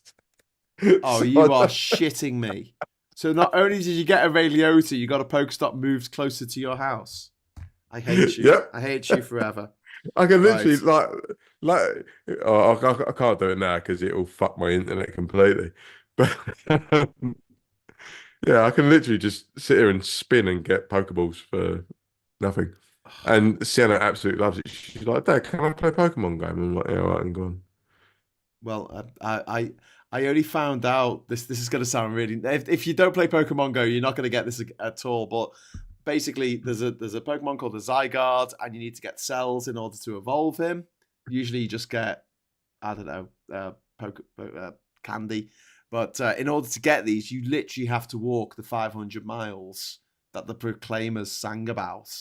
And I've done it, and I did it earlier this month. And then someone told me that I could have just done it on a bike, or I could have driven.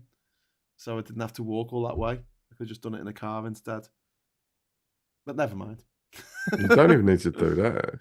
You don't even need to do that. Oh, Sean Locke. Sean Locke is a good shout. Yeah, Keith Flint. Yeah. Maxi Jazz from Faithless. Yeah. Yeah, there's a few people. Nick Burr saying, I met Chris Cornell. He was lovely. And Jim is saying, I heartily recommend Electric Six for both their gigs and the fact the lead singer was a total shake. I've seen Electric Six a few times. I saw them when they played Glastonbury at the other stage. That was really fun. This is why I like Discords. Easier debates are easier to have over cam. But this is why we should go on. Should we go on to Discord? No, we'll stay here. We will stay here. Where are we with the elections? Is anyone watching it still, or are we just talking about Pokemon now? It's 46 Labour, 19 Tory, 13 Independent, 12 Liberal Democrat, and 7 Green on councillors. Labour have only taken 4 councillors net. Sorry, one councillor. One up, yeah. But Tories are down 14. Yeah. So the Greens are doing all right, which is all right. Yeah, the Greens are doing all right. They're out 4. Apparently, one person is hung. That's what it says. It says hung. 68. I mean, it was John Lennon was when I cried. Because I was a big Beatles fan when I was young. You can't be that old. It was shot in the year. What was it? 1981, 80, wasn't it? No, it was 81. It was 81. I was 1980. Yeah, I'm a lot older than you. Well, you don't look it, so you do. Well, when I was in Hamburg and with Pete Best, we were.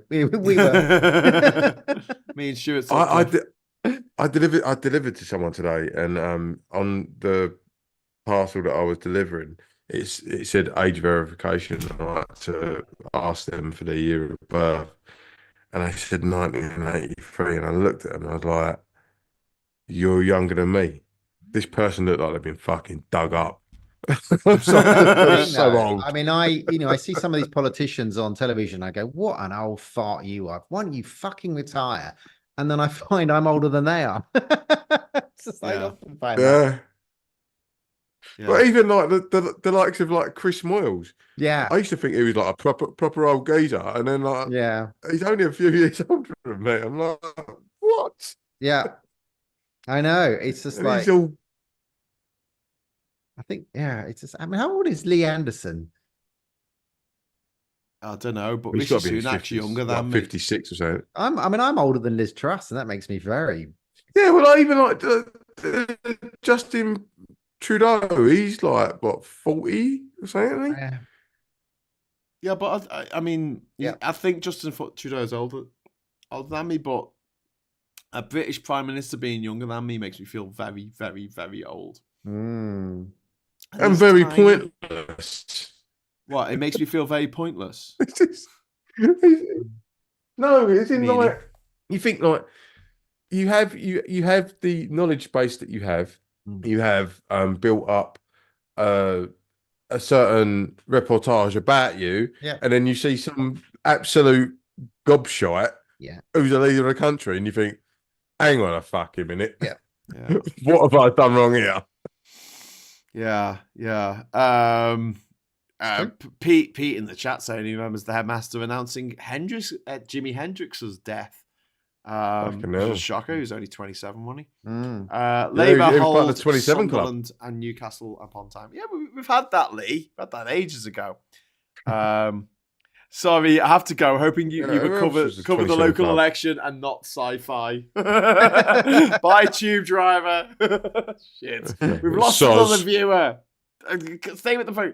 The thing is, right, there's lots of options for people talking about the local elections, and none of the rest of them are getting completely diverted talking about sci-fi and Pokemon.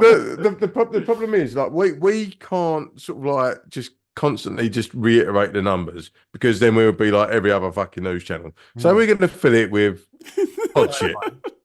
Just cod shit. All right, you could have like 10 reporters. Labour on 48 councillors. Conservative. Hey. We've got it up here. Look, it's there. It's literally in the top corner of the screen. I hope you can see it. Maybe you need to zoom in. I didn't know that was up there. I wouldn't have read all that out if I'd known everybody could see it. No, I mean it's on the BBC website and it's silent, but it's got the subtitles coming up. So if people want to just be staring at that while we talk about Bill Hicks and Frank Zappa, then cool. Hey, Bill Hicks. Bill Hicks. Bill Hicks was. I mean, Bill Hicks and. I used to do lots of drugs. I really had a good time. George, very funny. George. From Bill and Ted. George. No, George. Melly. No. No, the comedian stand up. George Carlin from Bill and Ted. George Carlin. Yes. Yeah. Literally, I said, but for Bill and Ted, you went no. No, because I was trying to think of his name, and when you said that, it was like a distraction. I was just trying to think of his name. Shut up. No, but George Carlin definitely. But Bill Hicks and Kurt Cobain, and also Richie from the Manic Street Preachers all died very close to each other, and that was a bit of a run of. I thought the Manic Street Preachers guy disappeared. Did he? Stuart Cable. Yeah. No, Richie. One of them disappeared. Stuart Cable was Stuart Cable's from Stereophonics. Yes. Did he die? Stuart Cable from Stereophonics? Not the Preachers guy. Labour's on 49 seats now. Conservatives on 19. They've lost 15. Lib Dems are on 16. They're up 1. And the Independents. Oh, God, it's Laura Kunsberg. I really don't like Laura Kunsberg. She must be getting a bit more sort of lemonly, sucking a lemon now. She's watching the Tories lose. Did she go to private school though, Graham? She did. Yes, she did. There you go. Possibly in Switzerland. Weird that. Yeah, it was a bit weird that.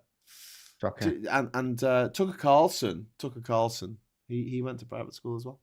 You wouldn't think that, you know. So don't do up his bow tie demeanor. Yeah, but he's the voice of the working class in America. You see. Oh, I don't know if you caught. Did you catch any of him on Joe Rogan? No, because I don't watch Joe Rogan. Rogan's I'm not a twat. It was embarrassing. He basically watching Joe Rogan's pretty embarrassing. He's just a creationist. Right. No, but I just love watching these people just like brain fart. Tory watching Joe Rogan. I don't know what to do with you, mate. You've been down south too long. Come up to Birkenhead. Gone down the anti-trans rabbit hole. Yes. Massively. And he gets people on with Jordan Peterson, like Jordan Peterson and Ben Shapiro. And they've got such ridiculous voices. I don't know how anyone could take them seriously. But Bill Meyer, whatever you were talking about, he went on a massive anti-LGBT rant 2 weeks ago. Of course he did. If you look at Mike Ferraro, you know, the humanist ones, I've posted a few of them sometimes. They're on tonight. They're on at the same time as us at the moment. The Leftist Mafia, they're streaming at the moment. And yeah, Mike Mike did a piece on Bill went full anti-LGBT. Mike Fierro. Yeah, I believe his name is. He's the humanist. Yeah, Humanist Report. Yeah, he's good. He's really good, and he did a whole section. Bill Maher went on a full anti-LGBT, anti-drag, anti-gender ideology, school kids, you name it. It was horrible, and he had never really been like that. You kind of suspected that he was a bit, and then boom, straight out and said it all. Well, I mean, Aaron Bastani didn't realise that George Galloway was a massive homophobic shit until, like, literally they did an interview with him and he went, yeah, I'm massively homophobic. Why can't that man keep his head straight? What do you mean? Every interview, every time he's on stream, he's like this.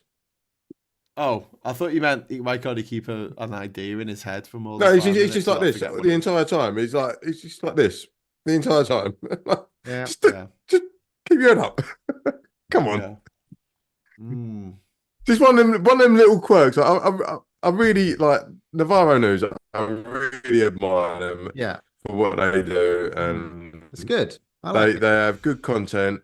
But there's one contributor that I'm not keen on, and that's mainly because she took umbrage with yourself, Graham, and several other people that you have on your shows. What did I do? I was like, huh? Oh no! Apparently, because you hate public school people and you travelled to every country, that makes you a bad person, according to her. Fair enough. I mean, that's literally only me. So that seems very targeted. It's like I hate the people who go to every country in the world without flying, and hate public school people. No, but she made a point of made a point of slagging off this show that we do. Really? Just on Novara Media. Yeah. Yep. Why would they bother? They've got a massive fucking audience. I mean, this is like punching down to me, but never mind. Yeah. No, but it really upset me because I'm not 100%, but I believe she's trans, and I believe she's very right wing. And sorry, very left wing. Apologies on that front. And then when she started digging you out, I was like, "Hang on a Was this on Novara Media or was this on someone else's?" No, it was. She did I think it was about. You saw it, didn't you, Rachel? Didn't you see it? It was around the time of Owen Jones. You know. Yes, it was. When Owen Jones left the Labour Party, and then you did a rebuttal, and then. My 45-second video where I just went for like 45 seconds. That one, yeah. No, there was another one when it was, she did a whole load of clips. Femi, Graham, she did it right across the spectrum of everybody who's connected to Labour Social. I posted it in the Labour Social chat. I probably didn't look at it. You did. You all discussed it. I know, but I didn't. I didn't watch what you were talking about. Yeah. I've got better things to do. Take down the fucking Tories. I'm not particularly interested in people on our side. No. I mean, we've all got the same goal. So yeah.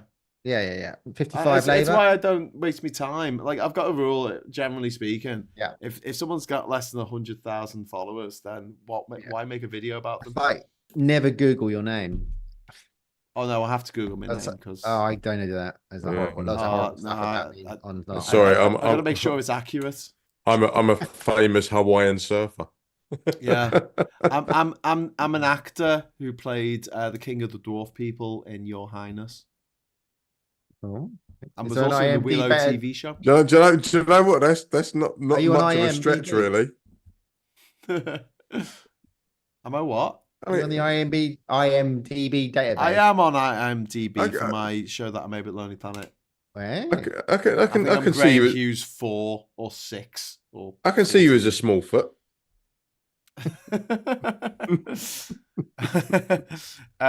Manor House in Hartlepool, Labour gain from Conservatives. Huge swing again. Swing. So yeah, it looks like Hartlepool has gone very, very Labour. It happened in old Hartlepool about the time of France. So I take back all those mean things that I said not that long ago. The Conservatives are 8 seats down. The Labour are 4 seats up, and the Lib Dems are 1 seat up. Tories are 18 down. Yeah. Ooh. We want them to be 18 down. Only another 482 to go. I know. Right. Right, ladies and gentlemen, I'm going to bugger off because someone's got work in the morning. Yeah. Oh, can you not hang on for a moment? Because I realised when I went for my last beer, I put some pasta in the microwave, and I've left it in there. So I want to go and get it because I'm hungry. And I don't want to leave Rachel. Right. Hold up. You put pasta in the microwave. What kind of fucking sick freak are you? You condemn me. I made it yesterday, so I'm just reheating it. It's not like I'm making a spaghetti bolognese. Right. In the microwave somehow. I'm just reheating pasta that I made yesterday. Is that all right? Okay. Yeah, that's fine. I have to go at 2:30, Graham. That's going to be my cut. Okay. That's all right.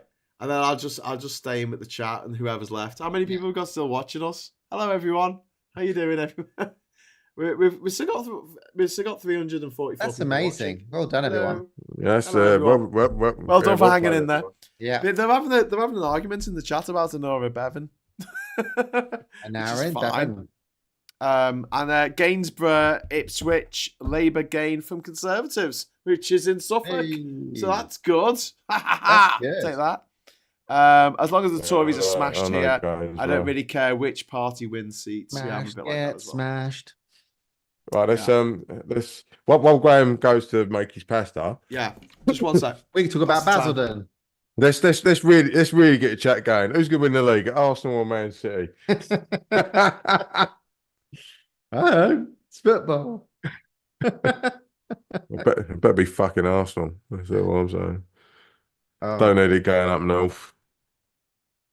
Yeah. Oh, by the way, Rach, have you been watching Discovery, the new series? Yeah. Have you caught up? I have. Yeah, well done. Yeah, what do you reckon? I'm right up to date on Discovery. Just watched the last one last night. So yeah, I really enjoyed it. I ain't watched that. Those two keep us, that's plot spoilers for anybody else, but those two keep getting away, don't they? Yeah, well, the thing that pisses me off about Discovery is they always have a big bad through the entire series. Yeah. There's never all the other Star Trek shows, they have standalone episodes. Yeah. There's always a big bad. And I know it's their raison d'etre, if you will. Yeah. But they did that with Doctor Who. They had the Reflux, whatever it was called. Doesn't sit with. It went on 10 episodes. Their whole but it's like no, but they interspliced it with other storylines as well. But then came back to it. Whereas this is like there's the big bad all the time, which is really kind of frustrating. Yeah, because it's like, well, you remember like Control, and it was like almost back Control. There was no sideline stories, which didn't give any scope for character development and all that kind of thing. Well, I mean, I suppose I like it. It's subtle. And the Doctor Who's I like when it was Bad Wolf. It kept appearing everywhere in the. That was good. But it was cryptic. It was cryptic. It weren't sort of like in your face. Whereas this thing is kind of in your face. Yeah, and that's because like the first series of Picard is completely taken away from the last series of Picard. Yeah, the last series should have been the first series. Because the first series was it was a warm up. God awful. Yeah, because even the hero ship was terrible. Yeah. What was the first series of what? Picard. Oh, I said that. I said that you talk about Picard because all I heard was the first series of. Make it so number one. Did it get any better? Yeah, the third series should have been the first because the third was brilliant. The third series was oh my god, the last series, the last couple of episodes of Picard. I mean, oh my god, I was an ex. It was so fantastic. Okay, all right. I ain't gonna lie. Did you watch the second season? Yeah, because it builds into the third. But I ain't gonna lie. That annoying woman. I cried. Yeah, it was amazing. Has it got the annoying woman in it from the first season? Who was the drummer in Scott Pilgrim versus the World? Miss Overacting. Oh God, she was fucking awful. Is she in all of them? Absolutely awful. No, I think she plays a lesser role in Series 3, but she's more off with Wolf, isn't she? Yeah, but she was going to be 7 and 9's girlfriend. A lot. Yeah, but yeah, she plays a lesser role. But yeah, the Tino heartthrob, the overacting Bint, and the crazy Jerry. Oh no, Wayne, you're breaking up. And that was you need to pretty put, much. You need to put some money in the meter, in the internet meter. Sorry. Yeah. Does anyone watch this? Does anyone want my Pokemon code so we can be friends? And you can send me presents. I'm going to put it into the chat. Well, I can't touch my internet right now because it breaks everything. I'll send it to you. Yeah, just send it in the chat. I'll grab you. I've got presents from Ukraine and Legoland. Hey. Okay. Is that some sort of code? No. I was just playing Pokemon Go when I was in Ukraine last, and so I've got those presents. Yeah, some sort of spycraft going on there. I have presents from Ukraine. Oh. Yeah. Oh, here's my Pokeball full of polonium. We've got that election guy on the BBC at the moment. What's his name? The guy from Glasgow. The guy who does the polls. The polls. Yeah. God, he must be tired. Is he like that Fred fella from this morning? He'll just live forever. He does just look like he died jumps like jumps across the styrofoam island. He must be exhausted. He's been on telly all day. He's been on telly since the dawn of creation. Yeah.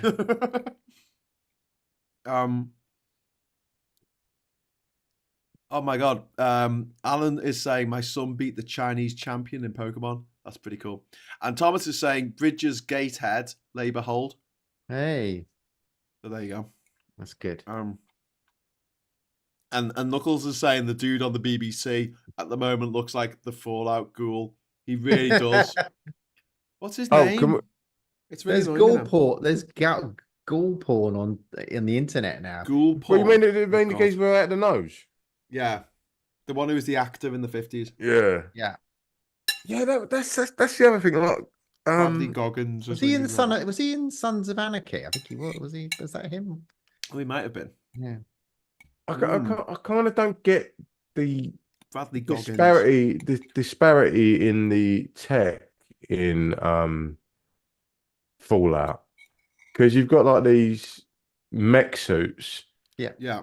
And then they're still watching like tube TVs. It's like because they never made semiconductors in their universe, because after the end of World War II, it never really ended, and they put all their money into war rather than the space race, and that's why they have all like mech suits and stuff. I don't know. That's what I'm getting. But someone's asking about Love for Three Body Problem. Has anyone watched it? Love it. Fucking love it. I like Sam. I like Sam from Game of Thrones in it, but then they killed him off. I binge it, and that's I didn't realise the geezer that plays Wong in the Marvel Cinematic Universe is from fucking Manchester. Yeah, Benedict Wong. Yeah, he's also in Martian. Didn't realise. As soon as I heard his accent, I was like, "Hang on a minute." I had to quickly Google him. I think he's also in Sunshine, Danny Boyle's film. He is. Yeah. Another great movie. But yeah, Free Body Problem. My only problem with it, so I haven't read the book, so please don't put spoilers in the chat what happens in the books. But they mentioned that the aliens don't know how to lie. And as soon as I heard that, I went, oh my God, these aliens are going to turn up and they're going to be the aliens from Galaxy Quest who are going to be like, oh, we've been getting your Earth transmissions and we think that all of your television is real. And I'm going to be like, we are dying. I don't know, man. Have you seen the Chinese version? Because it's obviously adapted from the Chinese version. Oh yeah, they made a show. No, I'm not seeing it. Any good? The Chinese version's on Amazon, and they only get up to the Doomsday. No, Yeah, it's Is it Doomsday? The boat? Yeah, I thought that was no Judgment silly. Day. Judgment Day. Judgment where Day. they destroy the boat. I mean, it was cool special effects, but like as a practical thing to like, we need a hard drive. Okay, well we'll slice a boat up. I was like, well, how do you know the hard drive's not going to be sliced? How do you know it's not going to fall in the water? How do you know it's not going to burn in a fire? That's caused by you slicing through this. It just seemed a bit dumb. And the guy like picked it up and he ran down the corridor and stuff. They should have just stormed it. The Chinese version that I watched on Amazon, I think it's 8 episodes, and it finishes when Judgment Day gets sliced up. Yeah. Whereas the American version on Netflix goes all the way through to the, what do they call them? The wall. They go through to where they do the jumps, don't they, in space to push the spaceship faster and faster. So they're sending their friend's head off into space, his brain off into space. Yeah. And doesn't quite. No, but he's what do they call them? The wall watchers or something like that. Where that guy gets selected. The wall. You're right. The wall things. What are they called? The Harvey Wallbangers. The wall lookers. Yeah. Yeah. And he's like, I don't know. I don't really know what's. Yeah. I don't know why you chosen me. I don't want to be this. And like, okay. Yeah. Yeah. And then as soon as he walks out, he's like, fuck this. He walks out the UN and gets shot straight away. Yeah. But the whole thing of like the Panama Canal annoyed me, having lived in Panama, because you need to go through locks to get into the Panama Canal. So that boat would have stopped in a freaking lock, right? With 2 gates either side and not been able to move. And then they could have stormed the boat while it literally couldn't move because it was in a lock that it would have had to go through in order to get to the point where they said... In the original Chinese one, they used a different canal, and I think it's a fictitious one. Oh, okay. I think that's why they've... The Suez Canal doesn't have locks, so they could have done it in the Suez Canal. It wasn't the Suez Canal. It was just a random canal. Random ship canal. Only but the synopsis was exactly the same. It was like, we're gonna do this weird stringy thing into little bits. Have you seen it, Rachel? Have you seen? No, I haven't. Body Problem. No, it's really good. It's brilliant. I'll look it up. Really good. Yeah, bit of hard sci-fi. Well, did you watch The Expanse? No, I didn't.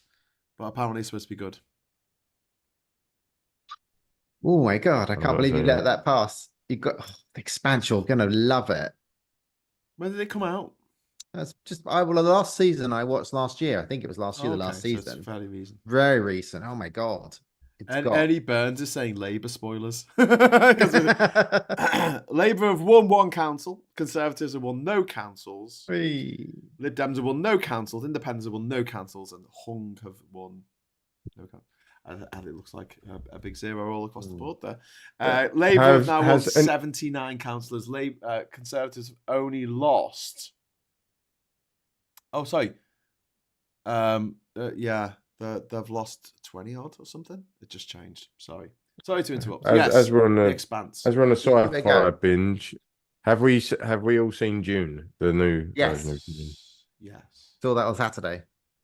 Yeah. I'm kind of a little bit in love with Zendaya. I think she's fucking amazing. Oh, she's and Spider-Man's girlfriend as well. Yes. Yeah. In real life and the movie. Oh. Yeah. There you go. Yeah. And she's a tall girl as well, which I like. Love a tall girl. Well, my stepdaughters are obsessed with Casey Undercover, so we've seen every episode of it at least 3 times. With Zendaya in it. Nice. But yeah, I thought June was brilliant. I thought the changes that they made from the books were brilliant because they empowered. It's Shani, is it the girlfriend of Zendaya? Well, Zendaya's character in the books, she's shit and she just follows Paul around. In this, she's got agency and she's like, he's not the Messiah. He's a very naughty boy. I like that. I like the fact that they made the mum's role bigger. Also because I totally love Rebecca Ferguson as well. Yeah. It's like a movie just made for me. It's like someone just went, let's make a movie that Graham will absolutely freaking love the both. One thing about that film that makes me feel good about myself is Jason Momoa without a beard. Ain't so hot. But you know, it was really good. It was immersive, and I felt it's because I watched Shogun. That's been on. Oh yeah, Netflix recently. Yeah, loads of people raving about that. Yeah, it was again like June. It was an immersive experience because you really felt like you were in feudal Japan. It was just done so well, and I felt like with June, I felt like I was on another planet. Richard Chamberlain do that in the 70s. Yes, he did. Yeah. It was one of the big mini. What was it called? The mini series. It was. Then? He did that, and he did. He did the one when he was Ralph de Brickasaur. Thornbirds. He did the Thornbirds. Yeah. But and Tommy Mifune, the guy who did a lot of Akira Kurosawa movies. He was the main guy in that version of Shogun, which. You know, there's some problems with it because it is a little bit like, you know, white savior, which also June. But the new version is a lot less. Yeah. You know, it puts a lot more emphasis on the Japanese culture. Yeah, it's very good. But I like that about June is like, you know, they've set this up so they think he's a big messiah. But spoilers, he might not be. You have to wait till June 3 comes out. But yeah, I really liked it. Yeah, it's good. It really is. And I always thought that, like, when you see in movies where they go, "Oh, it's a different planet," and you're like, "How is it a different planet?" They go, "Oh, well, it's a bit like this place on Earth, but the whole planet's like that." So whether it's a city or a jungle or a swamp, or it's like the entire city is just one, you know, mono. Yeah. Well, let's be real, right? When it comes to sci-fi, people who write sci-fi treat planets like countries on Earth. Yeah, but they're not even like countries, because countries have different terrain in them. Do you know what I mean? It's like, this is a planet and everything's an ocean. This is a planet and everything is a mountain. But that's what I'm saying. That's what I'm saying. Yeah. They take a region of Earth and then they say, well, this is the entire planet. The whole thing is like that. That's why in my Doctor Who script they're on a moon and it goes around a gas giant and the heat comes from the ground, and so they only get fungus growing there because it doesn't get enough light for any other life form to grow apart from fungus. And the heat body is problem caused stuff by when the moon goes around the gas giant, which has got rings and looks really cool in the sky, but it actually makes the moon move slightly, like it makes it more of a oblate spheroid and then a prolate spheroid. Yeah, well, this is what causes friction, and that's why the ground is warm to touch. But this is the premise of Gravity. free body. No, it's this not. Yeah, it is because this is my Doctor Who stuff. This is my Doctor Who script. It's completely different. Plagiarist. What? No. And all the people dehydrated. Well. They've got 3 suns, and that means there's too many of them. Yeah, and they'll dehydrate and then come back. Yeah. Phonebox Chicken is saying, been watching Farscape a few weeks ago. Cowboy Bebop is a favourite of mine. Farscape. Yeah. Farscape. Was that Jerry Anderson, Farscape? Oh, I can't remember, but several of the actors went from Farscape into Stargate. No, and the man who replaced Colonel O'Neill. Yeah. Yeah, she came across as well. Claudia Black. What's her name? Claudia Black. Claudia Black. What am I getting Farscape mixed up with then? Star Galactica? No, that was good. The reboot? No, it was fucking terrible. The reboot was brilliant. It was terrible. No, the reboot was amazing. The reboot was oh my god, the reboot was fantastic. No, it wasn't. It was brilliant. Was fucking awful. It was fucking so awful. Good. Right, okay, right. So, oh no, voting Tory. Yeah, saying that the reboot of Battlestar Galactica was bad. I'll tell you for why. Because they ditched the theme tune. The theme tune was fucking awesome. Which was sampled by Five in a song called Battlestar. Classic. Yeah. Anyway, they didn't use that. Yeah.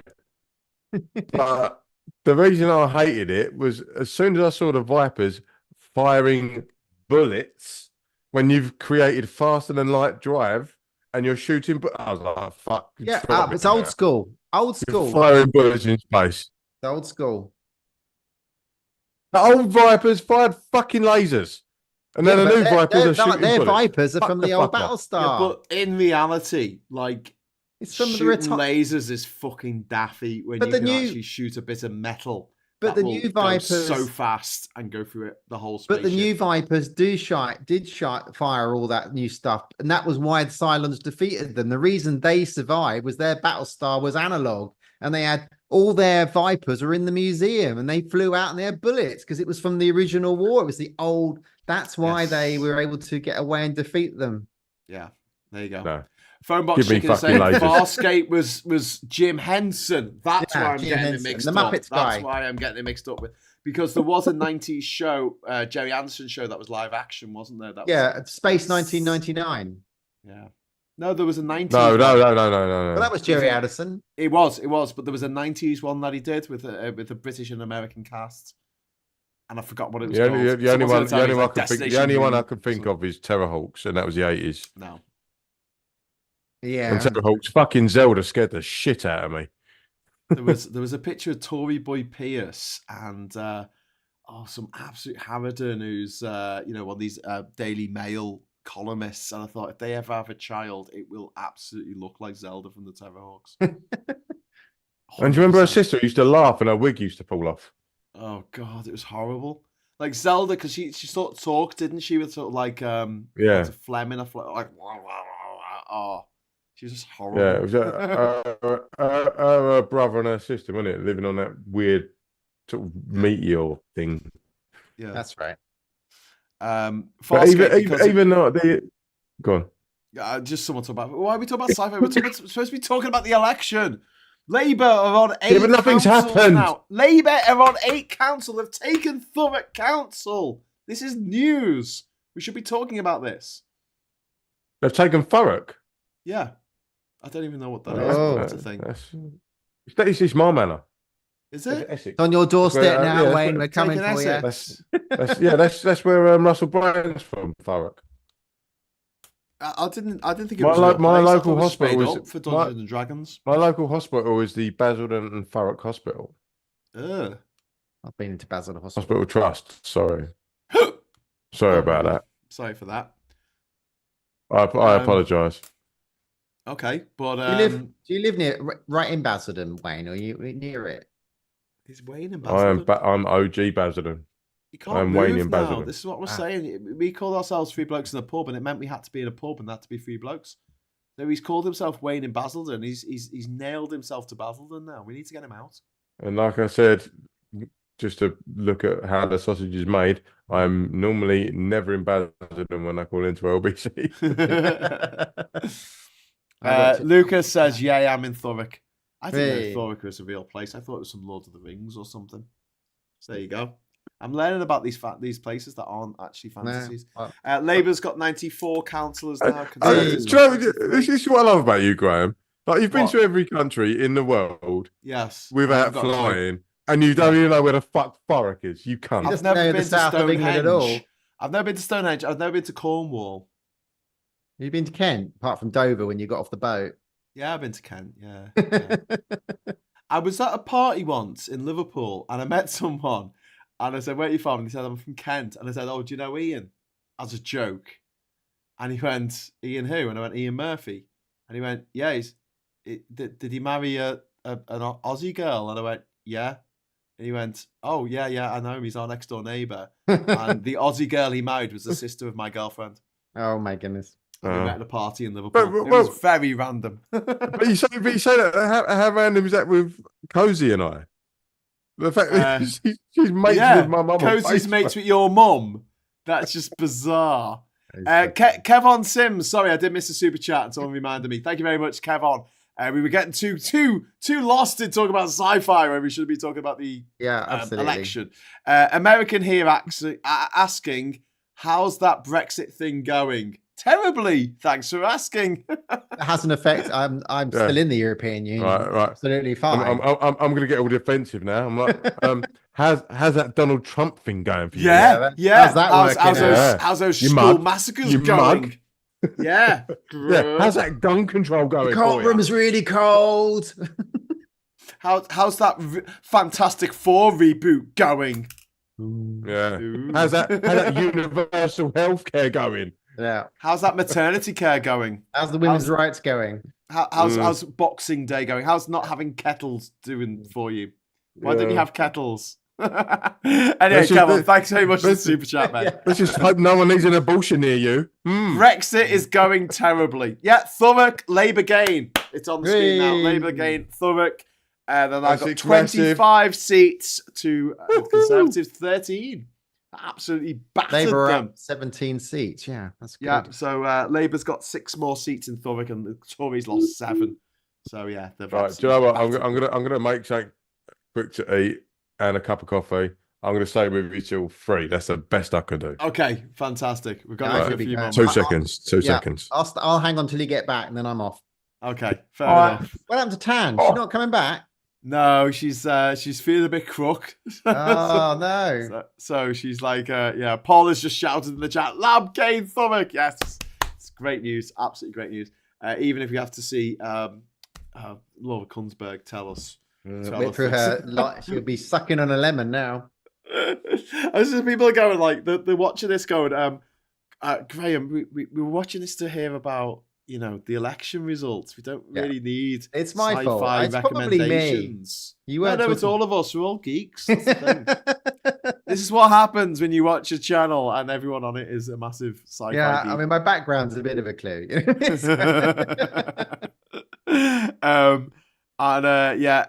Smack says, I know that the answer to the kettle one, Americans don't really drink tea. Yeah, but they drink coffee, and you still need hot water for coffee. So instead of just having a kettle, which makes sense, they have like a whole coffee maker, which costs a lot of money. Yeah, and is a bit mad. Did you see that when they're having the St. George riots in London? They interviewed this woman on Joe Politics, and she said, "You can't drink tea anymore. It's all coffee." That's completely right. Yeah. Yeah, because it makes you up. It's better. I mean, tea's nice, but that comes from the same sort of train of thought. Like, you can't say blackboard anymore, and I'm like, I'm pretty sure you can. It's just that they're chalkboards now. They're whiteboards now, because the teachers got a bit pissed off with having to inhale chalk dust every day. Yeah. But it's like, so can we not say the black country? Can we not say blackbird? Can we not say black and white? What colour do you want it?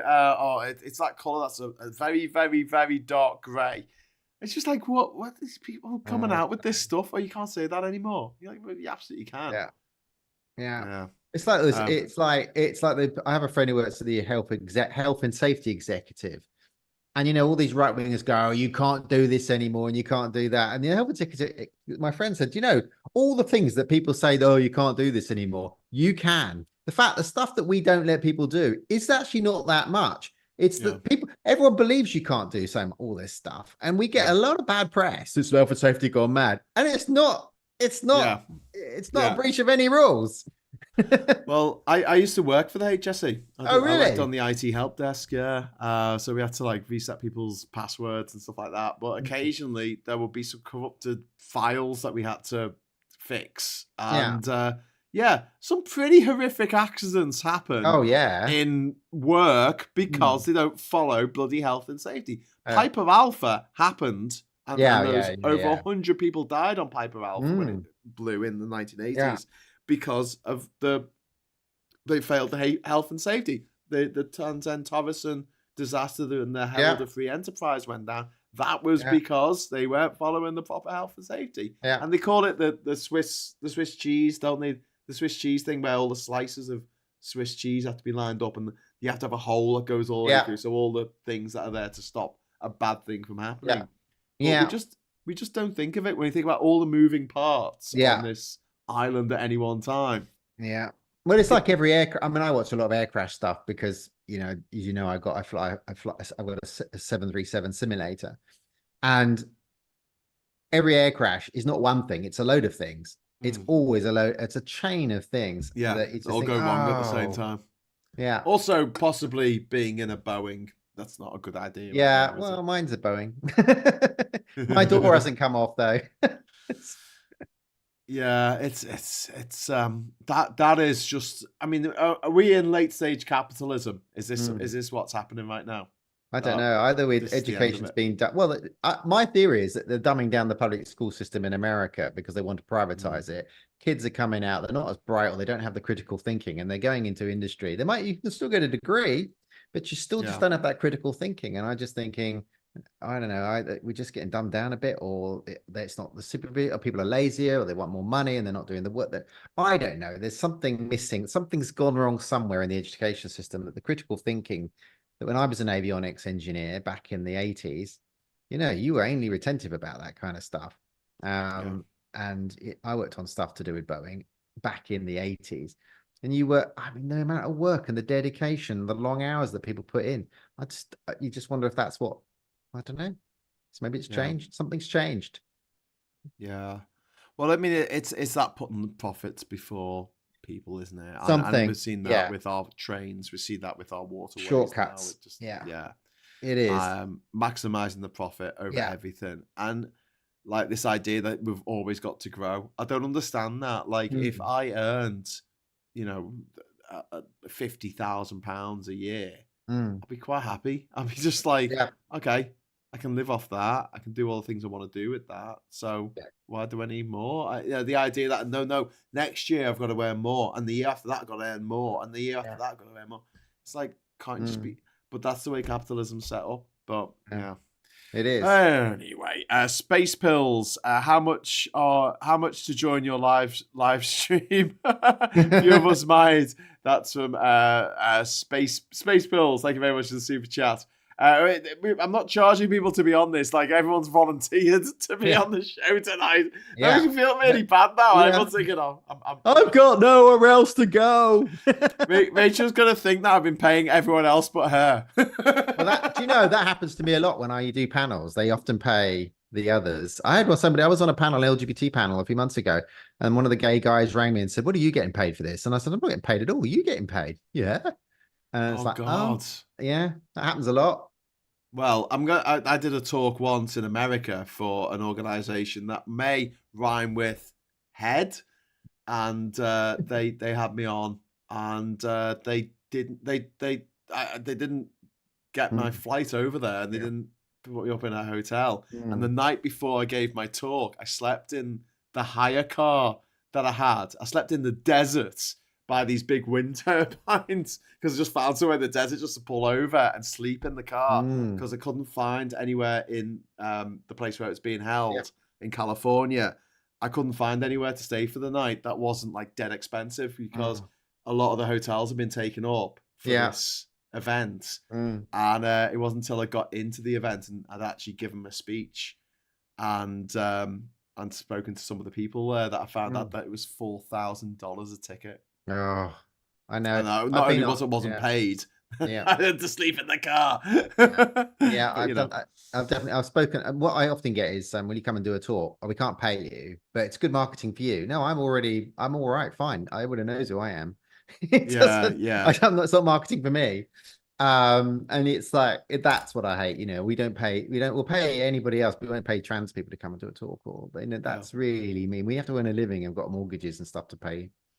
Absolutely. Do you know what would be really funny? I've got Johnny Reynolds on the screen here on the BBC. Should I call him? Should I call his phone while he's in the studio? Yeah, go on. No. That'd be really cool. I feel really bad. There's another council. It's gone out to 15 councils now. I don't know what they are. Yeah. And Labour's got 104 councillors. Lib Dems on 27. Tim Smith, thank you so much for the 10 bucks super chat. That's really kind. Loving this. Thank you. The Labour have taken 24 councillors. Conservatives have lost 43 councillors so far. 45 now. It's just gone up. 45. It's just gone up again. Oh, brilliant. So they're coming in. The results coming in thick and fast now. This is where it gets exciting. Yeah. You're about to go off. This is when the results are coming in. And we should be going, the results. Oh, hang on a bit. We've got like a Wayne who's not here. There. We've got the blur. Got the blur. Blur. Does look like the cover of their 5th album. which was just a blur. It's a trap. Alan says that is the trap, Graham. Once you become an earner, it costs more to meet your goals, even when you don't know what your goals are. That's from Alan. That's probably true. Damien, thank you very much for the super chat, mate. It says, can I ask Rachel? My son is born a boy, transitioned 2 years ago, but I'm so confused. I love him or her, but I don't know what to do. Well, first of all, call her a her because that's who she wants to be. But yeah, thanks for the super chat. What advice have you got for a parent? Well, I think listen to them. Be patient. I would always seek advice.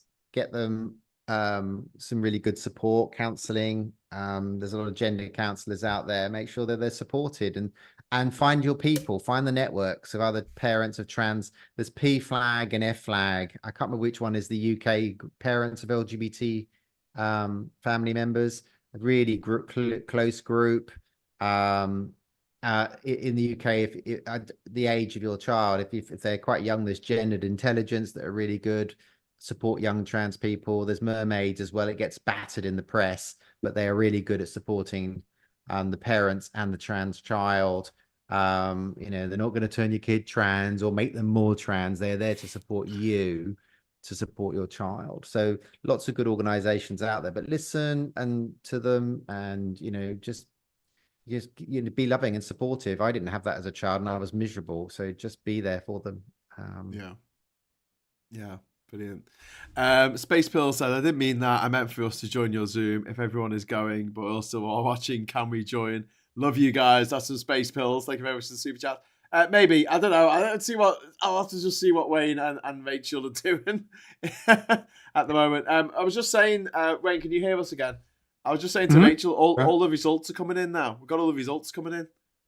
Labour have got 110 seats. Lib Dems are on 28. The Conservatives are on 45. They've lost 49 seats so far, which sounds pretty good to me. But there's still a lot to come in. Purity is saying to Damien, make sure that they know that they have your full support and listen very carefully to you. Yeah, absolutely. Go with that. It's all love and empathy and listening. Yeah. Lincolnshire is a Conservative loss. Northeast Lincolnshire? What? Wow, that's a surprise. Hey? Oh, yeah, because there's no overall control. So even though they got 17 seats and Labour have only got 14, Independents got 4, Lib Dems got 3. So that means that it's gone into no overall control. So that would go into a sort of weird coalition then. Yeah. A weird coalition when, the weird things happen. But yeah, that's... Five hung councils now, but you got 10 Labour councils up 2, and the Conservatives have lost 1, which was Hartlepool, I think. Lol at Wayne just sat there supping a Mr. Incredible brew. Are you drinking from the Incredibles? Yes. Hey. He's not like us, Graham. He's not one of us. He's not one of us. One of us. I don't actually have my Labour social mug here. Do you know what I've got? I've got my swimming sloth mug from Planet Earth 2, because that was filmed a couple of miles from my island. For the Planet Earth 2 documentary with David Attenborough. Well, it was either my Mr. Incredible mug or one of my many Muse mugs, but I thought I'm wearing my Muse. One of my Muse hoodies. So. We already know your love of Muse. Black Holes and Revelations, is it? Yes. Oh, you mean?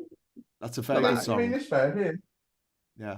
Hey? Black Holes and Revelations. I think you'll find that song's called Starlight, you dickhead. Oh, sorry. I thought Black Holes and Revelations. It's the album. Yeah, the album. Yeah. But the lyrics are in the song. Graham said the song, and I was like, that's...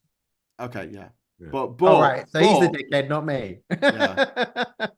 But I really loved Starlight because not only was it one of my it was on a boat, it was on a fucking boat. It was one of my Odyssey songs, like when I was traveling along with the Killers, and Human, and also Traveling Light by the Tindersticks. What a song. Oh, what yeah. By the way, The Killer's Hot Fuss is probably one of the only albums that I listen to without skipping an entire track. It's a very good album. It's a Straight brilliant out the gate, debut album. Yeah, absolutely smashed it. 2004. Yeah. But Human wasn't on that. Human was on the third album. No, yeah. But yeah, no, I really like that song. I like Muse. I remember watching the video for Muscle Museum. That must have been in what, 1999? Was it? Yes, it was 1999. And I remember thinking like they sound a bit like Radiohead would if Radiohead hadn't just disappeared up their own arseholes. And you know, sorry, we're going to upset a lot of Radiohead fans there, but do you know who paid for that album? Who paid for that album? Mm-hmm. Rupert Murdoch. Madonna. Madonna paid for that album. Yeah, they were signed to Maverick, her label. Yes, that was back in the day. There you go. Madonna. My favourite Madonna cover will always be from rathergood.com, where they sang Bill Oddie, let me feel you over my body. Bill Oddie, and it was Bill Oddie from the Goodies. Anyway, do you have a favorite Madonna track? Because Madonna's gone through some weird phases in her career. Holiday. That was her first number one, wasn't it, in Britain? Favorite Madonna track, Like a Prayer. That's a great I would say Like a Prayer. Like a Prayer is fucking amazing, and also it was like really controversial at the time. Yeah, because it had Leon, the Black Jesus. It had Leon in it, who was your man from Cool Runnings. Yes, yeah, it did, and he was Jesus. Yeah. Oh, what a great days. Do you remember Controversy was just like an artist, like a singer or something, doing something a bit naughty? Nowadays, a Controversy is like literally the president of the United States trying to cause a war. Yeah, I mean, and in Relax or something on Radio 1. Civil war. Yeah. Knuckles is saying that Muse is overrated. So there you go. Get told, Wayne, I'm overrated. Time to burn off all your tats. Right, as I've got mod powers in the chat, I'm going to ban you, right? Don't ban people. We've only got about 200 odd people watching still, because it's like literally now coming up to 3 o'clock in the morning. Councillors, not seats. Free speech, not in my dictatorship. I've got to stop saying seats. I keep saying seat, and the actual answer is councillors. Like Plymouth, we've got something going on the way now with the announcements. I don't know why Plymouth is so exciting. Councils declared. Returning officer for the ward of the Plymouth Earl ward do hereby give notice that the number of votes recorded for each candidate is as follows. Here we go. Right. Petter ending. What? Before? 221. My internet may go off, but I'm going to WhatsApp my Tory friend and see if he's got any news for me on how his count is going. So if my internet goes a bit shite, that's why. Yeah. Right. So Labour, it says Labour's up 2 councils, Conservatives are down 1 council. Okay, so it looks like the Independents doing quite well with 8. Yeah, they are 96 there in Plymouth, and then we got the Labour and Cooperative. Oh, the Independents got it. Yeah, Labour's only got 484. Sounds like that ward was taken by an independent. There you go.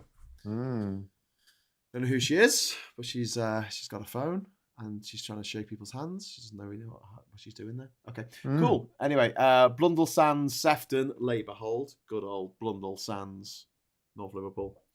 Right, if that's not a made-up place, then I'll never know what it's. Blundell Sands. That sounds like something from Middle Earth.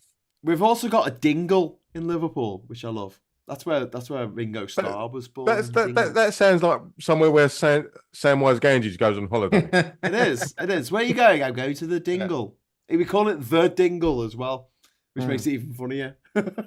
You ever been to the Liner Hotel in Liverpool next to the station? I've parked there. I think I don't think I've actually been in. I know what you mean. It's right next to the station, isn't it? It is right next to the station. I stayed there once. Have either of you ever been to that apartment block in Brighton that is basically a boat, like a ship? There's one in Folkestone like that. That's got a lot of bad press. What is it? A building that shaped like a ship? Yeah, there's a we got one hotel. of them in Liverpool. Yeah, and I always remember my friend Scott, who's a fucking top designer. We were driving past one day. He's from Wales originally, and he went, "Is that building supposed to look like a boat?" And I went, "Yeah." And he goes, "Fucking hell, that's something a child would think of." And I was just like, "Yeah, It's like basically someone's just dropped a ship just next to the seafront. What's the point? Just build a ship. I don't know. Don't get me started on modern architecture. We'll be here all night. Anyway, we got another super chat. Owen, thank you very much. Well, I hope you're happy. I pulled a Dan and voted Labour. My Conservative councillor knocked on the door to ask if he could count on my vote, and I think my grin might have broken him. Good. But thank you very much, Owen. But you say this is another thing. I have had nothing from the Labour Party through my door at all. Not a Labour councillor you know what? or any kind of. Yeah, I should have. Labour are just not very good at organisation. I've got to say, like when it comes to canvassing. I joined Labour in our area, and then I just got, here's the hub, and here's a leaflet. Can you leaflet straight away? I'd only just joined, and there's a hub. This is what you say on the door. Can you give us some money? We want some money. I get them. So I get all the every couple of days. We don't have as much money, and we need more money. And and this has just happened. We need some money for that. And it's like, blimey. They come at you all the time, but I haven't had anything from Labour. In fact, we haven't got our Labour in because we're a new constituency. The Reform Party have got their person sorted here. The Conservative, they parachuted in their person about 2.5 months ago. I had a leaflet from her, a survey with a scan code to fill out her survey, which all the Labour people around here did for a giggle. But we haven't got a Labour candidate yet. Still no Labour candidate as MP. So everyone's like, what? We don't know what we're doing. Our local town is a green mix with it's a sort of shed. But we've got I've had nothing through the door except from the Conservative. Yeah. I mean, I don't know why there isn't like a WhatsApp group in our area for people who are, want to be active and go out and support Labour. Other than I just don't think the people there's like 3 people who get paid who are part of the MP's office, and that's about it. Everyone else is doing it voluntarily. And don't necessarily get the best people if they're just volunteers. Sorry to say. Right, because I took a picture of my election form. Cock. What? You put it on Twitter? What are you? Both them? No, I just took a picture of it. Okay, you didn't put it on because Twitter. No, I've not shared it anyway. But the thing that frustrates me is I'm looking at the 3 Tory candidates on here, all post their full address. Yes. Okay. Everyone else, and I'm talking independent, and I'm talking Green Party, Lib Dem, Independent, all says address in Basildon, address in Basildon, address in Basildon. Yeah. And I'm like, I don't even know who you are. Yeah, but I did that when I stood. I didn't have my address go on there because it was during the Brexit wars, and I thought if I put my address on there, someone who really loves Brexit more than, I don't know, freedom will come and murder me, or as it was my parents' address in Liverpool, like maybe my parents, and that really worried me because there were nutters out there, especially in the wake of I remember the last Joanne Cox being killed. Yeah. Well, the last local election I had, all of the candidates that were there, I think there was only 5 at the time. There was Wayne, we're losing Labour, you. Tory, Lib Dem. Put 5p in the internet. Give us some internet. Oh, you're frozen. It's because I was just. It will clear up now. Should we just talk amongst ourselves while Wayne is trying to clear it up? Sort it. No one else uses the internet right now, except for politics. It'll be fine now. It'll be fine. It'll be fine. Okay. It's fine now. Say that. What were you saying? Right. Yeah. So the last local election, there was only 5 candidates, and all their addresses were posted. But the Lib Dem guy was, his address was in Barking. I was like, mate, you don't know anything about this fucking area. You've just been selected just to run in Basildon. You don't give a monkeys about Basildon. Well, Barking's, I mean, that's south, isn't it? It's basically Greater London. It's that's fine. You're basically Greater London. I swear, I will slap the scat out of your mouth. You carry on talking to me like that. You sound the same to me, mate. I mean, honestly, everyone from London or around London. Oh, here we go. Sounds like Del Boy Trotter. Wow, that's really. Do you think I sound like a Southerner? Sorry? Do you think I sound like a Southerner? No, not like Wayne. Wayne sounds like Del Boy.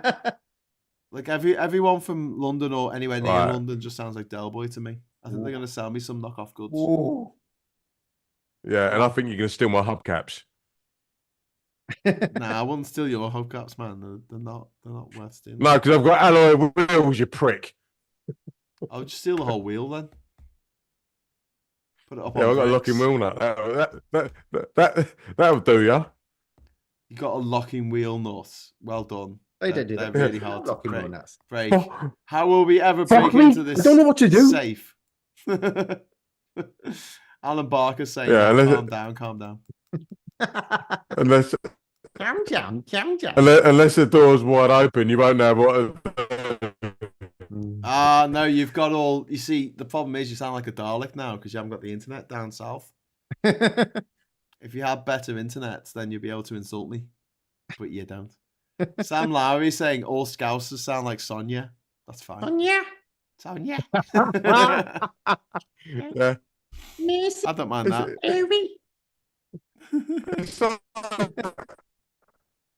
No, Wayne, we can't hear what you're saying, mate. You just sound like. The thing with Scousers, right? You sound like a Dalek playing a harmonica. It's the Liverbirds is where I first heard a Liverpool accent. Yeah, that was written by Carla Lane. Lana Lane and Bread. Lane. I told you I was a choir boy in Bread. Pardon? Didn't I? I was a choir boy in an Avaline's wedding. Where are you? In Bread. Yeah. Oh my goodness. I'll send you a screen cap. Do you want to see a screen cap of me when I was like 8? Go on. I'll send yeah, it. do. We'll find it. But the one that was the girl in that who's like Oswald, that she was married to Sean Bean, wasn't she? Oh, the guy who played the woman who played Aveline. Yeah. Yeah. Oswald. So. Yeah. Yeah. She married Sean Bean, and I rode a train to York with her and Sean Bean. Oh wow, that's very cool. I know. I didn't talk to them; they were just on the next table, but they were there. I was at a I was a choir boy at Avaline's wedding, and it was watched by 21 million people. Ooh. That episode, which is 21 million people more than are watching live TV right now. Oh, sorry, it's Wayne. Are you back? Concrete farmer. Yeah. Oh God. What's his name? Michael Graham. What's going to happen to him? He's going to farm some concrete. I probably am. Oh, hello. Wayne's woken up. Hello. Wayne, can you hear us? Questionable as sanity in the chat. Just saying Red Dwarf. Red Dwarf. Classic. Schmig. Or maybe that's maybe questionable as sanity. Dave Lister. Liverpool accent. Dave Lister. Yeah, Dave Lister. Yeah. Born in the Egbert Arms. Well, no, he was found in a box under this pool table in the Egbert Arms. True story. Schmeghead. Very, very funny. Smoke me a kipper, I'll be back for Christmas. That was a classic. Back for Christmas. Ace Rimmer. Yeah. It was classic. Anyway, we got some more results. Come in. Labour have now taken another council, so they're on three. They're on 3 councils now, and we have one hung council. 137 councillors, and Conservatives have only got 35, which is a bit rubbish. And the Conservatives are now on minus 64 councillors, so getting 64 councillors have now got to get a proper job. Not that being a councillor is a proper job, because instead of a part-time job, you don't actually get paid for it. It's a volunteer role, and you get about £6,000 in expenses a year for being a councillor, which I think is a bit bad. Don't you think? But Croft Baker in northeast Lincolnshire, according to Tom in the chat, Thomas, sorry, is a Labour gain from the Conservatives. I'm liking the Labour gains from Conservatives. That's making me happy. Also, the Green gains from the Conservatives. Yeah, they're doing as well. Yeah, they're doing well. Lib Dem, or just literally anyone but the Tories. Yeah. So yeah, the Tories are having a bad night already. Good. Scartho in northeast Lancashire. That's a Labour gain from Conservative, according to Thomas, which is good. And and Countdown to Power is saying loads of people comment about how scouse I am on my videos. Lol. Nothing wrong with being a scouse, mate. It's cool. So the BBC have now gone over to the normal news because it's 3 o'clock. I don't know. But yes, has Rishi Sunak been spotted, or Rishi Nutsack been spotted? No, not so far. Yeah, he's probably in someone's Johnny pocket. It's Johnny Pocket in their jeans. The lead singer of an 80s band. Mm-hmm. Wasn't there a joke about him if he could... Johnny Pocket? I can look at him. I can look him eye to eye if he stands on his wallet. I think a Tory MP said that about Rishi. Johnny Pocket, he did heroin in the 80s. Yeah, man. Johnny Pocket. Johnny Pocket, man, you know, lead along guitarist. With Zamo from Just Say No. From Grange Hill. Grange Hill. He was a massive smackhead, wasn't he? You were Generation 2 Grange Hill. And now he's a locksmith. Really? Yeah. What, the lad who played Zamo? Yeah. Lee halfway something. Through the run of Grange Hill, they moved it from London to Liverpool. Even though Grange Hill is literally a place in London. But the first season had Tucker. It's not in London. It's actually in Essex. It's just outside of Loughton. Yeah. Is it on the Underground? On Central Line? Yeah. Yes. Does everyone on Central talk Line. like Del Boy Trotter? Yes, it's London. Essex doesn't exist. It's just London. It's all London. No, they all sound like London. They all sound like odds from Towie. Yeah, they all sound the same.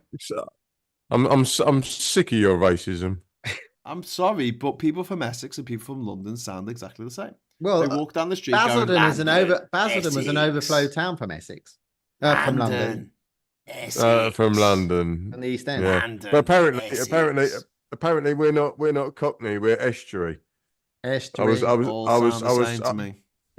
was told on the actual radio that I am not a Cockney, I'm estuary. I'm not. Can you just Can you sing Chim Chimily Chim Chimily Chim Chim Chiri, and we'll just see if you work? No, because I haven't got that. I have not got that authentic Dick Van Dyke accent. That's legit fucking Cockney. And also, if we do sing a song that's copyright Walt Disney, I'm pretty much sure that we will get a copyright strike like that. Oh, sorry. By the way, this is Graham Hughes' channel. This is Graham Hughes' channel, and anything that needs to be taken for libel or any other kind of court action, please see Graham Hughes. Yes. Sorry, just sue me. Please. I'm just don't sue me. That I believe is called a joinder. Yeah, but in legal terms. You're lucky, but I won't have breached any copyright because for about 40 years of my life, I used to call them chimleys, and then somebody, a partner of mine, said they're chimneys. It really annoys me that you call them chimneys. They're chimneys, and I went, and nobody's ever corrected me on that. Right. Rachel, I'm just going to point out: did you get permission from the Gene Roddenberry estate to use that backdrop? Say that again. Did you get permission off Gene Roddenberry to use that backdrop? For the background? Yeah. Yes, that's copyrighted. It's paid for. Good. Oh, that's all right. It's all paid for. Oh, Is anyone okay. watching X-Men 97? Yeah. Oh dear. Have you seen the latest episode? Fucking love it. It's very good. Like, yes, yeah, for our generation. Downloaded that motherfucker. They've grown the series up with us. Yeah. So it's dark as fuck. But, fantastic. A little spoiler. When you see Wolverine's claws coming through the chest of someone, you're not gonna see that in 1992. No, probably not. And that for me, cool. I was like, yeah, when he starts slicing people up, and you see people in half, I'm like, ooh. Yeah, but it's only fleeting. It's not like it lingers. It's not like the camera lingers on that. It's just, it's kind of fleeting. No, it's just, yeah. And Owen says Wayne. Anyways, that's fine. Owen says Wayne in capital letters. So obviously, listen. Let me pay for your internet. You got someone offering there to pay for your internet. So just give us your bank account details now online, and we'll sort that out. Yeah, no worries. Just send it to me. Put it in a AOL.com. Stuff it down the back of the radiator in the gents' loo in King's Cross Station. Awesome. No. I'll make you with a Dick Turpin on the 127. 127. Yeah, Wayne, you're breaking up again. This is the whole point. Why you need to get better internet. Just it's because you downloaded X-Men 97. That's the problem. Lucas in the chat is saying X-Men 97 is so good. In that case, because it is. It's brilliant. It is very good. Right. Anyway, I better go because my internet is running out. And are you falling asleep? No, I've got work in a little while. Oh, have you? Oh God, I've got to be up at 9 to do me show in the morning, and then I've got the agenda with Phil at 1 o'clock, and then I've got the Labour Social tomorrow night at 9. Yeah, it might not be on tomorrow night. Yeah, we might give it a miss. But yeah, thanks, Wayne. Thanks, you've been an absolute bloody legend. Yeah. I'm gonna hold the fort. I'll save up my internet for tomorrow. Yes, please do. Just pump it full of love, man. Whoa. Just give that. I'm pretty sure I could get arrested for that. Keep it happy. Buy it some. I don't know what do internet's like. Buy it some misinformation.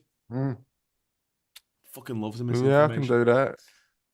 Or I can make up a fake rumor like the Lord of Dartmouth invented darts. Yes, you could have a mate. You could have a word with your mate Jimmy and ask him what the fuck is going on with Sangeeta. Yeah, and then you could tell us all, so we all know. Again. That's a Rubicon I cannot cross. Oh! Now your internet's going all funny. Are you drinking Foster's? No, I'm not drinking Foster's. It's Excelsior. I'm going to explain this. Excelsior from Lidl. It's only 79p a can. It's Excelsior. And it's fucking horrible. You're so scarce. It's all the Tories' fault that I'm having to drink this. Right. In Lidl, they do an Italian lager. It's £1.49 for a 500ml bottle. It's beautiful. Love it. Bring it on. Nice. That's what I'm talking about. All right. Well, it's been emotional, you pair of fucking nerds. Live long and prosper. Yeah. May the force be with you, Harry. Yeah. Get off that tauntaun, Spock. Take care, man. Have a good sleep. We'll see you. We'll see you soon. I'll see you tomorrow evening. Yes, let's do it. All right. Now, fuck off. Well, fuck off. See you later. Bye. It's true. channeling his Logan Roy there, which is quite cool. But yeah, how long we got you, Rachel? Are you gonna head off? It's fine because it is extremely late. Yeah. If you want to head off as well, that's no problem. That's right. I'll give you 5 more minutes, and then I'm going to head off. 5 more minutes. All right. Well, let's actually have a look at how we're doing. Rushmore is a Labour gain from the Conservatives. Labour up 16%. The Conservatives down 17%. Yeah, that's pretty cool. That's good. Are you looking at the BBC? Are you watching the BBC? I am. I'm looking at the website. It's coming through in real time. Yeah, that's what I'm doing as well. Yeah. Although I do find that I'm just gonna make the keep refreshing it bigger on there because I'm sure that 109 19 of 107 councils have declared. Oh my god. So yeah, Northeast Lincolnshire. Do you reckon Laura Kunsberg's gonna last the night, or do you reckon she's just gonna collapse? Or well, it's gonna be a bad night for her. Her Tory handlers are doing so badly. God, I hate her. Not good. No, not good at all. People are giving some love to Red Dwarf in the chat. Hey. People are talking about fucking dickhead Keir Starmer's bloody performance on Richard Madeley the other day. Oh God! So we're not going to talk about that now because we want to talk about the election and stuff and fun things. But we do need to talk about that at some point because we do need to have a chat about it. Labour. Sort out your comms. Yeah, we do. We had Wes, then Keir. It was a double punch for me last week and the week before. Yeah. We'll do it. We'll talk about it. Yeah, we will. We will cover that. Everyone in the chat. It's I'm basically we're just there's a lot of love for the trans community in the chat. Which I really love good. I mean, it is a great channel. I mean, I'm not. I'm fighting for Labour. I want them to get elected because I want press reg and I want proportional representation and I want trans rights. Labour isn't good on trans rights now, but I'm hoping that once they're in and this channel gets more powerful, we can influence them to shut the fuck up and do good stuff and not all this rubbish this performative rubbish that they're doing at the moment. Yeah, absolutely. And there are some good people in Labour, but they're just not being as vocal as the ones that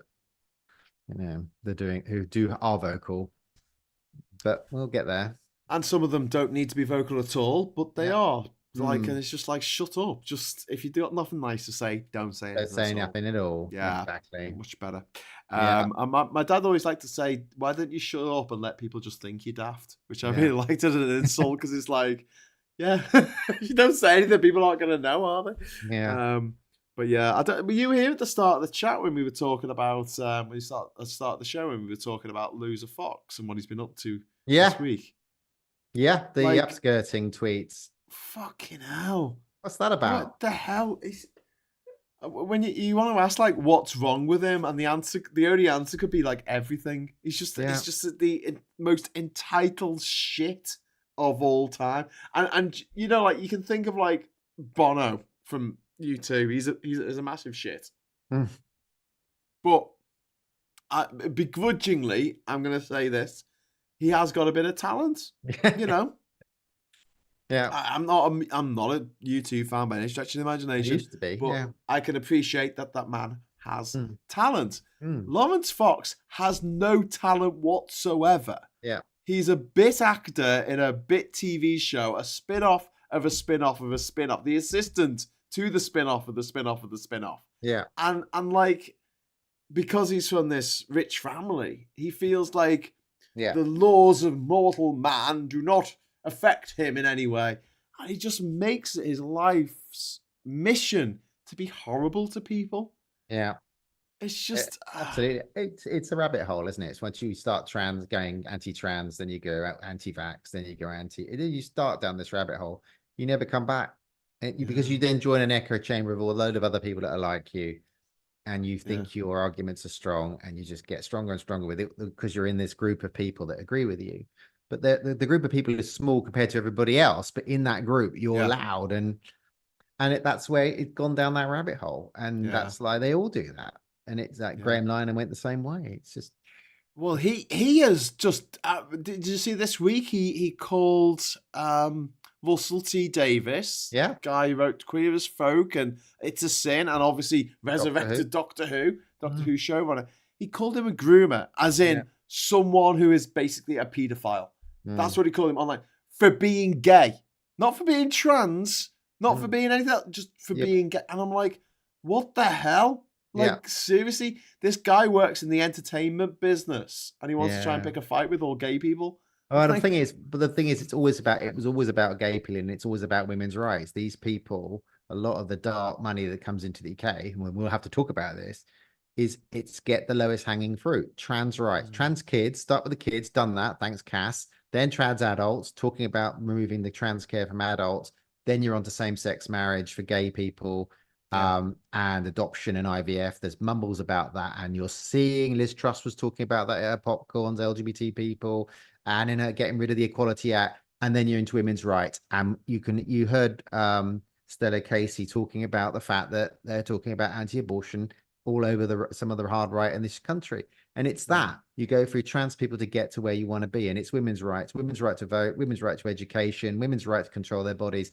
That's where they want to be. But they're going over us to get there, because you divide and conquer. So get women to attack trans people first, get LGBT people to attack trans people, divide us all, and then we're weaker. And then you pick us off. And the next one after women, it's a great replacement theory. It means Jewish people. Absolutely. They started that. Yeah. What was it? Kemi was saying, slavery wasn't bad. They learned trade. Yeah, so it wasn't too bad. They learned how to, I don't know. Oh my God. I just can't believe I hear die. It's just the lesson today is how to die on your ship being taken from your home and your family and everything across the ocean. It's just repurposed. It's repackaged Republican crap coming over across the Atlantic. But coming out of like someone's mouth, like Kemi Badenoch, who's Nigerian. Unbelievable! I couldn't believe it. Just it's evil. I mean, it's evil, and it's that. Yeah, I was someone was made a point that I was going to pick out, but it's Luna X just puts it very well. Transphobia is not women's rights, no matter how much they want it to be. That's right. Like, we have no threat to women. We are women, some of us, and we are all the same. And they just, by picking us off one by one, trans women won't be there to stand with women when they come for the women's rights. And it's all when we go full hand. They want a Handmaid's Tale future, and that they nearly got that in America if Trump wins, but I don't think that will happen here in the UK, but we've got to be vigilant. But they are trying to pick us off. They don't think it through. They go, oh, we want to get rid of abortion for women. And they never thought it would actually happen. And now that it's like Brexit. It's the dog who's caught the car. What the fuck does it do with the car now it's caught it? It doesn't know. Haven't got a clue. Just wanted this thing. Okay, you got that thing. Okay, great. And it's the fact that with the abortion rules that brought in, you've got states where it's now basically legal to abuse your own children and force them to give birth to your children. Yeah. There's a scene in The Handmaid's Tale, which is the most frightening 5 seconds of the thing I watched. So it's a flashback when she's gone into office. She's gone in with her Starbucks and she sits down at her desk, and the bosses come in and go, "I'm sorry, all the women have got to go home." And they're like, "What? Sorry, you can't be here. You're not allowed to work. There's a new proclamation that's just come down from the government. You can't be here now. You've got to go home. All the women have to go." And they're like, "What are you talking about?" And they're all like, and they get, suddenly that's when the new religious government steps up. Women are outlawed work, and it just happens like that. Yeah. And that's a frightening scene to watch. But you could believe that happening in America right now. Absolutely. Trump government gets in. Years and years by Russell T Davies dealt with all this kind of stuff as well. What a future could be if we allow these fascists to ride roughshod. Unfortunately, we've got Jonathan Gullis talking on the BBC at the moment. So I'm just going to get rid of that because I hate him and he looks like a fucking howler monkey. But Hughes this week. Oh my God. Oh God, when he stood up and he went,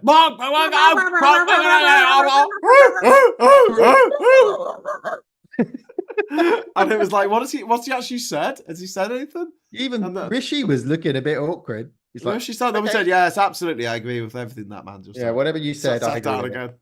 Don't know what you said, you fucking howler monkey freak. Yeah. God, I hate him. I hate him so much. Yeah, that guy. But he made he's made 5 million while he's been an MP, is he? He's made so much money. And how does he make private school mafia? You need money to make money. That's it. You come for money, you make money. We talk about as if slavery has no effect on today's society, which is what Kemi Badenoch is arguing, and what other people in her camp are arguing. It obviously does, because of inherited wealth, and you need money to make money. Yeah. And so that's why all of our, nearly every single big entrepreneur in the UK that you can think of off the top of your head, like James Dyson, Tim Martin, Richard Branson, Roccaforte, they all came from money because you need money to make money.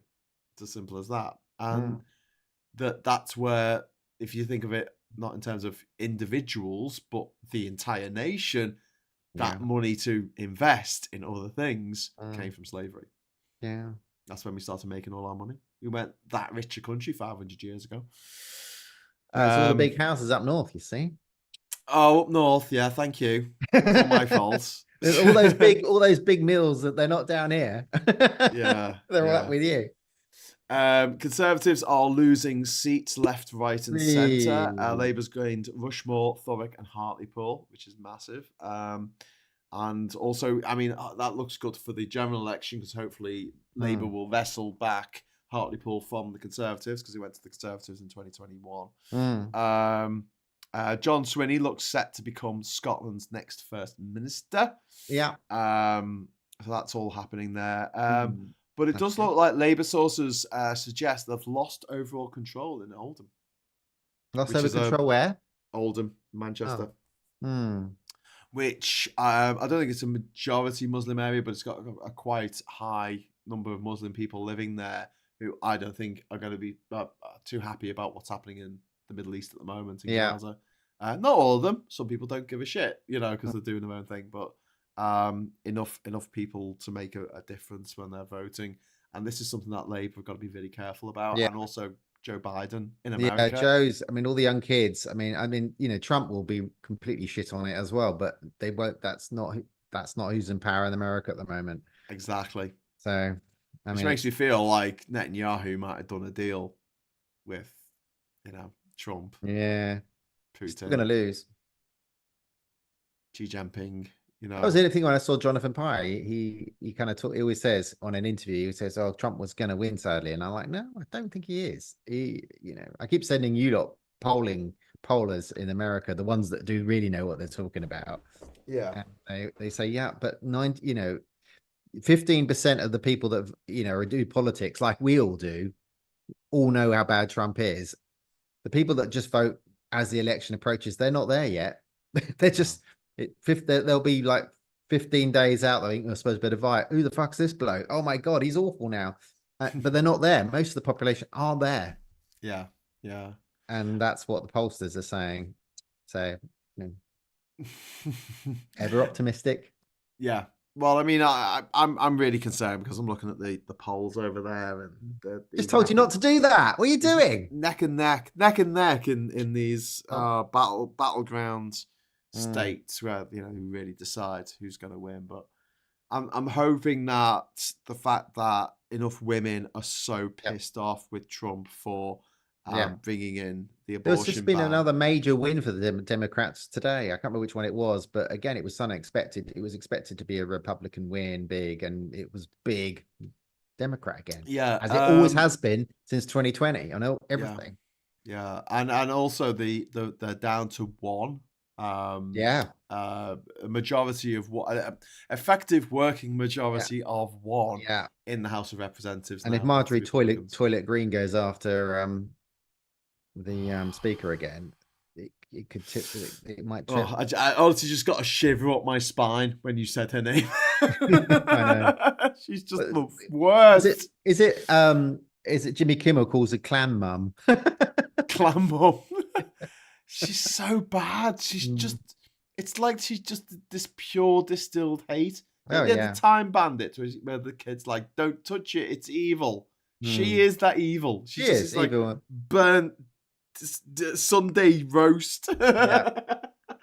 But it's always a bit like that, isn't it? It's funny that evil comes with the funniest names, isn't it? You know, like in Ghostbusters, it was the sort of marshmallow man, whatever it was. Yeah. And you know, and I often say when I used to say evil walks the earth and her name is Suella.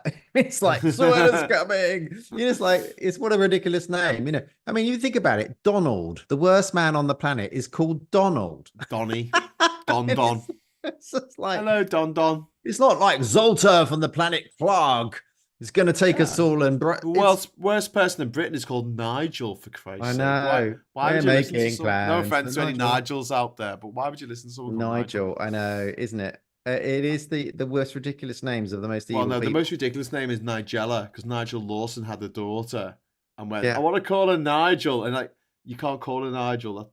That's not a girl's name. And he's got, okay, I'll call her Nigella, which is so much like Spudulica. It's painful. I love Nigella. I love the woman Nigella. But her dad is a little bit. Isn't he climate denier? Is he the climate? Yes, and he's a big Brexiteer who lives in France. Because you know what those Brexiteers are like. They just love living in the European Union. Yeah, I live in Spain and I voted for Brexit. I can't live. I live in the EU and I hate the EU. Yeah. Why can't I live here? Yeah, because you voted for Brexit. Questionable obscenity there. Watched Political X's London vid. Really? I've not seen it. Has Alex been making a video? I don't know. Tell me more. Tell me more, questionable obscenity. But yeah, apparently Park in Peterborough even, is a Labour hold by literally 2 votes. Ooh. 2 votes.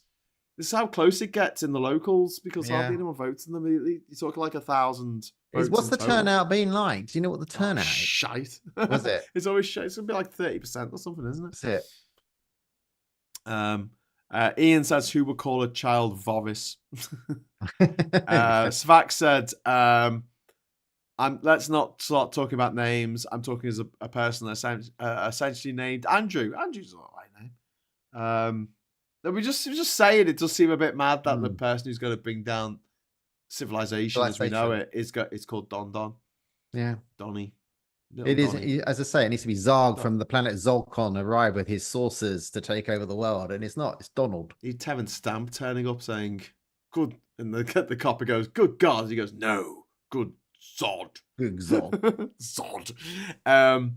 Yeah, do you know they're talking about making a sequel to Priscilla, Queen of the Desert? Are they? Excellent. Movies with Terence Stamp. I remember that when I was young. I loved that. Guy Pearce and Mike from Neighbours, and that's right. And Tick. Tick was Mr. Anderson. I am Mr. Anderson. Elrond.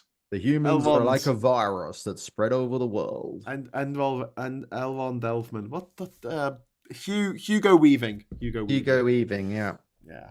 Isn't it amazing that Australia just knocked a bunch of films out of the park, and the 90s, Strictly Ballroom, Muriel's Wedding and Priscilla. Yeah. It's just like, fucking hell, guys, you can really make movies. And they just stopped. Baz Luhrmann went to Hollywood. He was like, see you later, losers. Yeah. See you later. Wow. Paul Hogan used to be really late like Friday night here, and he was a funny comedian. Then he made the films, and it was like, the first film was all right-ish, and they haven't dated well. No, they haven't. So, I mean, there's a couple of moments that I really remember from Crocodile Dundee. That's not a knife. This is a knife. Yeah. And the bit with the crocodile where she's in she goes and she puts I think it must be Crocodile Dundee too, because she's in Australia, and then she goes to get some water from the billabong, and the crocodile comes up. Yeah.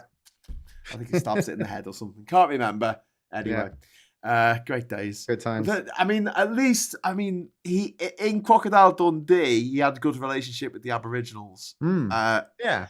And I can't really say the same about Short Circuit, in which they had a white guy pretending to be Indian. Oh, I've not seen Short Circuit. Which has not dated well. That's really seriously not dated well. No. But then again, we did a big rerun of the Friends, Friends.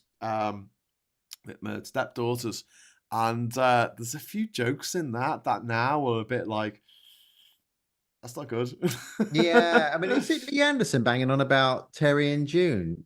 Did you see what? He was saying that he wanted to. There was something about that. He was saying, can't show that anymore. I think it was Lee Anderson. It was about, Terry Scott and, June Whitfield. June Whitfield. And he was like, oh, you can't, it's not like that. That was the 70s, mate. Yeah, it was very different. Things don't age. I mean, it's Little Britain. You could, I mean, that aged in a shorter time frame. Super badly. But that's good in a way. Society's moved on. I was watching a TikTok by Jason Pargan, who does he did the David Wong books, like John Dies at the End and stuff. And he's really good. He does these shows on TikTok. It's just like little shorts. And one of them, he's talking about like the film that has aged the worst is American Beauty. He said, watch it now. Oh my God. It's not just the fact that it's got Kevin Spacey in it, who's problematic to start with, but just everything about it just makes no sense to the modern generation.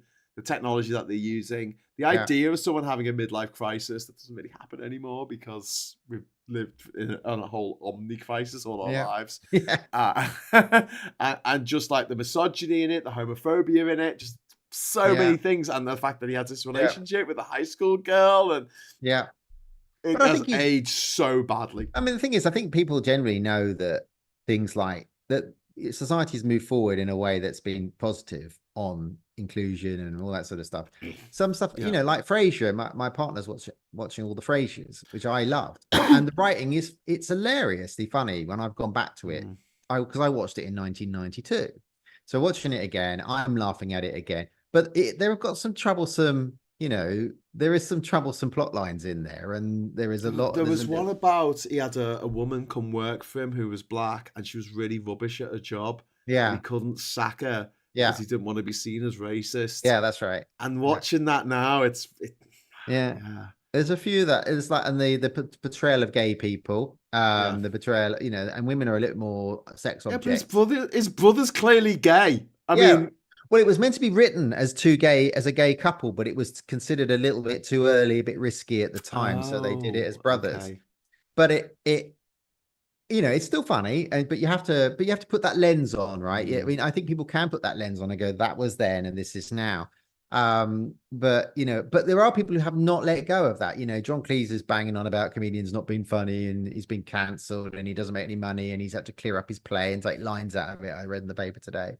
It's like, but he's, and then he went on Bill Maher and with him and moaned about the same old stuff about woke and cancel culture, and the guy that was Seinfeld's going around banging around. You can't be funny anymore. You can't tell jokes anymore. Can't tell jokes. No, is it? Could you? You're just not funny anymore, and you can't write clever. This is the same guy who said I don't swear because it offends people. It's like, okay.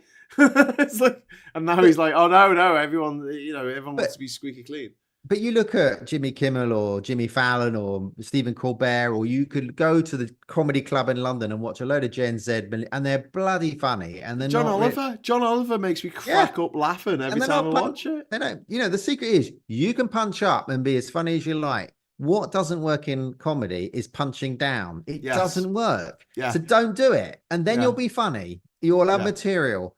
But when they punch down, there's enough stuff to punch up to. Like absolutely. Liz Truss exists. Marjorie Taylor Greene exists. And the fact was, and that's the thing that John Cleese has lost, really, because when he was in Monty Python, they were punching against the establishment, punching up. Now he wants to punch down and do all the things. It's not funny. He's not funny, and he's out of step. And now he's angry about it. Well, just what you do, mate, is you stand up and you start taking the piss out of the government. And you start taking the piss out of ridiculous things that are going on, then you're funny. People like that. Yeah. But you don't punch down on people, and you don't say everything's woke, because woke isn't a fucking thing. Woke is having empathy. It's not a bad thing. Being aware of what's going on in the world and caring about it. How dare you care? Why don't you just not care like me? Damien, thank you very much for the super chat. I really have to go to bed now. Stuff the Tories. Okay, night. And stuff the Tories. But Leanne Scott saying John Cleese was only funny because of others. I don't know. Like Monty Python was freaking hilarious. Fawlty Towers, probably the best sitcom. It was ever funny, written. yeah. It was very, very, very, very funny, and because it took the piss out of Basil.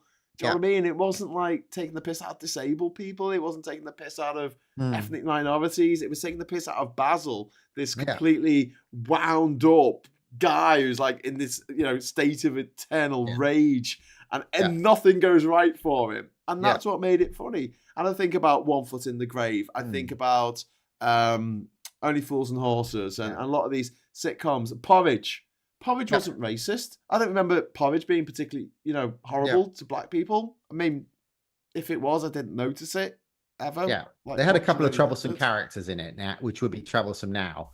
But and Christopher Biggins has gone anti-trans, but which is the same. He's an actor, isn't he? He's but he was playing, but he's gay in real life, and he was playing and he's been on GB News banging off. The pronouns are so hard. There's so many trans people now. Where they all come from? There's this is what George Galloway was saying today. Did you hear about George Galloway doing this interview with Novara Media? He was homophobic in that, wasn't he? Yes. Yeah. And he also said there were like children these days are being taught about 78 different types of gender. And the interviewer's like, what? What? No, then that's not a thing. Do you identify as, because the fact is that whole furries thing was a load of old bollocks at school, in the schools, right? But he was there, he was in the Big Brother house identifying as a furry. Pretending to be a cat. Fucking prick. Honestly, I hate that man. I really hate him. I want horrible things to happen to him. Yeah. Am I allowed to say that? Am I going to get demonetized? Well, he's going to lose his seat again, won't he? He probably won't get another one, hopefully. Yeah, hopefully. But, he is just one of these people, a chancer in life who just falls on his feet. That's because he's a cat, obviously. But the fact is that he shouldn't have won the Rothschild by-election. He only won it because the Green candidate stepped down. The Tory candidate was all messed up, and he went on holiday. And the Labour candidate said something that was completely beyond the pale. And Labour were like, "Well, we can't have you as our candidate anymore. Bye." I felt sorry for everybody in Rochdale. They really had a bit of a bad run there, on and off. Knuckles. I'm saying Knuckles because I don't know how to pronounce that properly, but it looks like Knuckles. Graham Chapman was gay and outspoken about gay rights. He absolutely was. It's a shame John Cleese has taken a right-wing path. John Cleese used to be quite left-wing. He was a big supporter of the Lib Dems, a proportional representation. But it is a shame that he's gone that way as he's gotten older. But I think that the stuff he did Clockwise, a fucking awesome movie. Yeah, Fish we were Called talking Wanda, about that, weren't we? absolutely brilliant. Yeah, he's put out some absolute classics. Yeah, it's just a shame the way he is now. You either die a hero or live long enough to become the villain. And Graham Chapman, I mean, he was not just open about his sexuality. He was also the editor of the Gay Times. He was one of the last people to be actually taken to court for blasphemy. Did you know about this? No. He was taken to court by none other than Mary Whitehouse. Because when he edited the Gay Times, there was an article or a piece in there about it was a centurion who was at Jesus's crucifixion, who was having erotic thoughts about Jesus on the cross. And Mary Whitehouse, who was an avid reader of the Gay Times for some reason, took a huge exception to this. And I think she actually managed to get them sued for blasphemy in the UK in the 1980s. Goodness. Yeah. And then there's a movie that was banned by the BBFC back in the 80s called Visions of Ecstasy, and it was banned for blasphemy. Oh, really? Yeah. I don't think it was ever released on VHS in this country. Someone could correct me in the chat if they want to look up Visions of Ecstasy, but if you want to type that into Google, that is up to you. Maybe go into incognito mode first. Blixley in Ipswich is a Conservative hold. God damn you, Blixley, bastards. Whoever you are. What's going on? Yeah. Phil called Rochdale something like an electorally cursed place. Just had a lot of bad luck. It did. Personally, I always preferred the two Ronnies over Monty Python and Fawlty Towers. Says one Andrew Pagan. Barker and Corbett are the GOAT. As in greatest of all time. Not the GOAT that crazy it's good night for me. governor of South Dakota shot for some reason because they thought, oh, I'll just kill some animals because people love it when you do that. But the weird thing about that story, we were talking about this at the beginning of the show. I don't know if you were watching, but we were talking about this horrific story about this American governor who was going to be possibly on the ticket with Donald Trump, who admitted in a book that she wrote. Oh yeah, shot the puppy. Shot her dog. Yeah, she shot a puppy, and and a goat and 3 horses. 3 horses. Apparently. Yeah, but someone made the point, like, it could. I think it was on the news agents. They were talking about this. They said it could have gone either way. The Americans at the moment are so crazed. They might have gone, yeah, great, well done, and you'd be like, seriously, but they didn't. Yeah, because that's where they draw the line. They don't care about humans dying, children dying. Don't give a shit. Puppies being shot for no reason because they're irritating. What the hell is wrong with you? That's psychopath behavior. That's certainly something. Goodness. Right, I have to go, Graham, I think. Okay. All right. Well, I'm going to hang on for a bit while I can. We've still got some viewers. How many? I'll just check how many we've got before you go. Well, we've still got 213 viewers. Fantastic. Well done. And I'm well done for the stamina. I'm old. I need to go to bed. Thank you, everybody, for the lovely comments and all the donations. And thank you so much, Rachel. The Tories. Yes. Fuck the fucking Tories, because they are literally the worst. The worst indeed. Yeah. Take care, Graham. Bye, everybody. All right. See you later. Bye. All right. Well, that's Rachel gone. So it's just me now. Hello. How are you doing? I don't know whether to keep Zoom going in case somebody else comes on and says hello. What we could do, if you want, is I could give a running commentary on what's happening on the BBC, and obviously have your chat coming in as well at the same time. So if you give me a moment, I just get this set up, because it just got to fanny around for a little bit, fix some things up. It's all good. Yeah, it's all good. What am I doing here? Yeah. No, what I'll do, just trying to think how I can make this look good. Okay, so I can get that.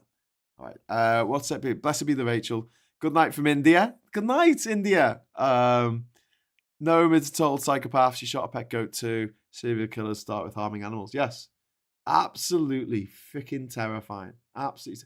I don't know why I picked the BBC. Why did I pick the BBC to put on the channel here? But yeah, I did. I've only got myself to blame, as they say. And just do this here. Okay, cool. All right, let's do this. Okay, hello. We have Big BBC. Let's go into this. We've got Jonathan Ashworth here from the Labour Party. Questionable insanity. Before we go any further, before I turn the sound on. As someone who grew up, thank you very much for the super chat, mate. The super chat has not appeared. Oh, hang on. It's because I need to press this button. Here. There you go, super chat. It says super chat, yeah. As someone who grew up, see, it's nearly 4 o'clock in the morning and I'm still, on the ball.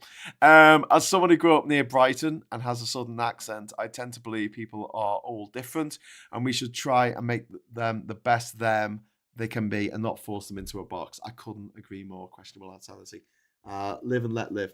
I realised that I've made the little picture there, the BBC News thing, I've made it a bit too big.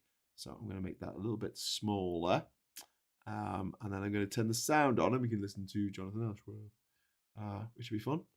So I'll just bring this down a bit smaller, put it there. There we go. I think that should allow us to see all of the screen. The independents. I'm kind of covering the greens. There's 12 greens. Sorry for covering them. And I'll knock off the subtitles on that and I will turn the sound on this. Oh shit. Hang on a sec. I need to just pay more on their energy bills. They can't get an NHS appointment, can't see a GP when they want to see one, can't get a dentist for love and the money. That is the sense, that sense of change is what we were really picking up on the doorstep.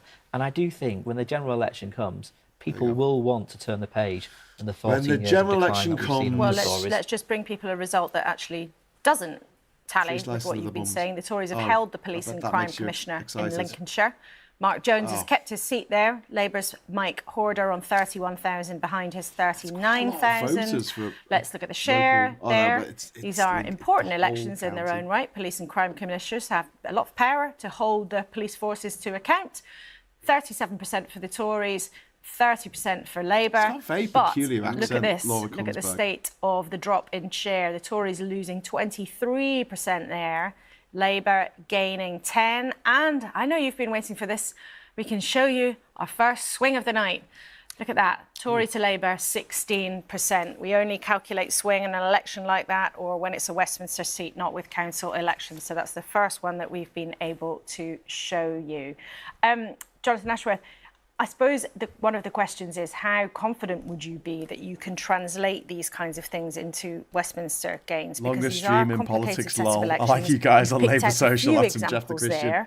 I'm seriously able to considering doing the Guinness World Record. To be fair, but that's the case you're making. Yeah, but that's quite a swing, isn't it? I can beat that. I mean, you'd be toast if there was a 16% swing to Labour, wouldn't you? Let's show you again a swing of more than 16% if we can bring it up. I mean, how do you feel about looking at that? I'm laughing because Jonathan wishes to go, but look, I don't fear anything in Stoke-on-Trent. That's not me. That is the BBC. After 70 years of decay and decline under Labour, which held the seat for its entirety until 2019, I'm thinking this is this Prime Minister who delivered 56 million for Levelling Up Fund, seeing jobs created at key sites of the Good Yard, Kidsgrove Sports Centre, refurbishing which Labour couldn't be bothered to spend £1 to save in 2017, up to 1,700 jobs at Chatham West, 500 brand new Home Office jobs, hundreds of millions of pounds to fix our broken roads and pavements, which Labour Council simply won't do.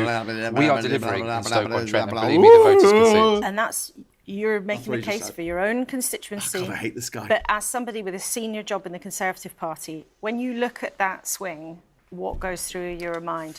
What goes to mind is that Mark did a fantastic job in holding that seat, and obviously under very difficult circumstances, and also after a set of elections where, as I say, we had a vaccine boost.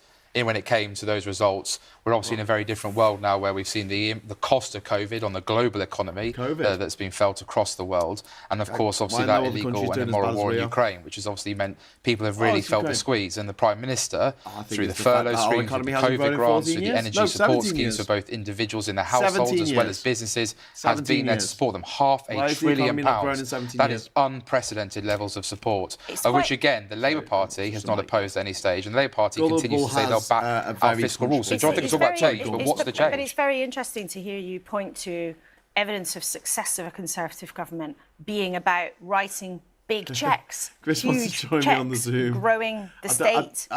Lots of Conservatives. I don't know if that would be a great idea. One of the problems here is that you have done all of this. I don't know how well that would go. You have grown the government. You have been stepping into people's lives in ways that some Conservatives don't like. They don't like a plan to ban smoking. They might rather turn to something they might see as a true Conservative party. Enough to well, look, at the end of the day, when we had COVID, it was unprecedented. Every country in the world made unprecedented levels of support from the central government, which is still taxpayers' money, in order to protect lives and livelihoods, and that was exactly and appropriately the right thing to do, and that had overwhelming support, which ended up seeing the type of results we saw in 2021. Let's be in no doubt about that. And again, that was consensus across the House for that level of support that was introduced as well. So ultimately, I think the voters understand that we did the right thing. I still speak with constituents to this day who say they have a roof over their head because of furlough. I speak to ceramic manufacturers, again, who have the kilns still firing because of the support they've had for energy. And ultimately, we are a party with a plan, a 5-point pledge that the Prime Minister is very clear about. It's working hard and delivering on. And Labour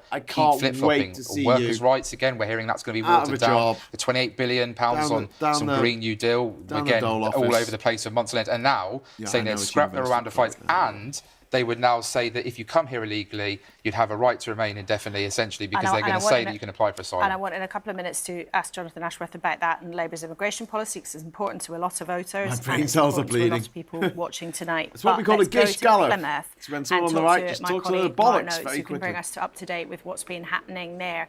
Just as we begin to talk to him, I'm going to show you the numbers. Labour has held the council. They needed 29 for a majority. They've got 34 seats. Woohoo! The Tories have gone down to just 6 seats on the Plymouth Council. Remember, as we were hearing, one of the MPs there is Johnny Mercer, who's the Veterans Minister. Gary Streeter, a Conservative MP in that part of the world, is retiring and standing down. Let's look at the seats changing hands. Looks like Labour's gained 7. The Tories have lost 10 seats. and what that means for the share of the votes. Now, remember, this is compared with 2021 to start with. Translate this to the MP. 37% to 24% for the Conservatives. Let's spin on to the share change. The Conservatives down by a whopping 32% on Plymouth Council. Wow. So let's ask what on earth has gone on there with Martin Oates. Martin, what's happened? It's the Mercer effect. Yes, so I mean, you can hear the Labour jubilation behind me, and the prediction I had from a senior Gosforth, Newcastle, the Conservatives have gained from the Liberal Democrats. Has come true. I mean, you ran through a few of the statistics there. The other crucial thing, I think, is where these wards have changed hands. Now, as you say, Labour have controlled Plymouth City Council since last year. They've had one MP here in the form of Luke Pollard. Oh my God, Jory, you're saying that. So all eyes would have been on those wards in the north of the city in Johnny Mercer's seat. Well, in reality, those wards have been gobbled up by Labour this evening, so they will clearly feel that augurs very well for their prospects in the general election. You also mentioned Gary Streeter's seat. Now that's a sort of semi-urban seat. It's got a chunk of the east of Plymouth and then a big chunk of rural Devon. Well, in the Plymouth chunk tonight, also the Conservatives faring very badly. The picture is slightly complicated there because there are some independents in Plymouth born of fractures within the Conservative Party, former Conservatives. They're contributing to the damage to the Tories there, but there will be long faces in that part of the city as well. And Martin, what would your contacts there on the ground attribute these big changes to? Now, voters might remember last year there was a huge row in Plymouth Council. One of the reasons the Tories lost so many seats because there was a big argument over trees in the city. Same kind of thing has happened in Sheffield. Massive local consequences for politicians there. But this time round, that translates to the national elections, general election. Johnny Mercer's out on his ear. Well, I think the issue of the tree still seems to be very live for the Conservatives. Now, the Conservative leader who signed that executive order. Just going to stop the audio there. This is going to be devastating for a lot of Tories because they're going to look at these numbers and they're going to be like, I'm not going to win re-election, and they're going to panic. The Tories tomorrow should be, hopefully, in a bit of a blind panic about this because lots of them are going to be like, I'm going to have a job. I'm not going to have a job. And whether that means we're going to have another leadership contest over the summer in the lead up to an election in the winter, I don't think it can't happen. It happened before. It happened when we had elections in May 2019, and the Tories did really badly in the EU elections that year in the May. And over the summer they got a new leader who was Boris Johnson, and then they went on to win the general election. So I don't think it can't happen.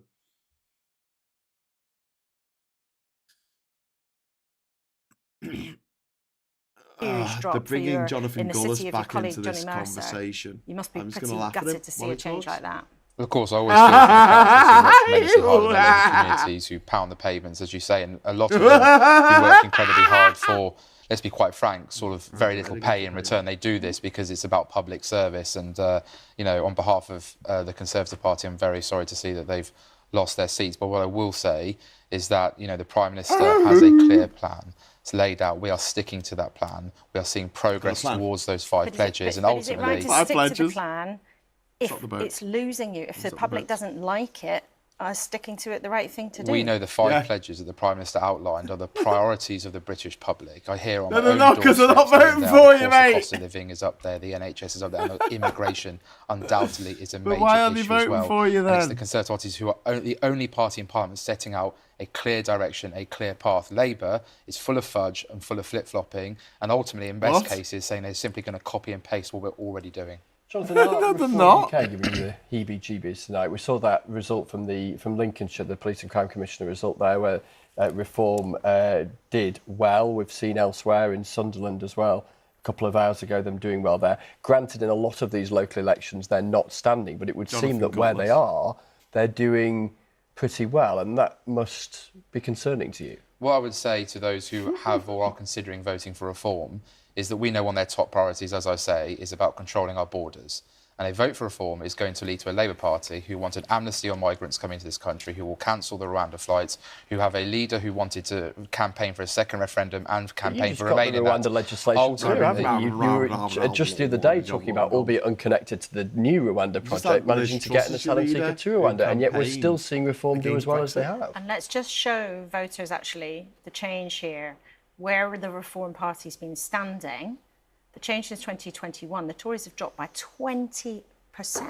Now, back then they were the Brexit Party, granted, but a drop of 20%. Well, it's a timely reminder for those who are considering voting reform that if they do so, they are going to end up with Sir Keir Starmer, who does not share their values and their beliefs in controlling our borders, in believing in his patriotism in this country. And let's not forget that West Streeting chose yesterday to tweet out that if you vote Conservative, if you believe in strong borders, as Susan Hall does, that you're some sort of racist and white supremacist, to quote his words directly. Now, I'm hoping Jonathan will actually condemn those comments, because to suggest that people voting for a mainstream political party in the Conservatives are somehow white supremacists is disgusting and abhorrent, especially when the Labour Party are the ones who are found to have breached the Equality Act 3 times under the former leader, Jeremy Corbyn, with the anti-Semitism that went rampant within that party. Oh my God, he has literally broken out the emergency Corbyn. I mean, he's going on about immigration and Rwanda, and he's doing very well to speedily run through all of his lines in his briefing pack in every question he gets. But you were the guy who was nearly bursting with excitement the other day at Prime Minister's question about this fella who's been given £3,000 to go back to Rwanda, saying it's how marvellous. Then we got the news that there's over 700 across in a boat. That's more than your Rwanda scheme's going to. That's more than your Rwanda scheme's going to take over there in a year. So what's your deterrent? What is your deterrent? Because the Rwanda, 700 in a boat. Okay, so your idea is we're going to tell people if they come to this country they can claim asylum. You're then going to claim you're going to process them quicker. If you process them quicker, where are you going to put them? So are you going to do returns deals with Iran? Are you going to do returns deal with Syria? The reality is you're not going to do. Please don't patronise me, Jonathan. The reality is you're not going to do a returns deal with Iran, with Syria. So ultimately, you're going to accept them to stay in this country, which means you are aiding and abetting the smuggling gangs, because they'll say, get to the UK, get to the UK, they'll let you claim asylum, and ultimately they'll let you stay here, because as long as you say you're from a country that is no longer safe. On one boat on Wednesday who's going to get on them flights, Jonathan Ashworth, if they take off. We'll find out, won't we? Yeah, we will. I want you both to answer. There's only going to be about 350 on flights. There's going to be more than that, because there's no cap on the scheme. The Rwandan government has said there is no cap on the scheme. And you and I both know that's the reality. Yes, there is an initial figure to test the system, but there is no cap on the scheme. And when we get that deal off the ground, you watch how many mainstream European countries are going to copy that deal, how many other deals we'll do. But you have no plan. You have no idea, apart from we'll process quicker, accept more. It's a Labour migration amnesty in this country. They'll cancel Rwanda flights. And the only letters they signed... Trying to give the impression it was all sorted and then 700 turned up on his boat. The only letters they sign are for foreign national offenders to stay in this country. Jonathan and Jonathan, right? Political debates, good to be passionate, but we also want to be able to hear what you're both saying. And I want you both to answer a specific but different question. Firstly, to you, Jonathan Ashworth, what is Labour's proposal to deal with the tens of thousands of people who are stuck in this country in part of the asylum backlog? Process these, right? We have to process these asylum claims. We have to recruit the staff to process the claims. We have to recruit the staff who can actually deal with the people and send them back to the places that they've come from if they're not supposed to be here and don't have the right to be here. To be clear and then we need to go after the criminal gangs and smash the gangs by using terrorist-style laws to go after them. But to be clear with our viewers, and because the Conservatives say they're trying to smash the gangs as well, but to be clear with our viewers, what Labour's plan is to allow people who are already here to make their claims, to go through the system, and your plan is to speed the system up and make it more efficient. That is your plan. We have a huge backlog. Yeah, but just to be clear, and that huge backlog in the system,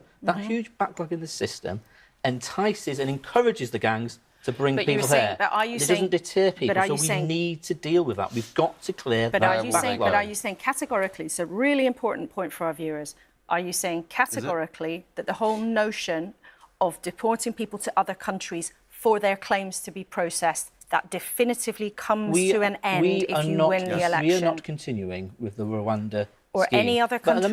But at the moment, these people, right, are in the system, and we are paying for it because they're in a limbo land and the taxpayer is funding that. Okay, we need to process their claims. If they don't have the right to be here, then we will ensure that they are sent back to the countries that they come from if they don't have the right to be here. But the moment, like Iran. But the moment they are in Syria, they're in. Let it at the moment they are in limbo, staying in hotels paid for by the taxpayer, and they have these gimmicks while more and more come over in boats. 700 on Wednesday. Okay. Laura, if you have 90,000 people told they can stay here, then you'll tell the smugglers that they should be able to bring more people over, which will add more pressure to our hotels, more pressure to our NHS, more pressure to our schools, which comes at a greater cost to taxpayers. This is what this man's not being honest about. Right, Jonathan, my specific question to you is how on earth are you going to persuade voters that when you have a scheme which may or may not be able to get about 200 people to Rwanda in short order, because that is the initial capacity of the scheme,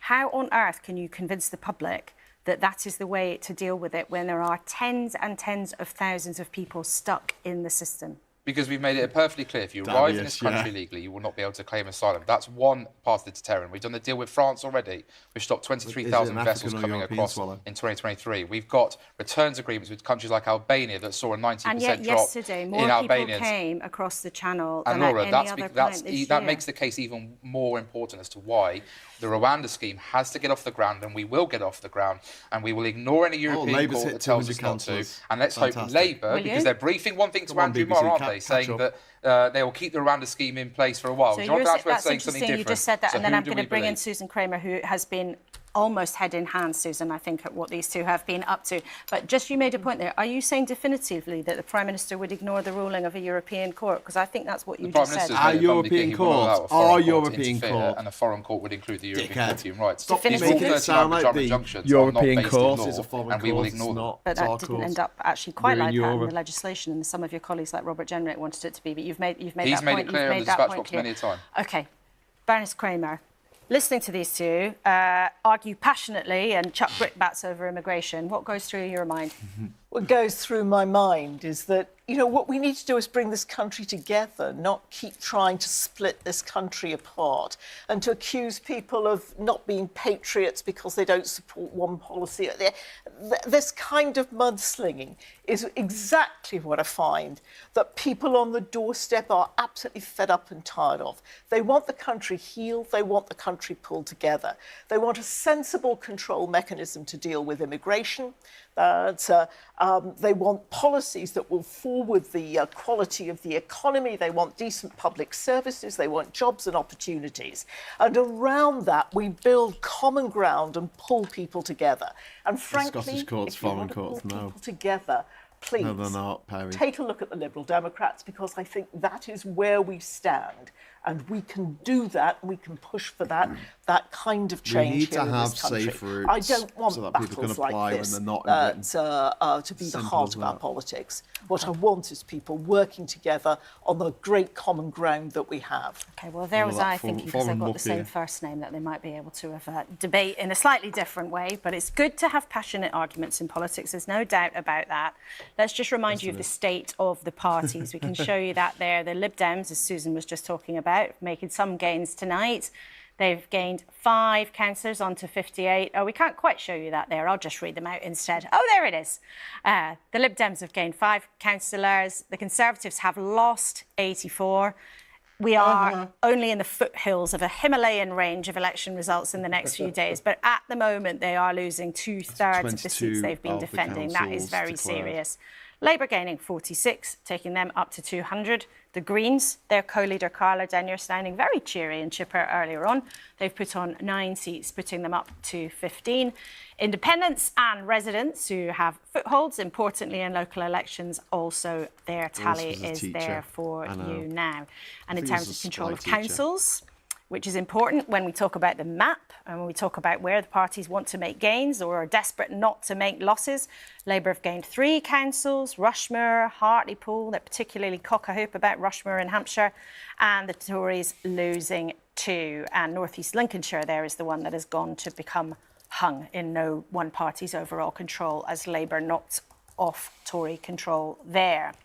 So Labour is making progress in parts of the country that they want to, but we were talking earlier in the night to various guests about some issues they've had with seemingly losing votes over the leadership's stance on the Israel-Gaza conflict. We can speak now to Andrew Fisher, who was one of Jeremy Corbyn's senior advisors when he was leader of the Labour Party. Andrew, thank you for hanging on to speak to us here in the early hours of the morning.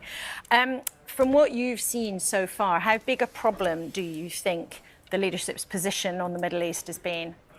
It's definitely a problem. I mean, look, overall, Labour is gaining seats from the Conservatives, in places like Rushmore, in Peterborough, in Thurrock. They'd be very happy with that, and they're taking lots of seats off the Conservatives. But yes, they are losing some seats as well in places, and we'll probably see a bit more of that tomorrow with Bristol and other places coming in as well. And that is because I think a lot of people are disillusioned. On Gaza, yes, but also on some of the U-turns and dilutions we've seen around, say, for example, the Green New Deal policies as well. So Labour does need to have a think about its message and to be a bit bolder, a bit more confident, and give people a reason to vote. People have got a reason not to vote Conservative, and you've seen that with the Conservative votes staying at home, going to Reform, going to the Lib Dems, going to Labour as well, of course, and going to the Greens.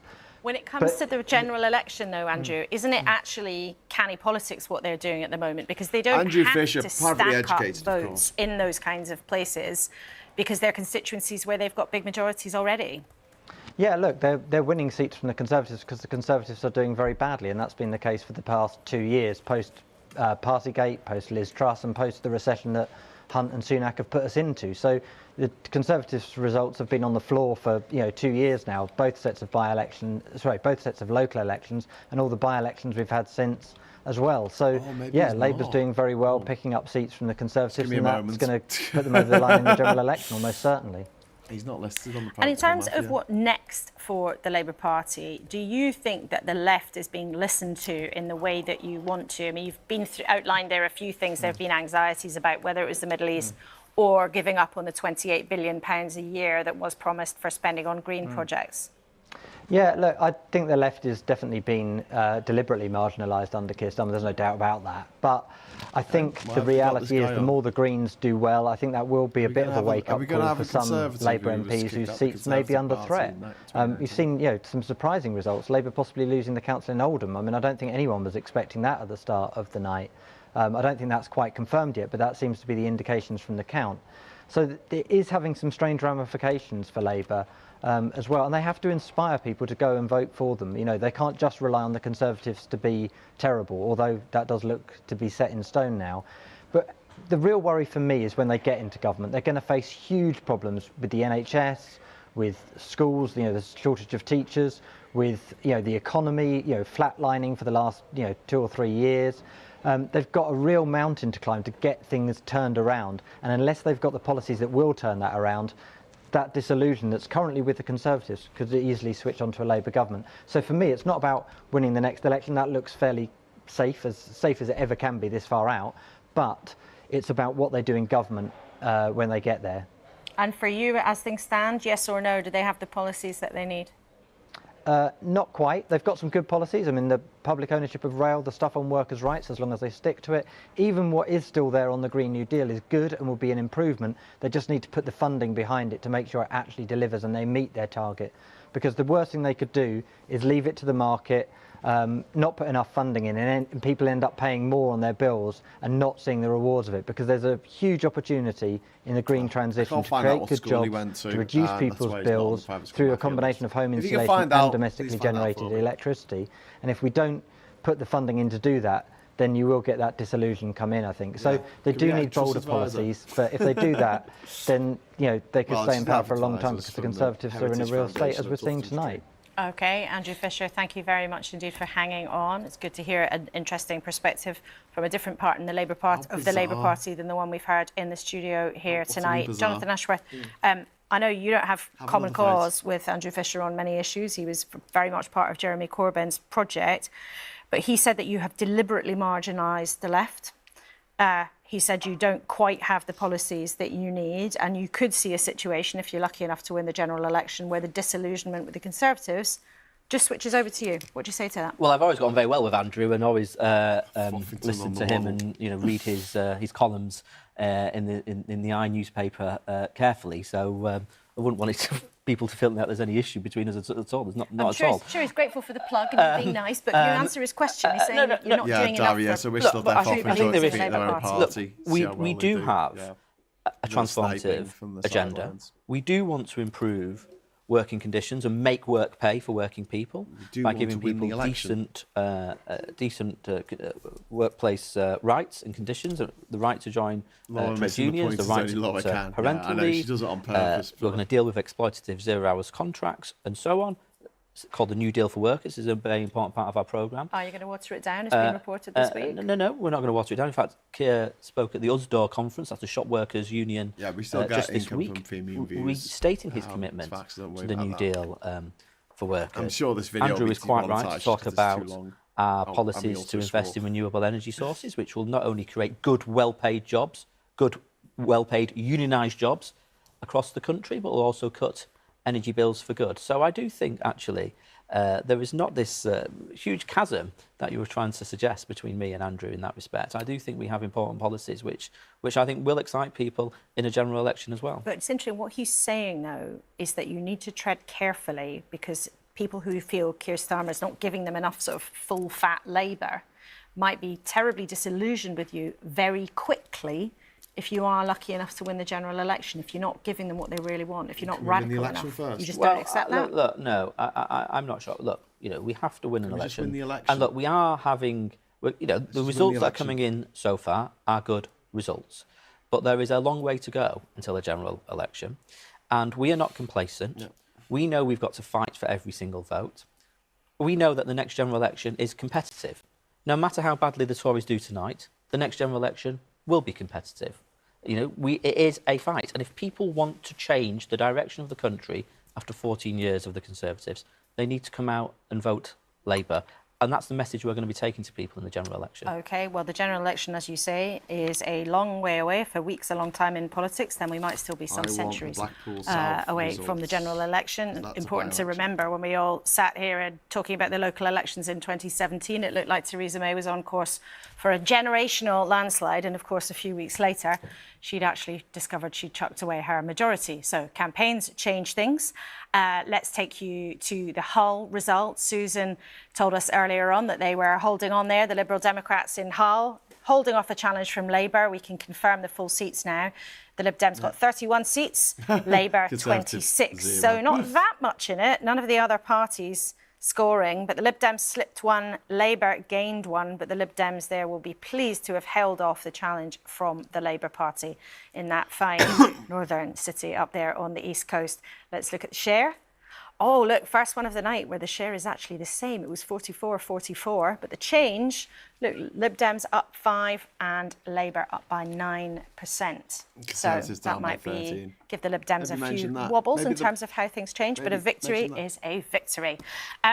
Rita, now, this is a really interesting one because we've been talking about change in seats in terms of the numbers of changes, but you're going to give us the span across the years. Absolutely. So these are Rishi Sunak's second set of local elections as Prime Minister, and you can see here that we now have enough information based on 23 of the councils that have been declared to work out what proportion of the vote the Conservatives are losing tonight. And you can see the dotted line there shows that the Conservatives are now on course to be losing 54% of the seats that they were holding. Now, to put this into some sort of perspective, if you go right the way back to 2009, this was under Gordon Brown, and at that point, I can tell you that that represents 62%. So at that point in 2009, Gordon Brown had lost 62%, or I should say the Labour Party under Gordon Brown had lost 62% of the seats that they were holding the previous year. So at the moment, the Conservatives are not on course for something quite as low as that, but that is not going to fill Conservative hearts with joy. Let me show you what that percentage translates as actual seats. So again, this is based on the 23 councils that we've had declared so far. So if the voting patterns continue in the same way, and there's no reason to believe that they shouldn't, because the councils that have declared already are representative minus of the councils 539. Hey! We are saying that it looks as if Conservatives are on course to lose 539 seats. So that would be over half of the ones that they were holding as we went into these elections. Labour gaining 278 and the Liberal Democrats on 59. And that, as I say, is on the basis of 23 councils declared. Okay, Rita, thank you very much indeed. And if people weren't watching much earlier in the night, remind us why there is a Prime Minister missing from the top of your very excellent chart. It's very good that you keep reminding us of this, Laura. So yes, the keen-eyed among you will see that there was Liz Truss, of course, between Boris Johnson and Rishi Sunak, and we haven't included her because there were no elections fought during her time as Prime Minister. Okay, Rita, thank you for that clarification. Just in case anybody thought that we were trying to make any kind of point about not including her, there were no local elections during her time in charge, and that's why she is not on the charts. Some more results coming in for you. Let's look at Peterborough. Peterborough is a hung council. Labour has taken 19 seats. Independents have taken 17, with the Tories on 11. But let's show you this. Now, it's particularly interesting because Peterborough is the kind of place where Labour really want to be showing progress before the general election, and the Tories have lost 13 seats in Peterborough. Labour gaining 4, but the Tories losing 13. And there's the share of the vote. The Tories still narrowly ahead with 29% to Labour's 26%, but dropping away by 16%. So that kind of pretty steep drop for the Conservative vote happening also in Peterborough's council election. A rare bright spot for the Tories in a sense. They've held on to Fareham Council in the south of England. That's where the former Home Secretary, Suella Braverman, has their seat. There were some nerves in the Tory party that might disappear. They might lose control, but they have managed to hold on to the council. Let's show you, though, the change in what's happened. The Tories have lost 5 seats, and it's the Lib Dems that have gained 4. So a result there for you from Fareham. And also, I can give you another Police and Crime Commissioner result. In Cumbria, Labour has gained it. They have taken it from the Tories. So the Police and Crime Commissioner, David Allen, takes that job from the Conservative Mike Johnson. Let's take a look at the percentages. 47% for Labour, 30% for the Conservatives. Let's look at the share change, and then I hope you can show you the swing. Labour up 21%, the Tories seeing this kind down of like 20% swings away. And this is going to be a whopper. There we go. Look at that. Swing. Now remember, we can't show you swing for local councils. We don't show you that. But for police and crime commissioners, and we'll be able to do the same for Blackpool South. We can look at the swing. 22% going from the Conservatives over to the Labour Party. Oh my God, the contest for the Cumbrian Police and Crime Commissioner. I just want to show you some pictures of what's happening in Redditch, visibly battled, where there is another very competitive count going on. Labour are very hopeful of taking that council there. We were talking to James Pearson, our reporter on the ground, who said that Labour was seeming to be quite cheery, but not able to confirm anything for us yet, although the smaller parties were whispering to him about Labour being able to take that council. So as soon as we've got a result there, we will confirm that for you, if indeed it does come to pass. I'll go and make myself a cup of tea. We've spent a lot of time talking already tonight about the Blackpool South by-election, because it's a really important contest. The only by-election of this huge set of results. The Reform Party have been vying with the Tories for second place. Labour is expected to take that seat, perhaps quite comfortably.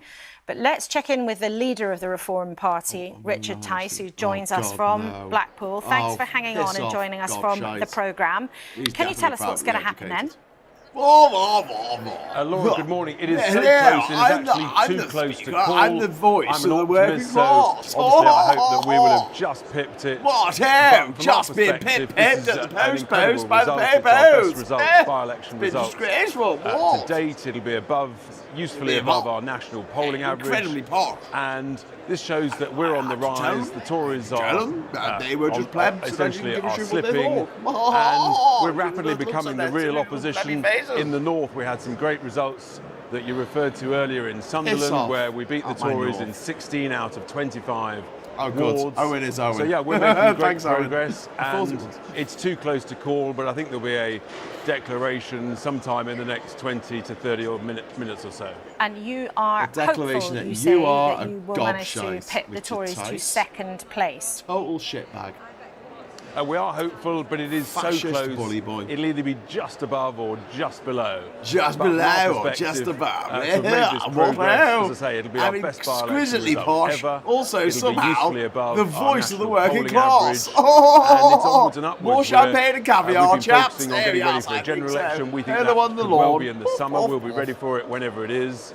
And continuing to make great progress because, frankly, the country's incredibly broken, poor, nothing works. Getting lots of money off my parents, going to a poor school, and fetch me all away on being a twat. That's what actually matters.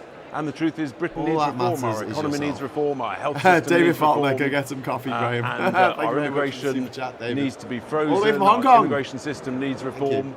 So wherever you look, people are actually saying there must be someone out there with some common sense policies, and that's why, as people hear about us, they're saying, I like... Oh, that wasn't me. That's the internet. So it is me. They just pulled the plug on that. Actually, brilliant little still of Richard Tice there. He's looking like he's saying, ooh, matron. Don't know why that stopped. Like what I hear, and that... Oh, shut up. Oh, it's not like going... It's not liking going live.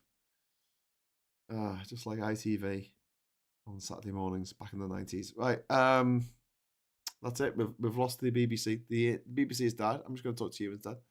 Do you have anything election, better? But, you know, the results that you referred to in Sunderland, we were getting, in some wards, 30% plus. I would like that.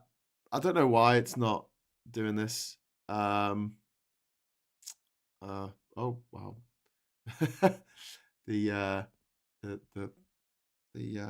I think, and yeah, we've been focusing on getting ready for the general. We'll be ready for that, and I think we're going to surprise lots of people on the outside. But other smaller parties have been making progress. The Greens have been putting on seats. Independents have been gaining seats, and your ancestors, you know, UKIP and the Brexit Party, they often picked up lots of seats at local elections, and you're not doing that so far tonight. Sorry, I'm blocking that. Well, that's because we've been focusing on the general. I mean, UKIP have been around for 20 years. The Greens have been around a long time. You got anything better on the so we're making, as I say, we're making great progress in the parliamentary seats. Unfortunately, and actually, you know, you look at the percentages we got in Sunderland and elsewhere as results get declared. We're kind of annoying. Come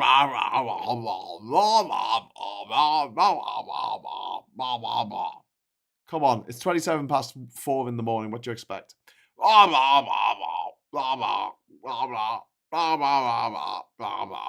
That's all he's saying. That's an important indicator. Richard, it's Chris Mason here. Morning to you. You know the critique that you hear from Conservatives that a vote for reform is a vote that will put Keir Starmer into Downing Street. When we look at the results so far where you guys have been standing, you've been doing pretty well, but certainly the critique that can be made from your Conservative opponents is quite a stinging one, isn't it? And perhaps come a general election where people are picking a government as opposed to councillors, that could have a real impact on you. No, look, I mean, the two main parties, they're two variants of socialism. High taxes, high wasteful government spending, mass immigration, a failing health system, and it's leading to the longest recession less annoying per person. You know, no one expects the Labour Party to create growth with their plans. We don't know what their plans are. So look, the country doesn't need socialism. That's going to take us towards bankruptcy. You know, we need reform. We've got to change direction. And as far as I'm concerned, there's no difference between those two parties. And if we keep raising taxes, keep spending government spending badly, we keep having mass immigration, which the Tories brought in completely against what they promised to do, then don't be surprised if they get punished at the polls, and deservedly so. Jonathan Gullis, he's just called you a socialist. Do you want to answer that? Or even answer it to him? At the end of the day, I think Chris made the point perfectly, which is if you look at the results that have been happening at local councils, a vote for reform will essentially this lead public school boy to just a called Labour you a public councillor, school will lead boy. to a I'm Labour socialist. MP, in my case Labour. And I'm a public opponent school in my girl, OC, and I want to who know what your actually tweeted on the take day is of on the Brexit that. referendum, who's praying to London to save Oh, them the from private Brexit. school These are the type mafia. of people that will be getting elected who do not share the values nor the beliefs of the people of places that I am proud to represent. And that is the reality of what's being faced. And I do find it bizarre when it comes to immigration that even the Reform Party seem to oppose the Rwanda scheme itself as well, when actually this is something that is very popular with voters on doorsteps, as we see from polling time and time again. Richard Tice. Well, it's clearly not a deterrent. I mean, you've had over 7,000 people have come over this year. I think over 1,600 migrants have made the journey since the Rwanda bill received royal assent, which just proves it's not a deterrent. The whole thing's a complete wasteful farce. Everybody knows it is. The only way you'll stop the boats is to pick up and safely take back to France. We know that's what worked. The Belgian authorities are doing it. We see it work in Greece. It's a variant of what works in Australia. We've heard all the stuff. The country is tired of Tories talking the talk but never walking the walk. They're done with it. We're finished with it. We want change. Jonathan Gullis. My record's very clear in Parliament. I actually introduced a bill to say we should ignore the European Court of Human Rights, and it was Sir Keir Starmer who walked through the no lobby. It was a 10-minute rule bill. So I've used my parliamentary time to actually be very clear on this issue time and time again. I've got a very proud track record of that, and ultimately it comes to the same thing time and time again, which is what Richard's calling for is not what his own deputy leader was saying on Talk Radio with Julie Hardy-Brewer, who was saying that ultimately he would actually give people new boats in the middle of the English Channel, better boats. Those are words that can be found on video, and I think that would be the most bizarre policy of all. Richard Tice, do you want to destroy the Tory party? Yes. Look, at the end of the day, competition's a good thing. The Tories are supposed to believe in competition, but because they become socialists, they actually don't. And the country's tired of all this fear-mongering. The country wants some hope. It wants to vote for people that they believe in, who've got real policies, real alternatives that's going to change the course. The country's utterly broken. And if we don't change course, we're heading towards disaster and bankruptcy. And it's the Tories who created this disaster. Because of your Brexit, and they've got to be ousted. supported Richard Tice. What do you say to that? Well, actually, at the end of the day, the Conservatives have a very clear plan and working on that plan, which is the deal with France that stops 23,000 vessels coming over. We've got the funding, about £800+ million going to the National Crime Agency to smash apart the smuggling gangs, which is a huge increase from what it was in 2019. We've also got the Rwanda deterrent, which will become that full-fledged deterrent once we get those flights off the ground, which is why we've been battling the lefty lawyers, the Labour Party, and trying to get this through Parliament and through the courts. And I do therefore firmly believe that the public will see that delivery, and you'll see the polls, I think, therefore change significantly as Reform voters will see that we are delivering on this important pledge by the Prime Minister to stop the boats. Richard Tice, we can see you shaking your head in disagreement with Jonathan Gullis, which is not in and of itself surprising. But I want to ask you a question, though. This time, in the last sort of cycle, your ancestors, the Brexit Party, in the end, stood back to make way for the Conservatives, which gave them a clearer path to their huge majority in the 2019 election. Can you rule out doing that this time? Indeed, I've done that before with Chris Mason. Delighted to reconfirm 110% that actually we're not doing any deals with the Tories. You know, we trusted them last time and they betrayed that trust. Oh, you played your Tory bingo card. They didn't get Brexit done properly. They didn't Brexit wasn't done properly. And people are tired and sick and tired piss off. of the Tory Brexit didn't get done properly. I've had my rights taken off me. I've got a shitty black passport that looks crap inside. Is Nigel Farage going to come back and help you out? Stand for a seat somewhere? Boring pictures on the inside. It's boring. Everybody's asking that. Look, the clock is ticking towards the general election. The more help Nigel can give, I welcome it, the better. I welcome everyone who isn't me not being able to live and work particularly if it's a summer election, Laura. Okay, Richard Tice, thank you very much indeed for joining us from Blackpool, and of course we will bring you the result in Blackpool. I'm the only person who's allowed to travel the world, you know. Expect Labour to win that parliamentary seat. The battle seems to be very intense, according to Richard Tice, too close to call between the Tories and Reform for second place. Matter, because it's first past the post, and the first past the post is going to be Stockport Council. Now it has gone to become. Nobody has overall control. It was already being run by the Lib Dems as a minority. They were hopeful of being able to take control of it there. Susan, you're going to leave us in a few minutes, but you were saying to us earlier on, Baroness Kramer, that you hoped you would be able to show progress there in Stockport, but it appears you just have fallen short of holding it, of taking it outright. Yes, Are you but we've got disappointed? 2 gains against Labour, and in those areas of Cheadle and Hazel Grove that I talked about, we've won the popular vote, which is really important for us in terms of looking forward to the general election. So and right now, we are pleased. You know, we're pleased with that because, frankly, we've been facing overall a Labour surge, and I think it shows that we can stand up against that. Okay, and it's an interesting seat, Stockport, because right now it's held by a mixture of Conservatives and Labour, and of course you're trying to set the scene there for being able to nab one of them at the general election. I'd like to nab more than one. Okay, well, ambition is something that all politicians are always full of. We are going to say goodbye to you shortly, Susan, and I believe we're also going to say goodbye to you, Jonathan Ashworth, or Jonathan Guyas. So one of our Jonathans is going to leave us in a couple of minutes, but not quite yet. I'm going to show you some more pictures of Blackpool South because I'm hoping we might get close to a result there. Somebody is testing a microphone, so that looks promising. While we wait, so we might just keep half an eye on those pictures. Let's talk to Rita then about what happened in Thurrock. Now, Rita, that was a big gain for the Labour Party. Forgive me in advance if I stop you in the middle of your numbers, because if there is a result in Blackpool, we'll go straight back there. I'll shut up immediately. Laura, I've got Thurrock for you. EV area back in the referendum, it was a 72% leave. So Labour really advancing there. Now, let's take a look at Ipswich, which is a Labour hold on 38 seats, and it's been Labour for quite a while. This was a Labour gain actually over 10 years ago. This is what has happened in terms of seat change, and that again is quite marked, isn't it? Conservatives losing 5, straight swap. Conservatives are getting their arses handed to them. Been in the news a lot recently with the defection of Dan Porter from the Conservatives to Labour.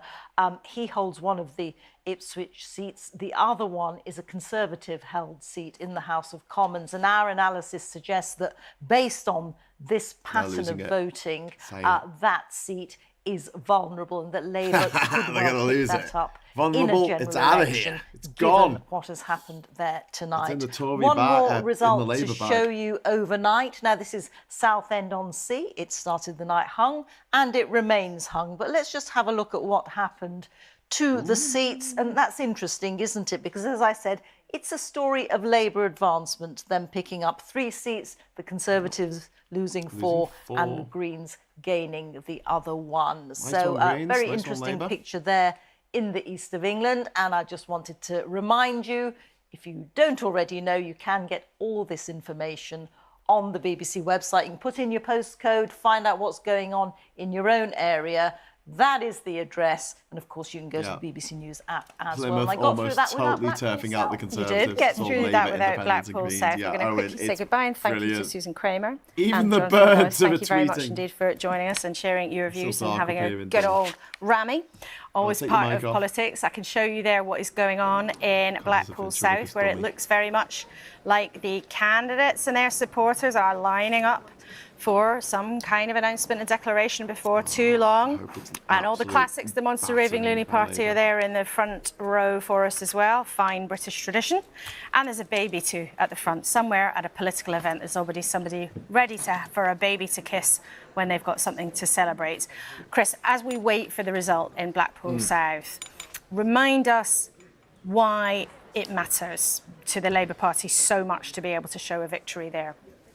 Because this is the kind of seat they simply have to win, and they have to win and win significantly. I think they'll want to make the case that they can win it by a margin that suggests that they might be on track towards winning the general election. Certainly as far as the Labour spin has been concerned in the last day or so around all of this, is that they can say, look, this is a Westminster by-election contest where people are thinking about electing an MP and therefore thinking of it through the prism of Keir Starmer and Rishi Sunak, rather than necessarily as far as a local council election might be concerned, with other concerns being significant. Now, it's yet another by-election. A by-election in this instance triggered hang on. by BBC the has a departure website, of does a Ian? Conservative MP, a former Conservative MP, under something of a cloud. It's not been the first time that's happened in the last couple of years. We've seen Labour and Keir Starmer really campaigning pretty hard in Blackpool South. The Conservatives have been pretty expecting of defeat there for some time, and Labour pretty optimistic about winning there for some time. And it looks like, doesn't it, we are inching ever closer towards. Close. So yeah, forgive me if I interrupt you. From the stage. There has been so many by-elections though in the recent times. Yeah. I mean, one MP said to me, it's like we're trying to have a general election in slow motion and it just keeps getting worse rather than getting on with it. It was a Conservative MP, one of those, not a huge number, but a significant number who believes they should just get on with it and have an election as soon as they can. Remind us then also, while we were just speaking to Richard Tice, who believes that they might have managed to make it into second place. If they do manage to make it into second place, do you think if we couple that together with what looked like very bad council losses for the Conservatives, how do you think that would change the calculations for Conservative MPs who are worried for their own jobs, as they do, and worried for the sake of the party? It's heebie-jeebies territory, I think, for Conservative MPs, if that was to play out. If we see Reform finishing second in Blackpool, alongside how they have been performing in places like Lincolnshire in that Police and Crime Commissioner election, also in Sunderland too earlier in the evening. Now, Conservatives will make the point, hang on, let's wait for Friday and Saturday to play out, and plenty of those mayoral contests still to come. But when you look at the proportion of seats that the Conservatives are losing at this stage, that they are defending, north of 50%, that would suggest if that kind of proportion of loss was to continue throughout the day and throughout tomorrow, and that's an if, of course, that would be a greater proportion of losses than they sustained in their worst ever year back in 1995. And for that reason, I go back to my point about the heebie-jeebies that would provoke, I suspect, amongst Conservatives, because it would look very bleak for them. It would look very bleak indeed. And, you know, we have had such extraordinary turmoil in the Conservative Party, no doubt about it. Some of them think the idea of trying to do something as radical as say, OK, time for yet another leader. If Westminster chaos has been the problem, more Westminster chaos is certainly not the solution. And yet there are others who take a very different view. I mean, one former minister said to me today, this is the moment, as in, this is the moment we're going to have to do it, or we're going to have to put up and shut up. Yes, there's no doubt when you speak to Conservatives with all sorts of views about the leadership, they have, plenty of them said, for the last couple of months actually, that this moment, these set of elections, would be their last chance to make a decision on whether they were going to do something nuclear. In other words, contemplate removing yet another prime minister. Well, the Conservative activists there are just gathering. They look like they're trying to put a bit of a brave face on it. But the candidate, David Jones, must be somewhere there among them, or often in these things, obviously candidates. In fact, David Jones has just been taken off. I was just about to say what happens is the candidates get taken off to be told the results first. That looks like it's happened. My studio guests will introduce you to a second, nodding along here, knowing what that routine feels like. Candidates get taken off to be told the result, for good or for ill.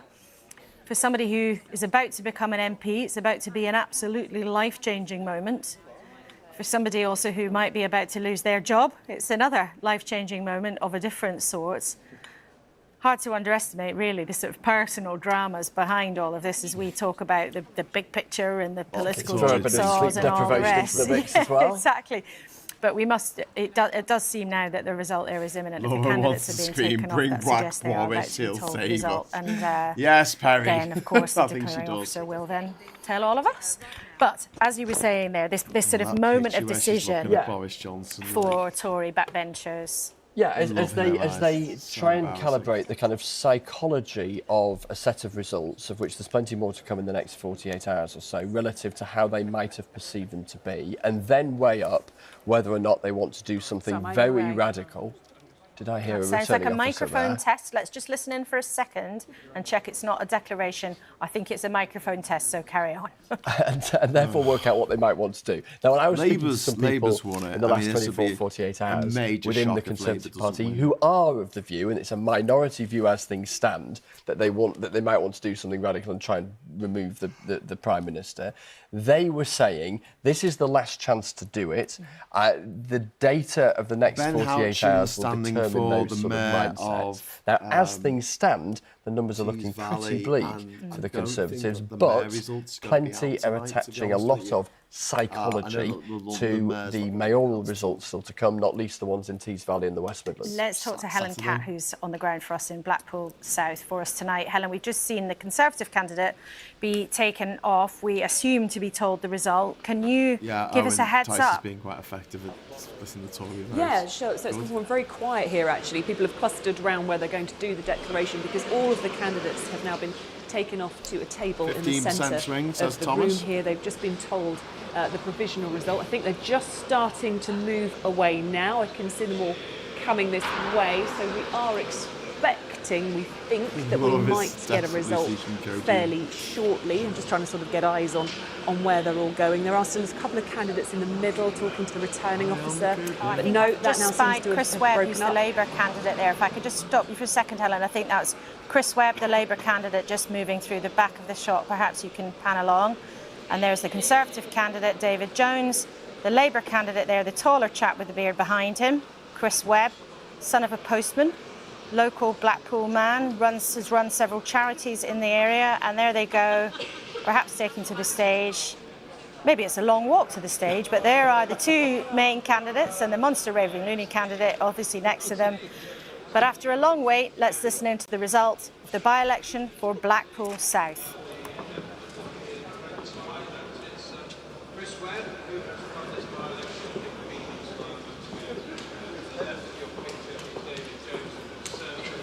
Just waiting for another one or perhaps two of the candidates to make their way, gathering alongside. Breaking news.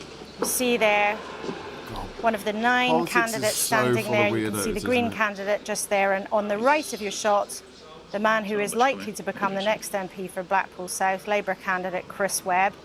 But let's listen into the declaration and hear the result. Remember, listening out particularly for what's happened with the Reform Party, but the Reform candidate, Mark Butcher, is not yet there in that lineup. We spoke to him a couple of hours ago, and he said he was hopeful of pipping the Tories into second place. Richard Tice, the leader of Reform, told us it was too close to call. There he is. Here we go. Good morning, everybody. We've now got the results for the Blackpool South constituency. I, Neil Jack, Acting Returning Officer for the Blackpool South constituency, declare that the total number of votes for each candidate is as follows. Black, Stephen Justin, commonly known as Stephen, Independent, 163. Butcher, Mark Anthony, Reform UK, 3,101. Cregan,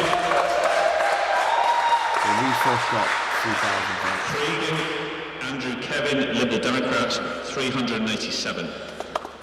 Hope Allen, commonly known as Howling Lord, the official Monster Raving Loony Party, 121.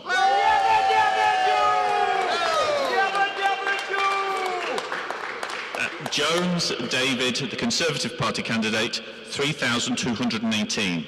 Haha, he did actually beat the Reform, but not by much. And here's the Labour candidate. Knight Kim Sherry, Alliance for Democracy and Freedom, 147.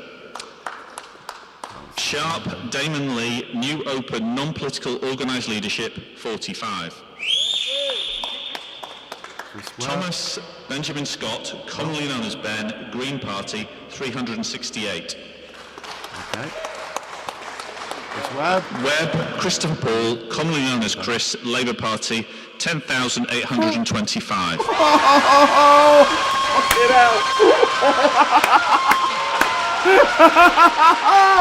Oh my God, the Tories are absolutely demolished!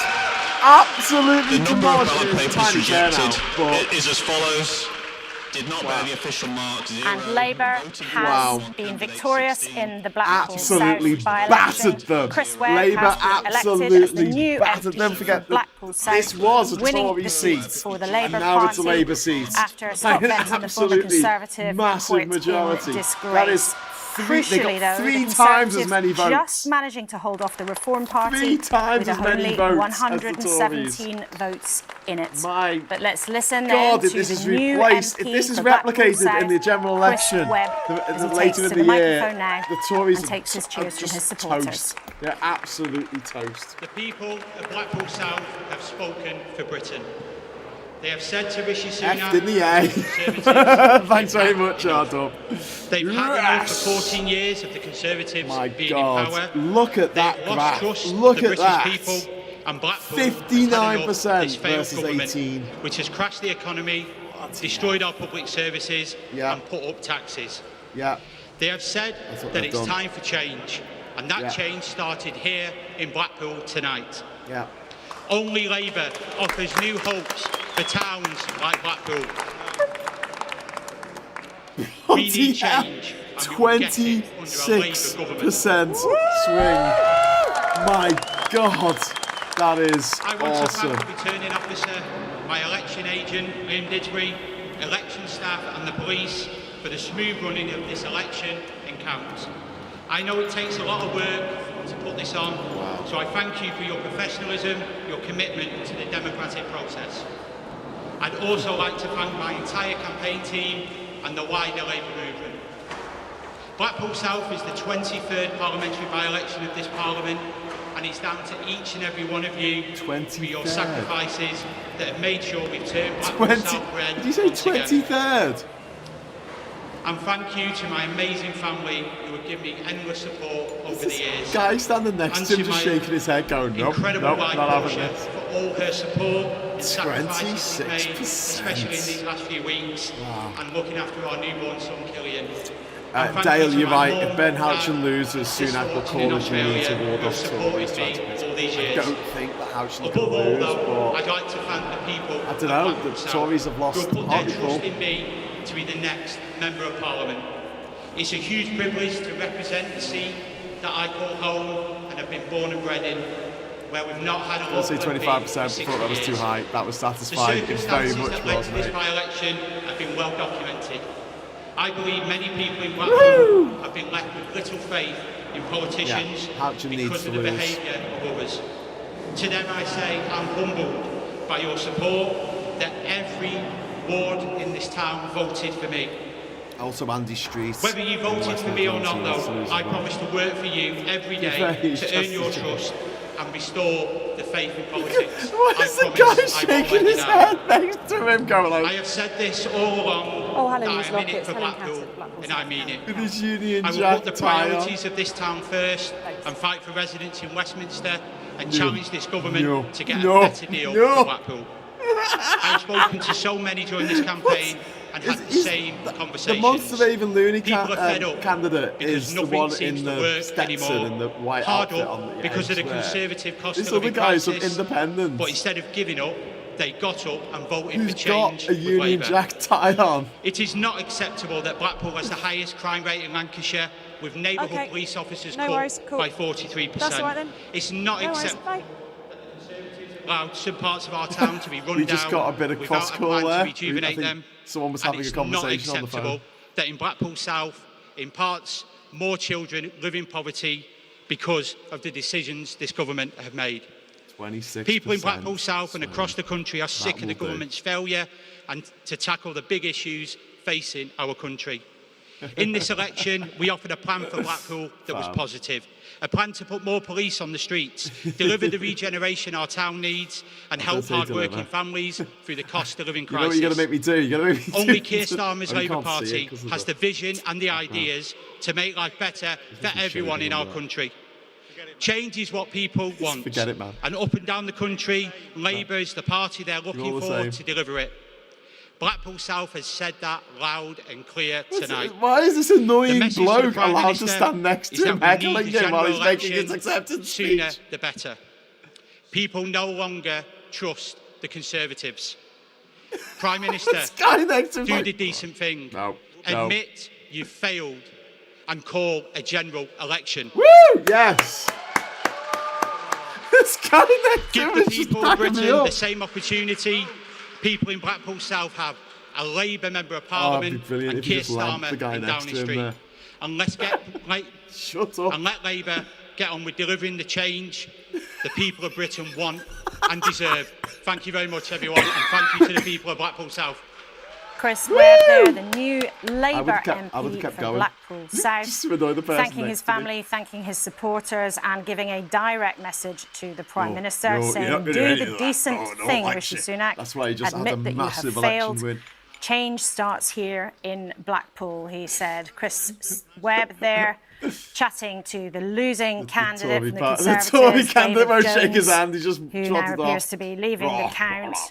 Chris Webb there speaking in the wake of his victory in Blackpool South. A decisive victory for the Labour Party there. Let's take you through some of the numbers. Labour's Chris Webb polling 10,825 votes. This well is ahead as bad of as the the Conservatives. Tories have Seat was expected. previously held by They were the talking about Tories. losing David 500 Jones on seats and on course to lose 3,218 about votes. 500 seats. But So that sounds look about right. how that was only just ahead of the Reform Party. The big thing is the swing there. That's 26%. 3,101 That's bigger than anyone was votes, predicting. and that's really where the tension has been there all night. Would Reform manage to beat off the Tories into second place? They failed, but only just, and that will send jitters through some Conservatives.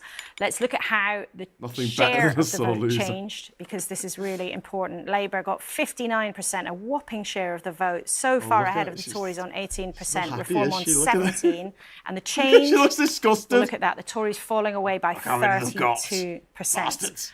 And the swing, your favourite bit, I know, whichever way it's going.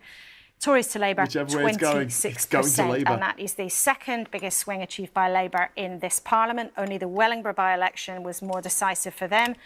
And in fact, that's the third biggest swing to Labour at a by-election since World War II. Wow. So, very decisive.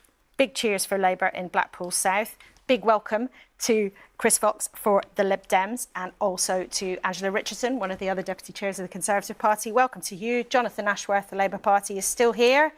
Well, you look like the Cheshire Cat. You said at the beginning you were a pussy cat. You look like the cat that got the cream now. Well, I mean, that is a result. Lucas is saying she looks like she's going to throw up. Blackpool's illuminations, doesn't it? That is an absolutely brilliant result for Chris. I'm absolutely made up for him. But that swing is huge. And I think that does reveal that after 14 years of failure, people have had enough of this Conservative government, this failing Conservative government. Look, I mean, yes, the circumstances of the election were about a Tory MP who got caught up in scandal, but nonetheless, that result suggests to me that the country wants change, the people of Blackpool clearly want change and have voted for change tonight, and that momentum is with the Labour Party. Angela Richardson, what do you say to that? Well, congratulations to Chris Webb. And left in tears. I really hope that unexpected. Jonathan Gullis left in tears. I think, given the circumstances that caused the by-election in the first place, it was always going to be difficult for the Conservatives. I think what's interesting in looking at the difference between the Conservatives and Reform, it just shows what we do in every election. They will have worked hard for weeks, but it's on polling day when you are knocking up your supporters. Knocking up your supporters? Excuse me? What are you doing to your supporters? Leave those supporters alone. That hasn't won a single council seat. They don't have a single Westminster seat. They're basically sort of challengers who are working as hard as they can. They nearly beat you, the most established party in this country. There was only 117 votes in it. You must be petrified about that.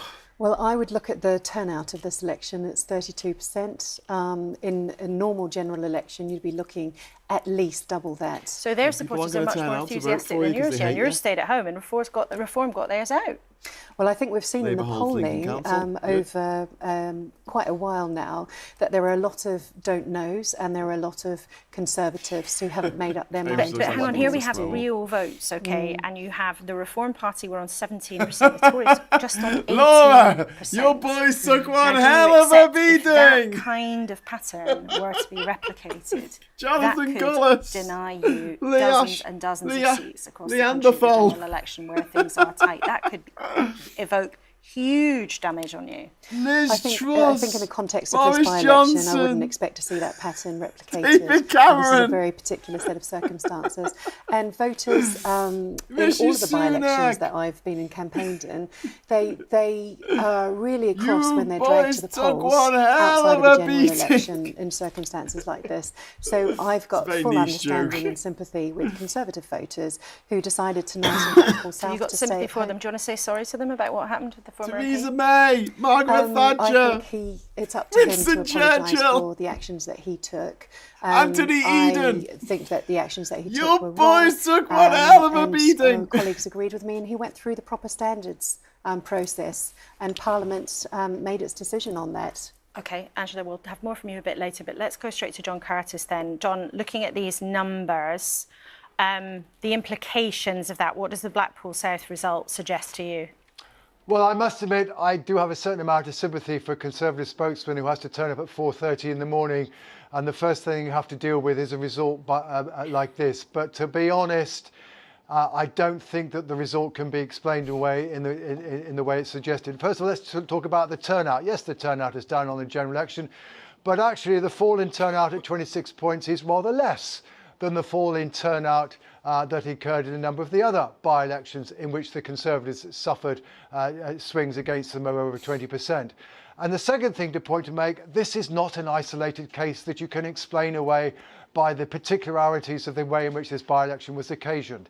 This is now the 5th by-election in this Parliament in which the swing from Conservative every time Labour takes a 20% swing. Go Lazio! It's the third biggest swing from Conservative to Labour in any post-war by-election. When was the old school 90s kids who in the house tonight? Any degree of regularity of this kind of size, and even then, not as many as we've now had in this Parliament, while it was the Parliament of 1992 to 1997. Yeah, and we know Johnson was turned away for not having his ID. I think the only thing that has stopped this result from being basically an unmitigated disaster for the Conservatives was the fact they just narrowly squeaked ahead of Reform, for whom, yes, this was their best result in a by-election, but in truth it's still well short of the kind of figures that UKIP were getting in by-elections between around 2012 and 2014. Even though, as it were, the challenge from Reform is not as great to the Conservatives as the challenge from UKIP was. Sorry, now that I've said that, you're not going to be able to unsee it. Yet, sorry, John, they are still suffering consistently now these very, very high swings against them. I'm afraid, so far tonight, we've been quite measured and we're saying, well, maybe the Conservatives are a bit worse than they were last year, etc., etc. But here, in a sense, is further very clear and, of course, much more dramatic evidence that basically the project that Rishi Sunak is meant to be there to achieve, which is to narrow the gap on Labour, that project still has yet to provide any visible benefit. Okay, John, thank you so much. We'll be back with you a bit later in the programme because we are hurtling towards the 5 o'clock news. After that, we'll get analysis of that result from Chris Mason, of course, who's here with us. But before we do that, we're going to say goodbye and thank you to Jonathan Ashworth for being here. You look so delighted to have been able to end your appearance with that result. But we will be miraculously replacing you with your colleague Jo Stevens. But we thank you for your time. Chris Fox will speak to you for the Liberal Democrats a bit later on. And Angela Richardson, you're also staying with us. Okay, so it's 5 o'clock. I'm going to stick with you for a bit because we've got 300 people watching. So why not? I'm going to make myself right now, in addition to that Blackpool by-election result. You can see there, Labour on 274, having gained 56. 94 for the Conservatives, having lost 107. The Lib Dems gaining 12 on 90. Independents having a healthy night, gaining 28 to be 53. The Greens, also with reason to be chipper, gaining 11 seats, putting them on 19. And the Residents' Associations, that's what RA stands for. There with whoever was asking what RA stands for, Residents Association. Gained another one, and the Tories have just lost another one. See, it happens in real time, as if by magic. Now, though, it's time for the news with Regina Bajanazzi. I'm going to get a coffee. I'll be back in a minute. Thanks, Laura. Now, in the last few minutes, Labour have resoundingly won the by-election in Blackpool South, with Chris Webb becoming its new MP. The contest was triggered by the resignation of the former MP, Conservative Scott Benton. Meanwhile, the first wave of results are being declared in local elections in parts of England. The Conservatives have lost control of North East Lincolnshire Council and have seen councillors ousted across the country, as Labour have gained key councils in Hartlepool, Rushmore and Thurrock. So far, there's been an increase in Green and Independents becoming councillors. In this, the last major test of public opinion before the general election. Our political correspondent Damien Grammaticus has been following the night's developments. Chris, Labour Party, 10,825. Blackpool South, a little before 5 a.m, and a decisive Labour victory. They were confident of emerging winners in the by-election, but this was emphatic. They have said to Rishi Sunak and to the Conservatives, they've had enough. They've had enough for 14 years of the Conservatives being in power. They have lost trust of the British people, and Blackpool has had enough of this failed government. The Conservatives, who had held the seat, were beaten into second place, but the shock for Tories will be that Reform very nearly pushed them into third. They didn't get Brexit done properly, they didn't cut immigration, and people are tired and sick and tired of the Tory incompetence and lies. We're done with it. We're done with the Tories. It's time for change. It's time for reform. And the first council of the night to change control, Hartlepool. Q&A at Bailey Fleet, Labour and Cooperative Party, 649 votes. The Conservatives lost 6 councillors here, Labour in charge again. The win is symbolic for them, clawing back lost ground. We have worked so hard to get the trust of the people in Hartlepool back to Labour, and I think that's probably what's done it tonight. Day, Thomas William, Labour Party, 806. In Rushmore in Hampshire, Labour have taken control directly from the Conservatives. Boundary changes helped here, but it's also been gaining wards from Tories.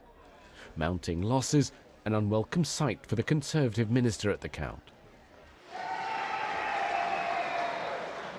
And in North East Lincolnshire, more Labour cheer.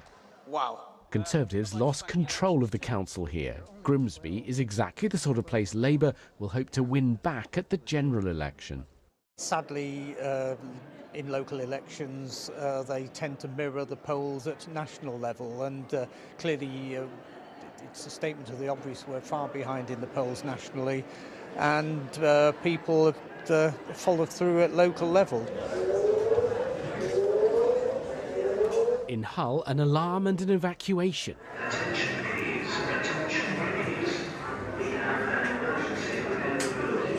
Whether Conservatives think these elections signal trouble ahead for them will depend on the scale of any losses. But there are warning signs for Labour too. This is Oldham. In some areas with substantial numbers of Muslim voters, Labour are struggling to hold on to support. And elsewhere, the Greens have been picking up votes, often at Labour's expense. Voters are really, really sick of this Conservative government and the way they've run this country into the ground over the last 14 years, but they're not really feeling inspired by what Keir Starmer's Labour Party is offering. In Stockport, where they're counting in a car park, Liberal Democrats could make gains from Labour, but what they're most focused on are the places they face off with Conservatives. We're expecting to see gains, we're expecting to see good progress, but specifically in the areas where we hope to win parliamentary seats. And I do hereby declare that Carol Ann Shevlin-Ney is duly elected.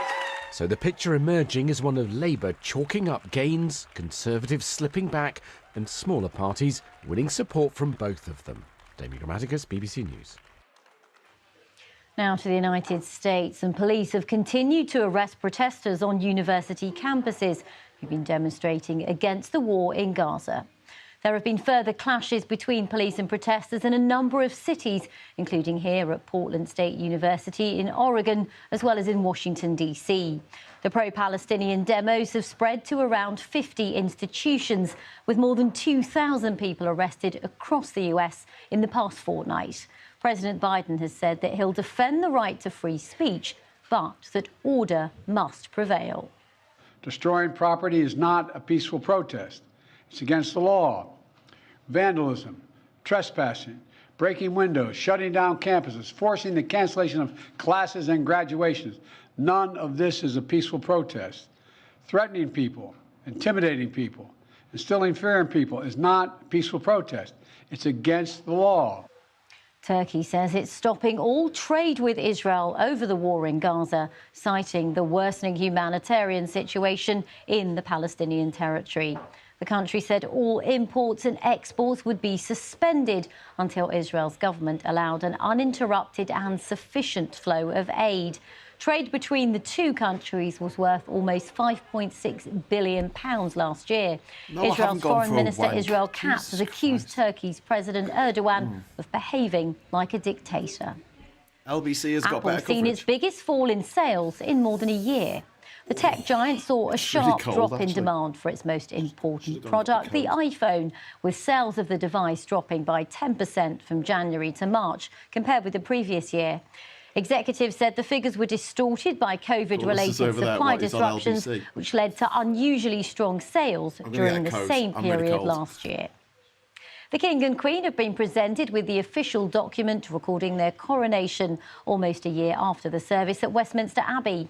For 700 years, monarchs have been given what's called a coronation roll, a manuscript of their crowning moment. The 21-metre-long document's taken a calligrapher 56 days to write. Queen Camilla said she'd need her specs to read it. The troubled Co-op Live Arena in Manchester says it's taking a short pause and will now open on the 14th of May. Take That have become the latest act to move shows away from the venue, which has been plagued by delays to its opening. Ticket holders turned up on Wednesday night to find it's still closed due to technical problems. Well, a reminder that you can follow all of the election results on the BBC News website or on the app. You can also see who's won and where using our postcode checker, which is at bbc.co.uk/news or the app. Now let's return to Laura and the team who are still going on elections 2024. Who's on LBC YouTube? What presenters have they got?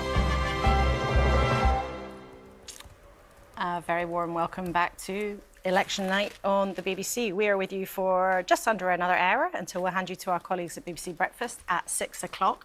Let's take you straight to our tally of where the parties have got to in terms of council seats that have been racking up in the last couple of hours.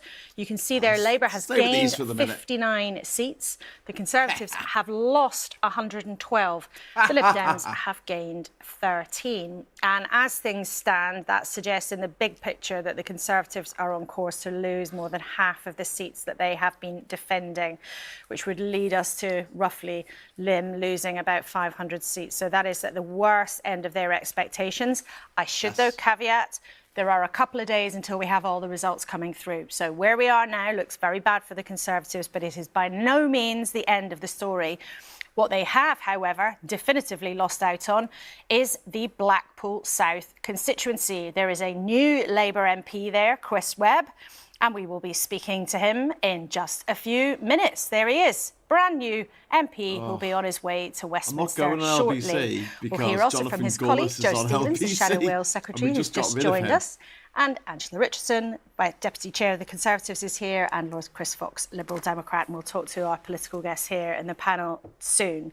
In the last couple of minutes, Chris, Blackpool South, big gain for Labour. Redditch Council, much smaller, but a similar thing. They'll be delighted to be able to show that they've won that too. So what's your take on where things have got to? So, last half hour, two big results in both Redditch and Blackpool South. So, Blackpool is the kind of seat that Labour needed to win. It's a seat that they held between 1997 and 2019, but it was flitted between the two big parties over the last 50 or 60 years. What is striking about it is not so much Labour's victory, but the scale of it, a 26% swing. Absolutely whopping swing there, and just the kind of thing you'll hear Labour folk talking about in the coming hours in terms of where they need to be, in fact, well beyond where they would need to be come a general election. Other key thing I think to tease out of the by-election results, Reform UK coming within a whisker of beating the Conservatives into second place. That matches a pattern that we've seen throughout the night in the places where Reform have been standing, albeit a limited number of places, and broadly the kind of places where they ought to do relatively well.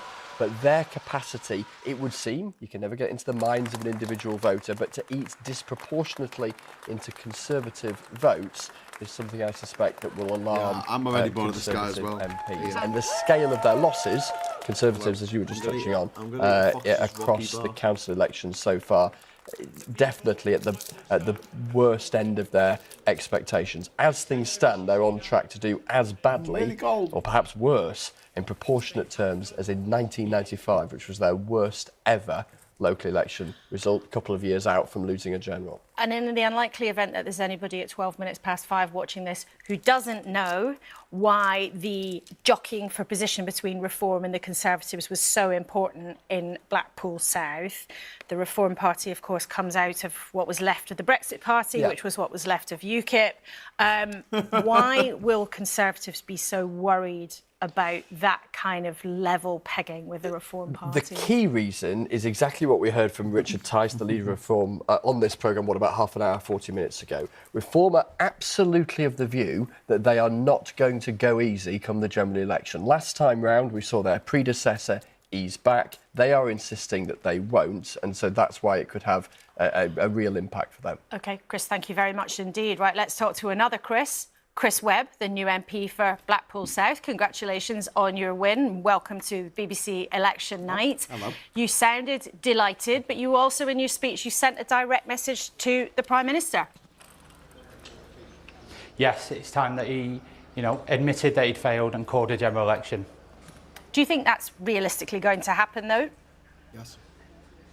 Well, that's what the people of Blackpool South have asked for tonight. Won't be Prime Minister anymore. Is it really what they asked for, though, or weren't they choosing Labour because the Conservative MP there had left in disgrace, had let them down by being caught out, breaking the rules, and was punished then by Parliament? No, the people in Blackpool South have been fed up with this government now for 14 years. They've seen how our town has changed. Everyone is worse off than they were, and they want a general election and a Labour government who's on their side. What issues were people then raising with you during the campaign? I know you're a Blackpool man, born and bred. I know also you had your first child during the campaign. That can happen to many people who become MPs. But what were the issues that voters were raising with you? The cost of living crisis was a big thing on the doorstep. So many working families are now struggling to make ends meet, and they need action on that. Crime and antisocial behaviour has run rampant across Blackpool. They want to see police out on the beat, tackling that crime, and they also want decent, well-paid jobs and the high streets rejuvenated. They were the type of things that were coming up on the doorstep, and that's what I've pledged to support as the Member of Parliament. And the swing that you achieved there of, 26%, as Chris Mason was saying, was absolutely whopping. I mean, a huge move from the Conservatives to the Labour Party. But from what you've said in your speech, from what you've been saying us tonight, how much do you attribute your win just to people being fed up with the Tories rather than what you were saying instead? We ran an incredibly positive campaign. We were engaging with the public. Many a time on the doorstep, people were telling me I'm the only person that they've seen canvassing and only saw Labour Party in this by-election. They want change, and that's why they voted in record numbers tonight. And why do you think so many people chose the Reform Party? I mean, more than 3,000 voters. They're not necessarily all Conservative-minded people. Why do you think there was such a big presence for them? Okay. You'd have to ask Conservative voters how they went. We focused on the issues, we focused on a positive campaign. Yes, we have had scandal on the Foul Coast here with 3 Conservative MPs being under investigation, but we ran a positive campaign on the issues, and that's what people backed in this by-election. And Chris, what's the first thing you're going to do when you get to Westminster, do you think? Massive shit. Sorry, can you just repeat that again? What's the first thing do you think you'll do when you get to Westminster in your brand new job? We've got to highlight the cost of living crisis. People in Blackpool are really struggling. Working families can't put food on the table. We need, one of my first jobs is to highlight that of this government that sucked in with the Westminster bubble and then demand a general election.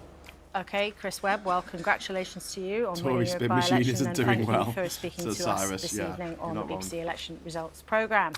Now, Rita, that was one big result for the Labour Party. Tell us about another. Redditch, which has just come in the last few moments. You remember we started the night looking at councils to watch, and Reading was top of the list. Redditch was top of the list. Sorry, it's after 5 in the morning. There it is in the West Midlands. it's a big gain for Labour, this. They've got it from the Conservatives. They've got a 15-seat majority, 21 seats to Labour, 5 to the Conservatives and 1 to the Greens. And I can show you the change in the seats. There you go. Again, the Conservatives losing 11 seats. Now, they had a 3-seat majority before this election. Now Labour have got a 15-seat majority. They've gained 10 seats and the Greens have got 1. So, you know, a really a victory there that they'll be very, very pleased about. Here are some other results so far, and we've picked out the ones where there have been a change of hands. So Hartlepool, a Labour gain from no overall control. North East Lincolnshire is a Conservative loss. That's now a hung council. Labour have gained Thurrock from no overall control, and they've gained Redditch, as I've just said, and Rushmore in Hampshire from the Conservatives. Let's take a look at where this leaves us now in terms of councillors overall. The Labour Party have gained 57 councillors. The Conservatives lost 115. The Lib Dems gained 14. Independents having a good night on 32. And the Greens also having a good night on plus 12. Laura. Thank you very much indeed, Rita. We are able to stack up more and more of the numbers as things come in. Just in the last couple of moments, another result to tell you about, and another what seems to be unusual bright spot for the Tories, a very tightly fought place, Harlow Council, not far north of London. The Tories have managed to hold on by 1 seat, 17 seats for the Conservatives, 16 for Labour. A big straight fight between the Tories and the Labour Party there. You can see the Tories went down by 5, but Labour won only 5, and as such, the Tories have managed to hold on in Harlow. Well, they'll be very, very relieved by that. It's the kind of seat where Labour really wanted to make gains. They have made gains. Well, they did. But they have not made enough gains to be able to take control of the council. So, relief for the Tories in a sense, but still seeing Labour on the march in that part of the world.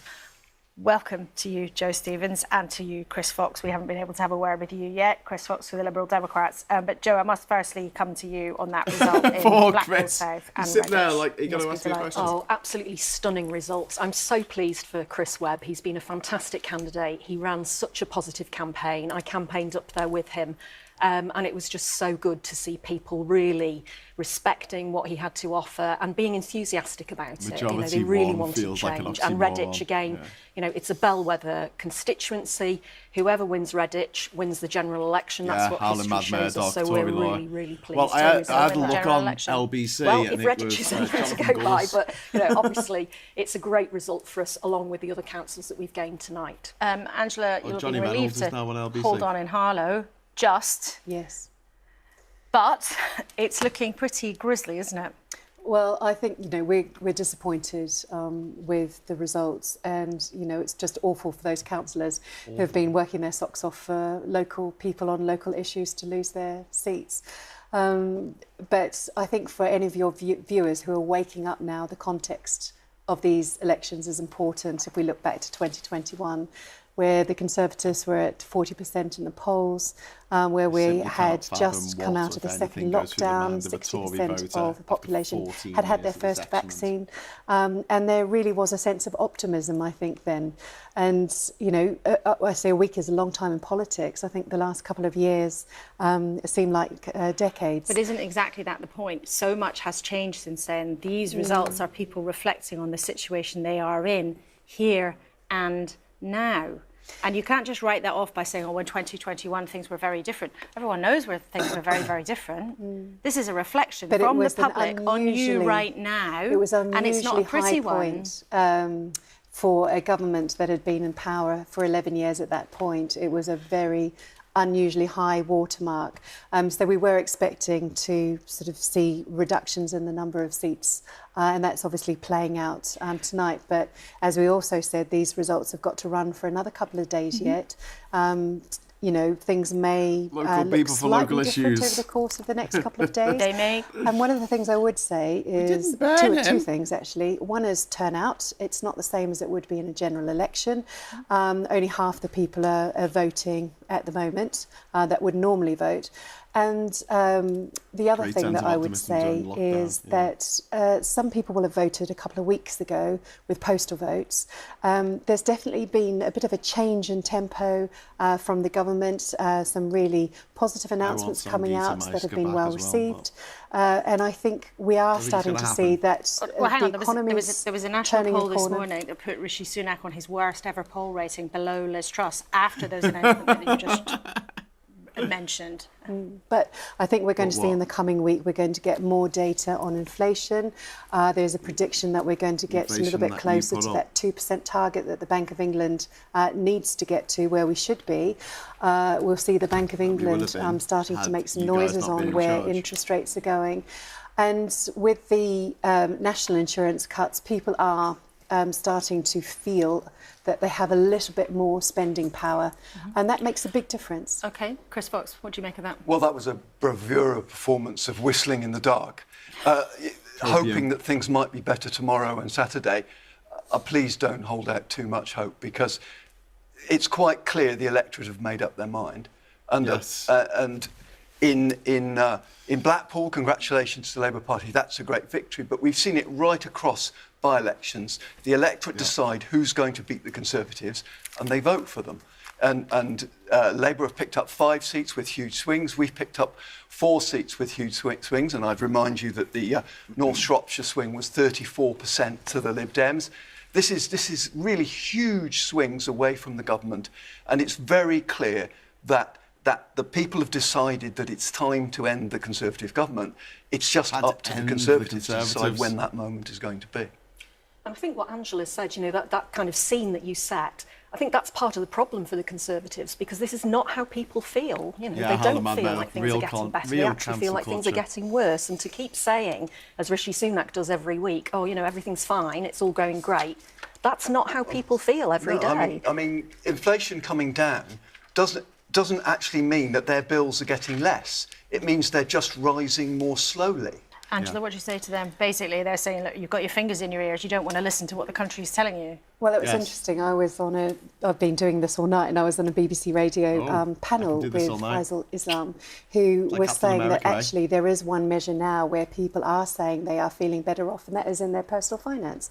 So, you know, there is a change that is happening, and the reason that Labour and the Lib Dems want to call a general election now is because they know that things are improving, and they do not want the Prime Minister to wait. Millions of people using food because banks. I think they think, because of the polls, they'll be better off going to a Just general because your eyes are election too now close rather together than doesn't mean in you the should autumn rule the country. or the second half of the year, as the Prime Minister has said. But do you really think that what's happening with the economy is going to turn to such an extent that you're going to be able to push back these kinds of big political movements that we've been seeing tonight? That you're really going to be able to change national poll leads of 20 points? And we had Faisal on our show earlier as well, and he was saying, you know, there may be some slightly better data. This is not suddenly people are going to put the taps on and milk and honey are going to flow out. Are there any other families going to be coming to this shindig? Elections, the Blackpool South election aside, votes are splitting everywhere, and that's what they do in local elections. As you get closer to a general election, people start to make decisions. And historically, we have always seen the polls tighten in every election. This just happens as a matter of course. When people know they have to make a decision between either Keir Starmer or Rishi Sunak, they will make that decision. It's not about reform. It's not about the Liberal Democrats. You know, who I face in Guildford, it is about choosing who runs the country. Well, the other two are rolling their eyes, so I want to bring you in a sec. But I just want to ask you one thing before we move on. The point about this is this is not mid-term. We're not halfway through a government that takes a few knocks because people get a bit fed up, and then as you get closer to a general election, suddenly things do start to narrow and turn. We're months from a general election. Everyone knows that. Some of your colleagues are pushing quite hard to have the general election next month or in July. But this is not like any other parliamentary term that we've seen in recent history. We have had because you've had 3 prime ministers. No, because we've had a once in 100 years global pandemic. We've had war with Ukraine. We've had spike in energy bills. We have spent £407 billion protecting people's lives and livelihoods. We've spent £150 billion trying to help people with their energy costs. This is not normal. This has not been a normal time. It's taken quite a while to see inflation come down from 11.1% to 3.2%, but we're on the right track. Chris. let's look at a similar situation. Straight after World War II, which was unprecedented for people's lives, what happened? It wasn't a thank you to the government. It wasn't anything like that. They actually voted in a Labour government. So the idea of looking back and say, look at all these horrible things we've had. Yes, that's what people say. They've lived through this. They've experienced all this. And what they're getting now is a higher cost of living, longer queues for their doctor. Yeah. If they live by a river, it's filthy and they can't go near it. Yeah. There's all sorts of problems with social care with their parents or their family. That's what they're experiencing. So it's all very well saying, well, there was this thing and that thing happening, but people live in the now and look to the future. And they're not looking back. I'm incredibly proud of the support that we targeted towards the people who needed it the most. We really looked after the vulnerable during COVID. But what you haven't mentioned in all of this, Angela, is Liz Truss's budget, which caused interest rates to rocket. Yeah. People are still living with the consequences of that. You know, mortgage interest rates are still sky high. People are having to pay rent at levels they've never had to pay before. Yeah. You know, very conveniently leave that out of the list of things that have happened. Yeah. It's been chaos. You crashed the economy, and now you're seeing the consequences of that, and you are seeing in councils across the country and in by-elections across the country that Tory voters are voting Labour, and that is what is happening. And what I would come back and say is that we have seen the exact same circumstances right across the world. Everybody across the world has suffered from COVID. Budget Everyone right has had supply chain issues as they've tried to restart the economy. And we're now seeing in the US inflation ticking up and it being sticky. You know, it is not easy to deal with these once-in-a-100-year events. But I'm incredibly proud of what the Prime Minister has done and the Chancellor in terms of stabilising the economy over the last year and a half to get us to the point of where we are. And it is working, and we've got to stick to that, because if we don't, we will be back to square one. But Angela, the point about this is you can argue all that, you can point at all sorts of very difficult events that happened. Nobody would deny that situations haven't been very testing. And yet what has been running alongside that is Conservatives changing Prime Ministers several times. It is the very, very dramatic turmoil of Liz Truss's short tenure in charge. And if you don't listen to the message that the electorate is giving you, aren't you risking just sticking your fingers in your ears if you don't get it, that people are trying to tell you they want you to do something different? Yeah. I listen to people on the doorsteps every week. I'm out talking to them. And it might be different in the part of the world that I represent from other parts in the country. I fully accept that. I've been quite happy to apologise to people for the chaos that we've been through for the last couple of years, because I think that's being a grown-up and being in a relationship with the people that you represent. And I think that's really important to acknowledge that things could have been handled much better. Yeah. But that said, I am still incredibly supportive of what the Prime Minister has done. It's not been easy to have to wait for such a long period of time for things to stabilise, for inflation to come down, to be able to give people tax cuts. And that's what they've really wanted. They wanted to have more money in their pockets. I do acknowledge that there's been cost of living difficulties. We've got the highest tax burden in 70 years. And Rishi Sunak is not learning from this. Liz Truss made £45 billion worth of unfunded tax cuts, which caused the economy to crash. Rishi Sunak is promising to get rid of national insurance, £46 billion, and won't say where he's going to pay for it. Yeah. You know, it's going to come from pensions or the NHS. He refuses to say how he's going to pay for it. And this week, we had the suggestion that the pension age might rise to 75, which he wouldn't deny in Prime Minister's question. So they're not listening. They're just doing the same mistakes. Even Philipson acknowledged that national insurance isn't hypothecated towards pensions. So where's it going to come from? Where's this £46 billion going to come from? What the Prime Minister has said with national insurance contributions is it's the ambition to phase it out over time, because double taxation on workers. Well, it's going to happen over time because we'll grow the economy. You can't say how you're going to pay for it. But the one thing I would come back to and say that after World War II we had huge levels of debt. It took us a long time to pay those down. What the Prime Minister has been clear about is that we are not going to make our children and our grandchildren pay for COVID. We are going to take the measures now. We're going to take the measures now. We're going to take the measures now. They're going to be hard.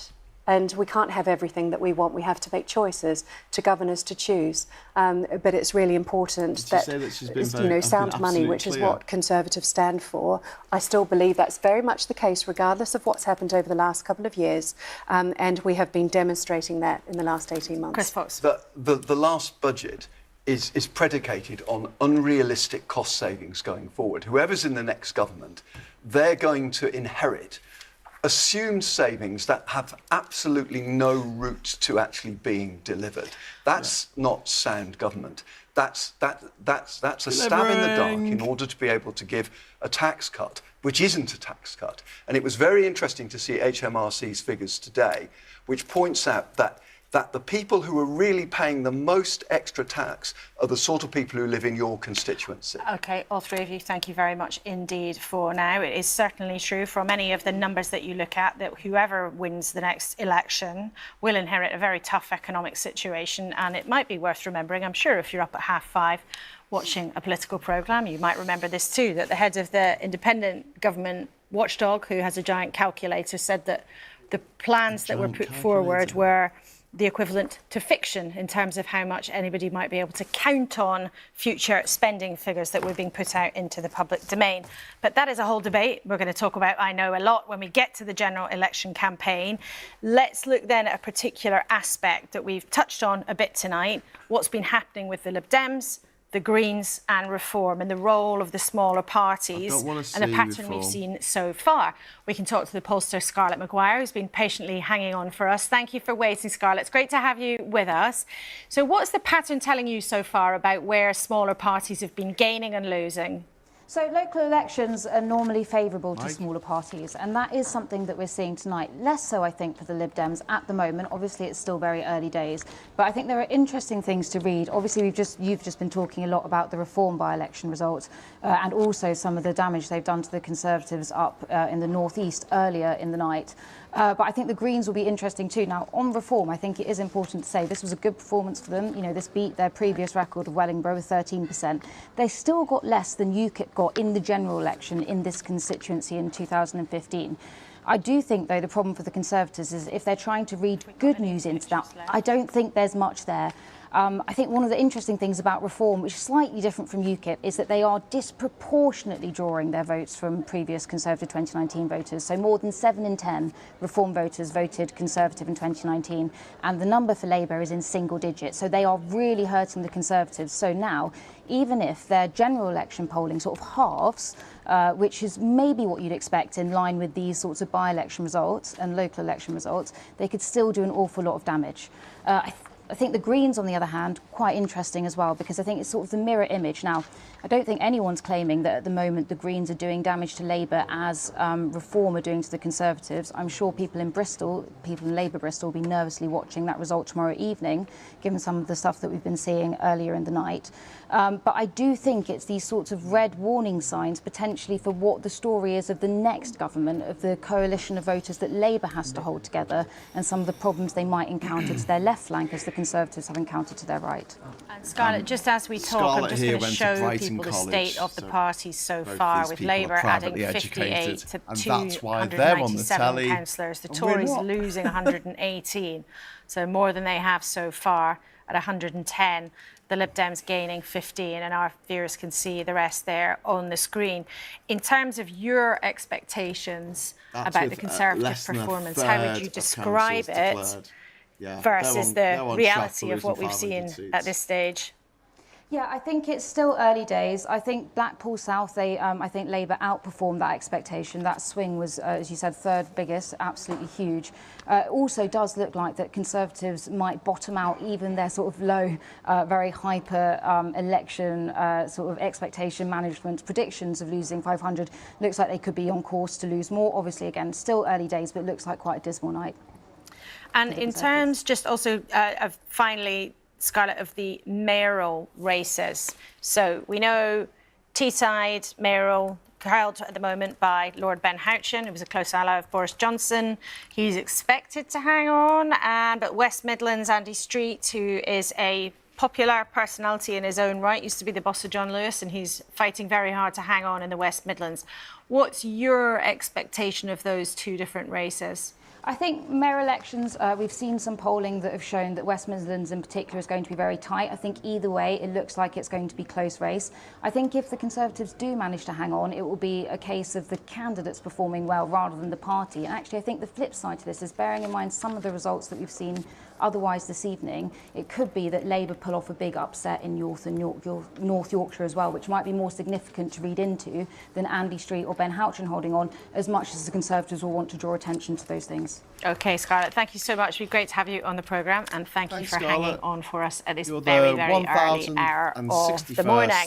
As we were just talking about the mayoral contest there, I just do want to give you a quick reminder of the chronology of all of this. As we said, at 1:45, which feels like a lifetime ago now, we've got a dizzying array of contests going on. We're in the middle of a stream of council results coming through. We've had the by-election result from Blackpool South. We've had plenty of councils, but there will be many more council results being counted tomorrow on Friday. And that's when we start to get the results of those mayoral elections too. And they are fascinating and important, but also, as Scarlett was saying, sometimes a bit of an anomaly. So that result on Teesside will be tomorrow afternoon, we think. West Midlands contest probably be on Saturday afternoon, and the London mayoral result, we've hardly even touched on that, probably coming on Saturday night. So this is not a game of two halves, it's a game of, I don't know, 3/3 or 4/4, but we do have enough information to be able to be drawing some trends. And Rita, where are we with then maybe our final look at tonight's councils to watch, perhaps? This will be our final I think so. We started this at 11:45, didn't we? A lifetime ago, as you say. But lots has changed. Take a look at this. The ones that are flashing are the councils that have changed hands. Redditch is a Labour gain, and my goodness, I mean, that was a Conservative council where the Conservatives had a majority of 3. That's been completely overturned by Labour. They've now got a majority of 15 in Redditch Council. Rushmore in Hampshire, that had been Conservative since the start of the century. Now Labour has that council, and they gained 7 seats there. Harlow has just come in not very long ago. That is a Conservative hold, but they've just got a majority of 1. They've just hung on to that by the skin of their teeth, and they've lost North East Lincolnshire to overall control. The Labour councils, or councils that were Labour, well, they've kept all the ones from Lincoln right the way down to Plymouth, but Oldham, that is the only council on this screen that has not yet declared, and we are hearing that Labour are in some trouble in Oldham, so we'll obviously be keeping a very close eye on Oldham. The Lib Dem councils have all stayed Lib Dem, and they'll be very relieved at that. And I think particularly at Gosport, where they had been thought to be potentially in some danger.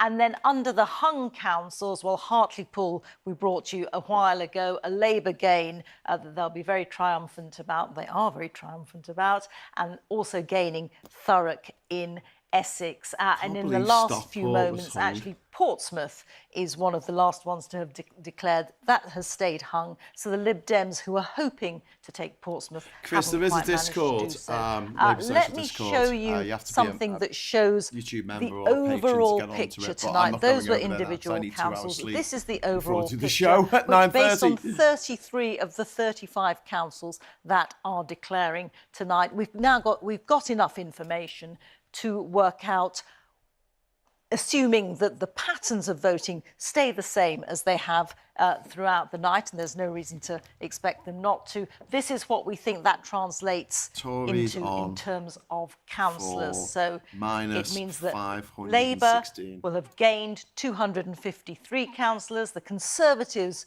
losing 516, and the Lib Dems gaining 64. So that middle figure of 516 for the Conservatives. I hope that happens, because I don't have to change the title of this video. Bad guesstimates that Conservatives have been talking about in the last few days, but make no mistake, it's pretty bad. It's pretty bad, Rita. Just as you were pointing out, that's definitely at the bottom end, if not slightly below the bottom end of expectations for the Conservatives. Labour probably roughly where we might have expected them to be. If, as you said, those those trends do continue, but it's so interesting to see that all in the context of what's happened in recent years and all those different comparisons. She's like, there. I just want to go home. A reminder, we didn't leave Liz Truss out because she was in for such a short amount of time, just because there weren't any elections when she was in Downing Street. So that's why her name is We've not heard all this before. on. Right, so I'm just going to turn that down, and you're going to get a little bit more of me, hopefully, if I, what am I doing here? If I, there I am. And there's little me. Look, there's big me and little, I'll just get rid of little me. There you go.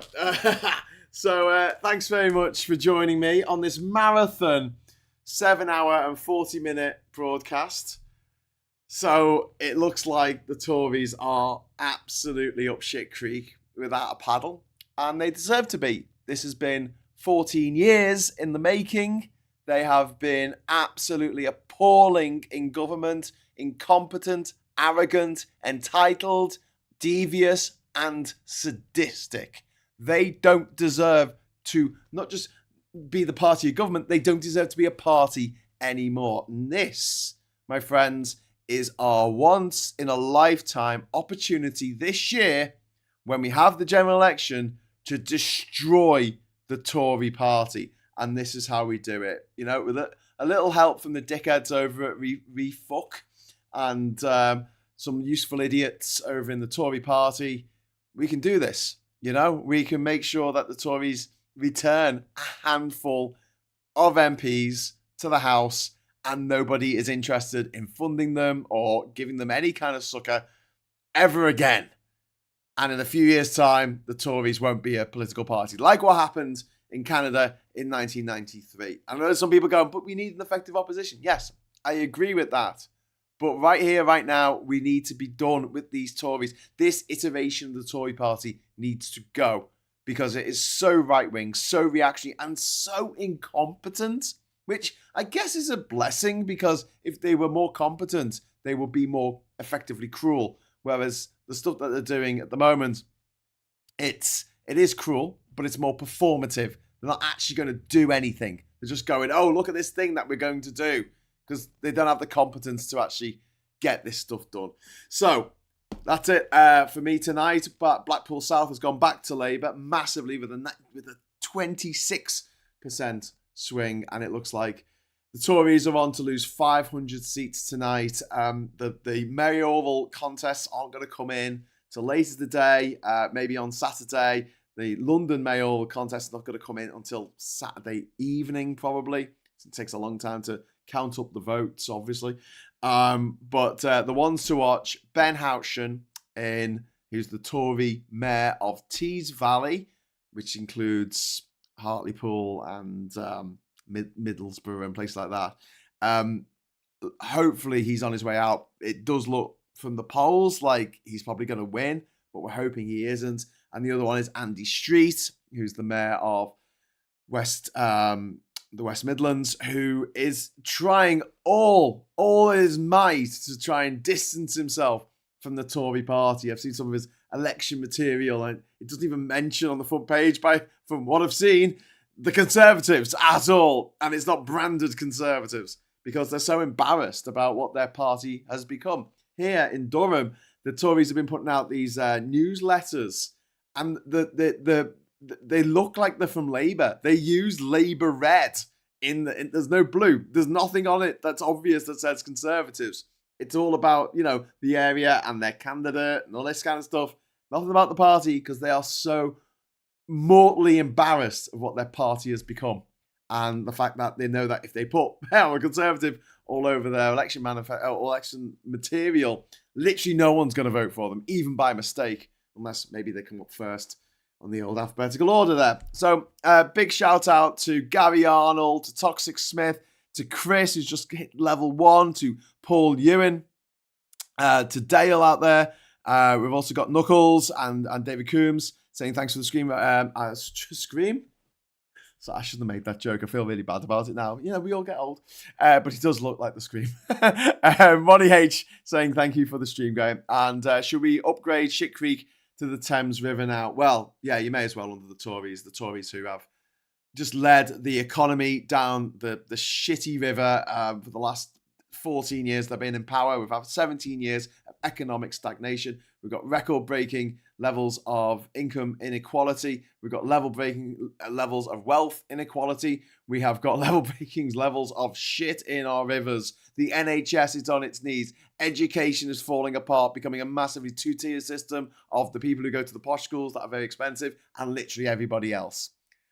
It is not a great place to be, the UK in 2024. But hopefully by the end of this year, the Tories will be out and we'll be on a road to a brighter future, at least a little bit brighter than it is at the moment. And don't forget, Labour might not give you 100% of what you want. They might only give you 50%, but that's 50% more than the Tories are ever going to give you. And that's something to look forward to as far as I'm concerned. Anyway, so thank you so much for watching. And I'm going to sign off now and get a couple of hours sleep. I'll be back at 9:30 this morning to present Morning Brew. So please join me for that. And then if you're having a lie in, don't blame you. I'll be back again at 1 o'clock later today for the agenda with Phil Morehouse. And then back again for the Labour Social this evening at 9 o'clock. So hopefully I'll see you then if my voice just continues on. If you're there, I'll be there. So until then, thanks for watching. Thanks for the chat. Thanks for the super chat. And until next time, I'll say hello, good evening, welcome, and goodbye. And I made the super chat thing come up instead of the outro. Can we do that again? Take 2. Hey, come on. 7 hours doing my own show. Hello, good evening, welcome, and this time, goodbye. Yay, it worked.